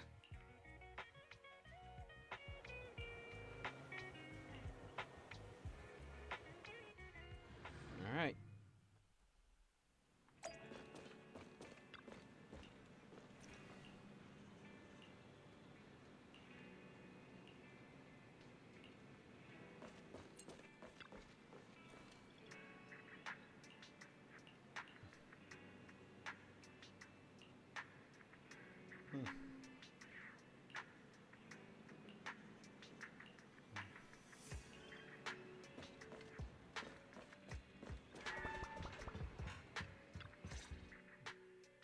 I remember you from earlier today.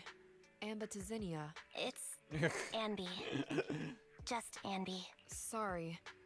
It seems my memory still hasn't recovered yet. It's frustrating not knowing what I've forgotten. I can help with that. You can help? I can tell you what you've forgotten, Harin. Harin. Is that my name? It was your name before you were Soldier 11. The name I knew you by. Back then, we used to find nice-sounding words to call each other. The higher-ups were aware, but didn't intervene. I don't like that name. It sounds too weak for me. Yes, you've said the same thing before. So what exactly is this Silver Squad? And who decides who's qualified or not? There's a lot I don't understand. If it's connected to my past, then please tell me everything. Sure, I'll explain it all. Just allow me to do one thing. Huh. One thing? What's that? Allow me to apologize to you. There were many things I didn't understand then, and still don't understand even now. All I know is that we were used as pawns in a power struggle within the army.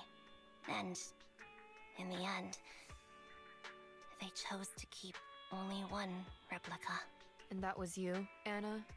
As you said, you were considered the top performer. I'm not Anna. That's someone else. But yes, I was selected. They devised an operation. A suicide mission. No one was expected to return alive.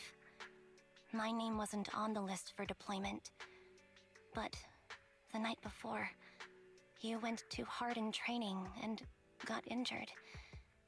So I took your place. Did you survive the mission? Take a guess. I saw my squad mates buried in the rubble. The memories are all a little foggy, even to this day. I'm not sure how I survived, or how I was able to stand before the senior officers. How could they issue such a ruthless order? Sending their own soldiers to die? We're living, breathing human beings. That's the point, Harin. Are we humans? I assume you can also issue combat orders now. When you send a squad of explosive Bangbu into the enemy base, do you consider their well-being? But Bangbu aren't humans. I don't have to consider that. That's what they said too. Replicas aren't humans. So, they ordered Silver Squad to their deaths. But since you are still a survivor, they ordered me to execute you. Did you go through with it? What do you think? It appears you didn't. But if it were me... Would you have followed their orders? No. I would have executed the officers who issued that suicide mission. So what did you do? I fled.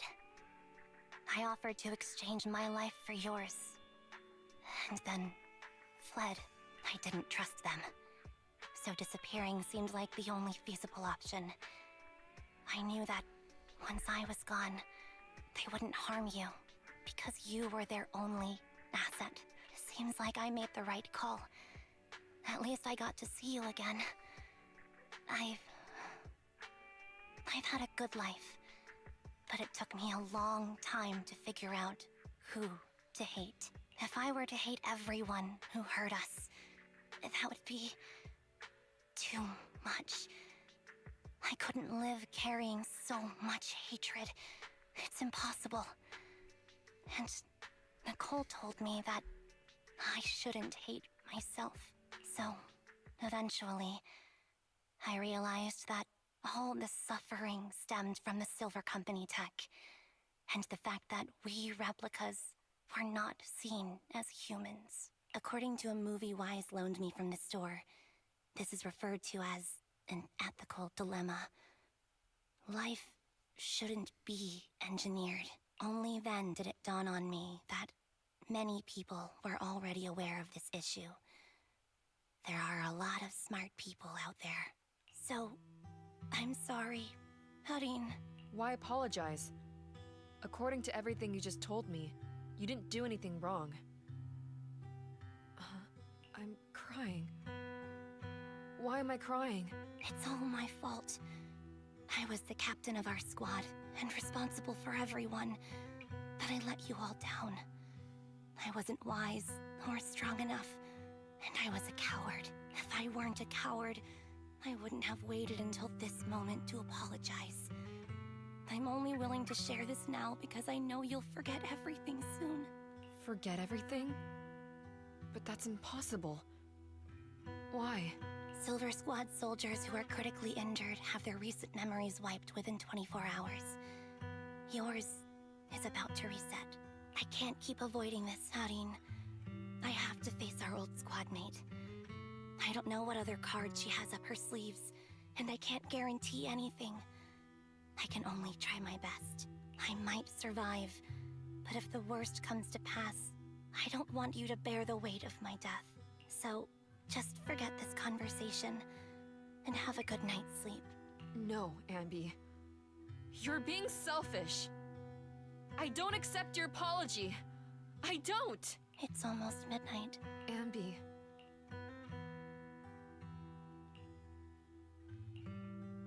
What is this place? What am I doing here? Your name is Soldier 11. Good night.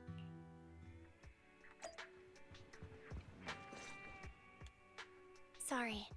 I must have been talking too loud just now and woke you up. Anby, what are you planning to do? What do you mean? Come on, don't hold out on us. Are you sneaking out on some super dangerous business? There's actually something I need to take care of. No need to worry about me. I'll be fine. Don't try playing cute with us. Didn't I tell you before?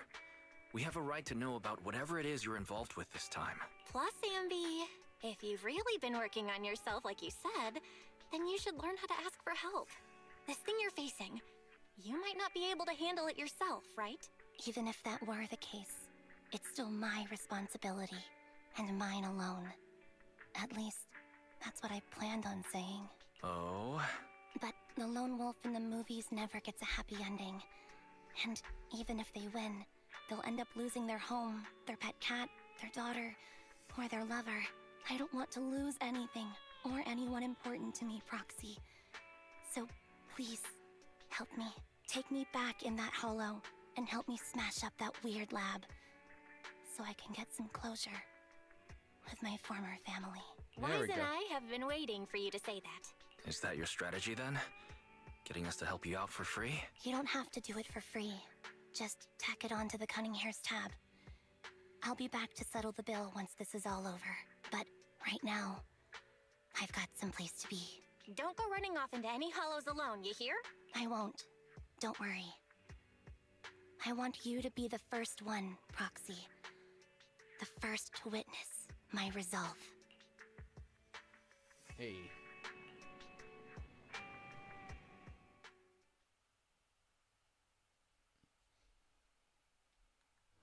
Alright, now it's time for her to go into that outfit then. Long time no see. Replica number 0. Silver Squad. Captain. I thought I'd never see you again. Alright, here we go. Anby, you look like a character straight out of a movie right now.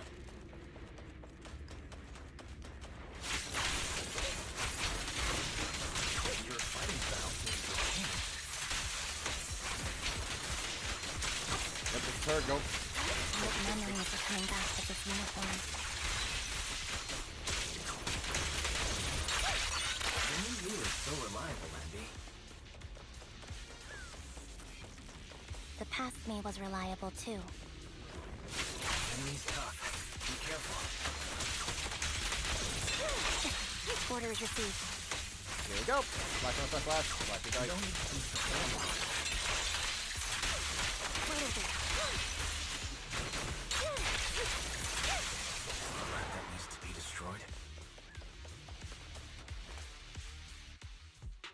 I'm heartbroken, Anby.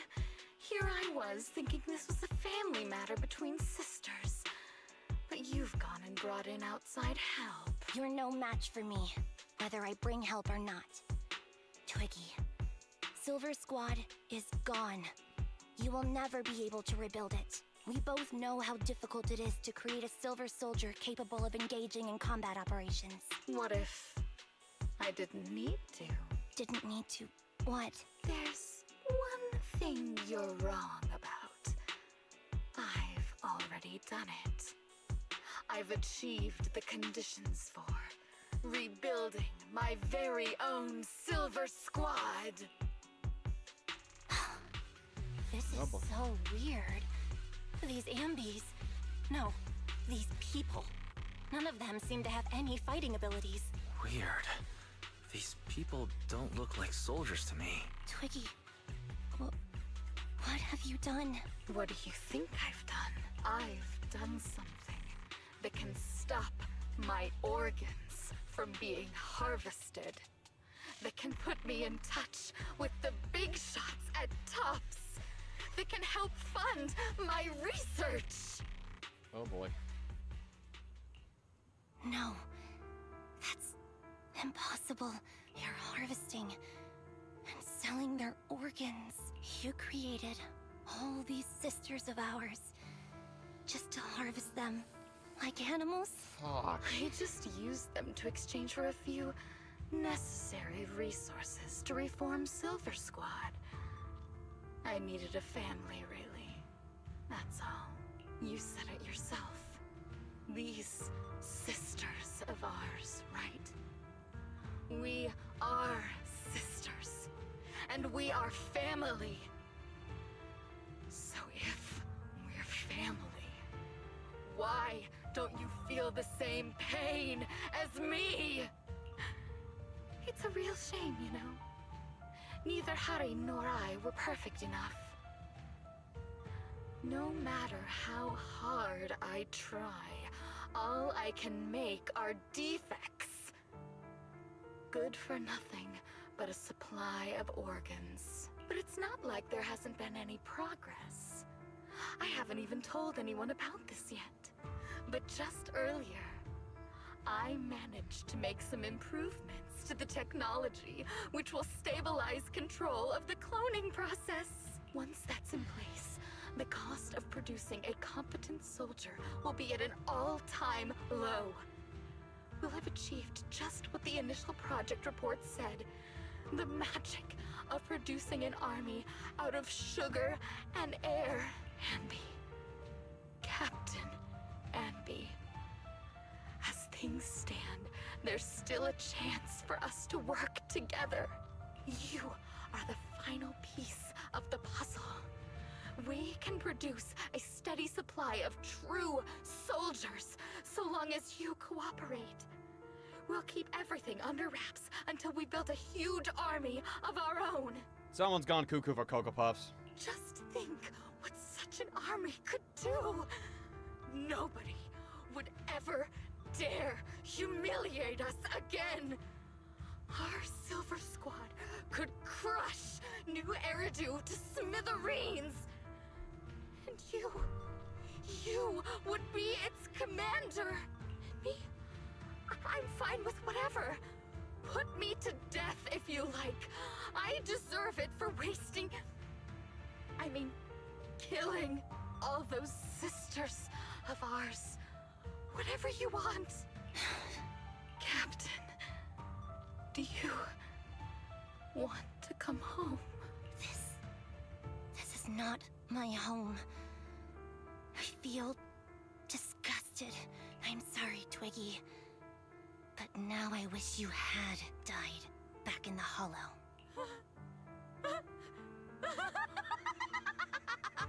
I know.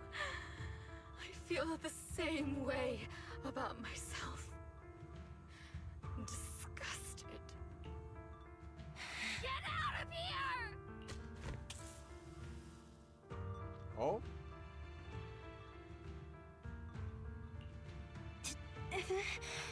What are you doing, idiot? You absolute idiot! Are you insane? You're just a defect. Your body won't be able to handle it. You'll make everyone... I want to protect you. Protect all of you. Thank you for letting me be born. I will never let you be lonely. Oh boy.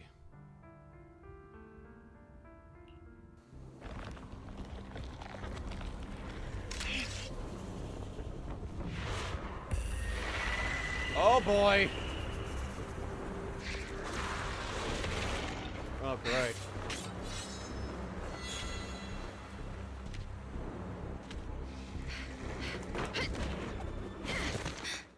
You. Why did you come? I haven't forgotten the art of combat. Silver Company formation. TWAN, Anti-Ethereal Mark II. Let's go. Hurt you. Feels really familiar. I never expected to be able to face you like this.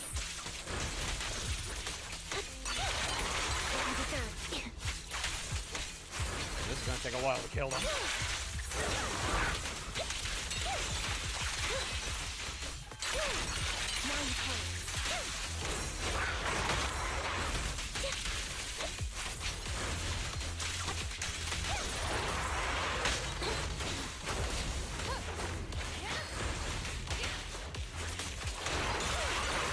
To show no mercy, even if our opponent is twiggy. That's my line. Don't push yourself. Understood? Oh god. Affirmative. Why did I subconsciously...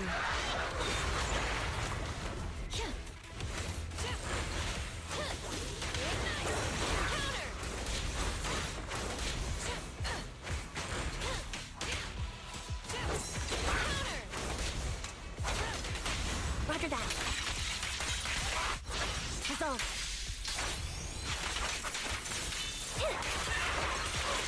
I shouldn't miss the feeling. At least, you shouldn't miss it too often.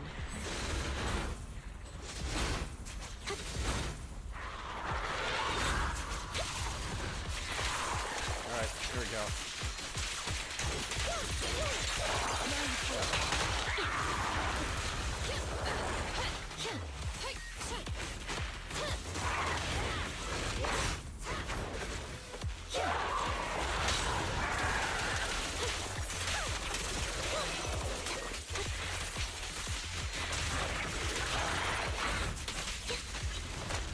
Good grief.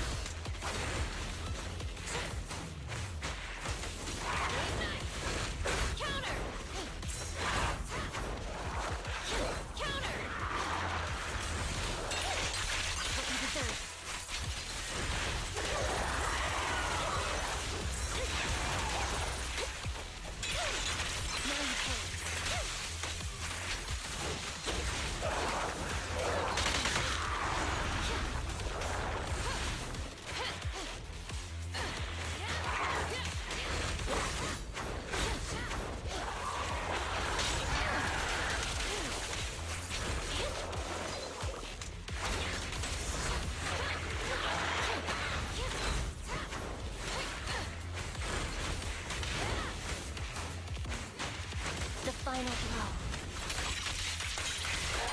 I won't let you have it. Okay, here we go. Boom. Woo! Okay, that was really cool as shit.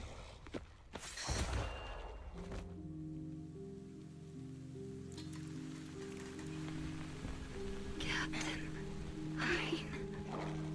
did I fail the combat test again? I told you I'm not good at fighting.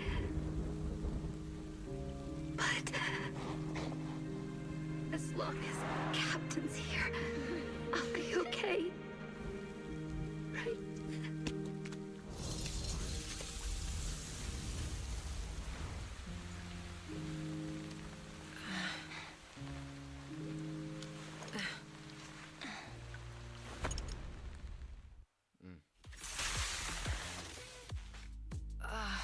You. What are you doing here? Aren't you supposed to be with Trigger? Trigger was the one who covered for me, so I could come here. She's probably still dealing with the enemies that we met on the way here. You shouldn't be here. You weren't supposed to remember anything. Anby. Turns out you're not a traitor at all. You're a coward. I'd still be completely in the dark if it weren't for that funny-looking doll. Huh? You mean there's something wrong with the doll that Nekomata gave me? There was a camera stuffed inside its head. It recorded your whole confession to me before its battery died. I didn't understand everything, but I knew enough to take action. Seeing as we're sisters, I couldn't let you take this risk alone. And I knew that you didn't betray us. I liked that feeling. It was enough to help me believe in many things again. Proxy, her condition is extremely unstable. Please, get her out of here as fast as you can. Sure thing. As for what comes next, you gotta do that alone, right, Anby? This tech has to be destroyed.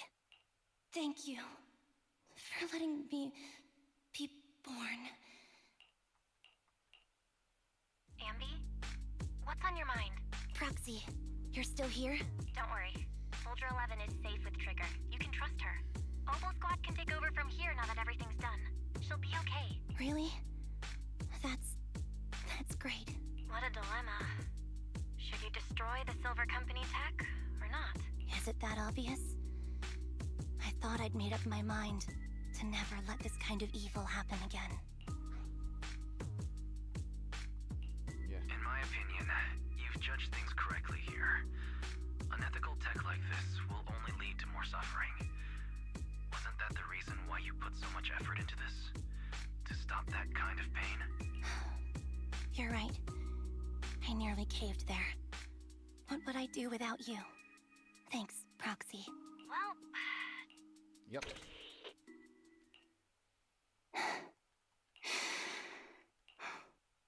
I've made up my mind.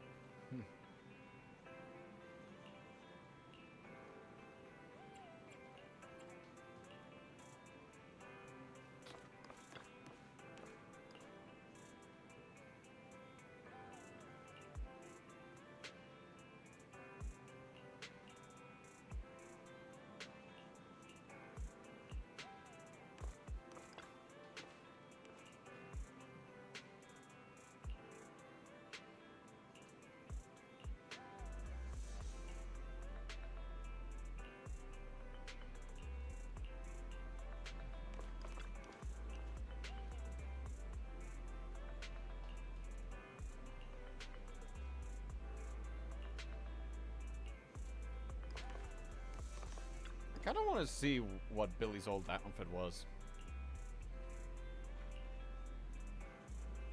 He probably might get an S rank down the road.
How do you get ahead of me?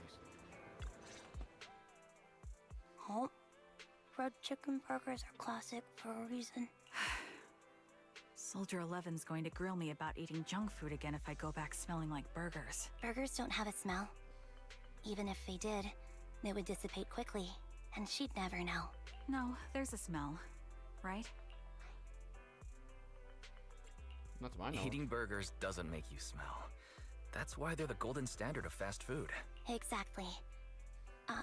Proxy, when did you get here? I just got here. I heard you mention Soldier 11. Is she doing better? After all, the last time I saw her, she was in pretty rough condition. Thanks. Soldier 11 would be really happy to know that you care so much about her. She's made a full recovery. She's completely regained the same training intensity as before her injury. At least with her body, I mean. So her body's recovered, but her memory is still affected? Not quite. I asked Anby out today to chat with her about what's going on with Soldier 11. Her memory has basically reverted to how it was before the injury. She might occasionally get someone's name wrong, but she doesn't mistake her own identity, and her short-term memory is persisting through to the next day. She's made a recovery. That's great. It's still too early to say. She seems to have completely blanked out what happened during the incident, including the time she spent with you, Anby. Like I said, that's great. You still feel the same way now? She still believes that she was betrayed and abandoned. She still hates that traitor Anby. That's wonderful. Wonderful? Hadine's a way stronger person than me. Strong enough to keep living with hatred. That's powerful. I don't know what to say. All I know for sure is the target of her hatred is me. And that's good. We won't be meeting again. So, I won't get killed by her, or vice versa. But once she turns her hatred towards something, or someone else, things will get dangerous. Hadine is so pure. She's like an unalloyed metal that combusts even in water. The last thing I ever want to see is her getting hurt by her own flames. I didn't realize you put that much thought into it. I was just thinking about it while watching some similar movies lately. There are movies like that? Oh, yeah. Yeah. Wanna watch it with me next time, Trigger? We can watch it at the video store.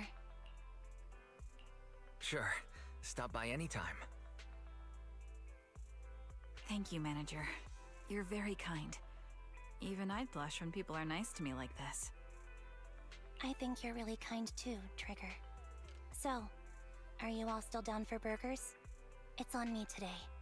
Come on, you can get whatever you like. Burger!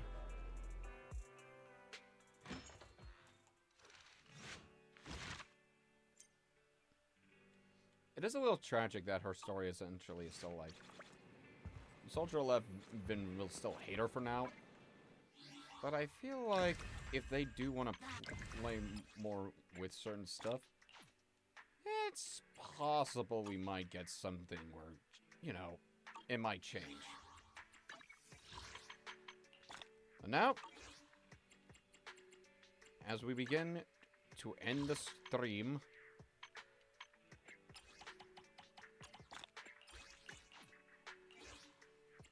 let's go out of our way and do what I basically set up earlier. It's time to try to get Bernice. Although if we get her, I will, in like 110 poll, we'll try and get Anby too. I still want to get Bernice because I got Grace. I kind of want to get like a Disorder team set. I didn't wind up getting Yanagi because I started like when she was around. So, yeah. Either way, Vex, Nori, this is for you!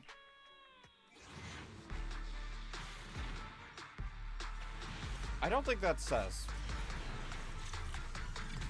Nope. Well, typical of me. I got bulk growth, so I got that. But yeah, this is kind of typical of me. Like, I go, I warp, and just usually one. I don't have great luck. Until now! Oh, yeah, there it is. There's an S. Okay. Although I should really not what do you call it, you know? Hey, Bernice, you want some nitro fuel? Come here, girl. Come here. I got nitro fuel. I got nitro fuel. Come here, girl. Come here, girl. Come on. You want a nitro fuel? Of course. If the pay's good, why not? I got you, girl. Okay, I got Polka. Come on, come on. I got nitro fuel and Polka. You want it? You want it? You want it? Here I come. It's my turn to shine.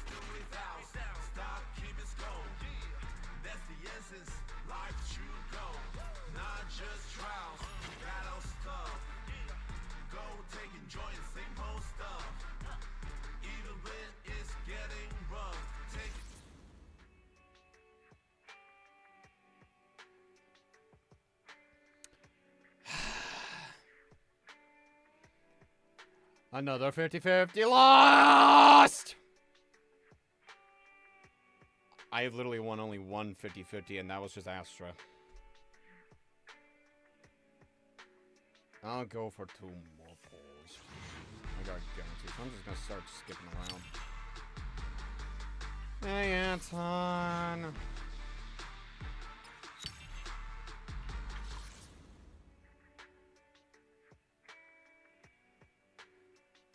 Y'all just get out of here. Y'all have a good night. Bye.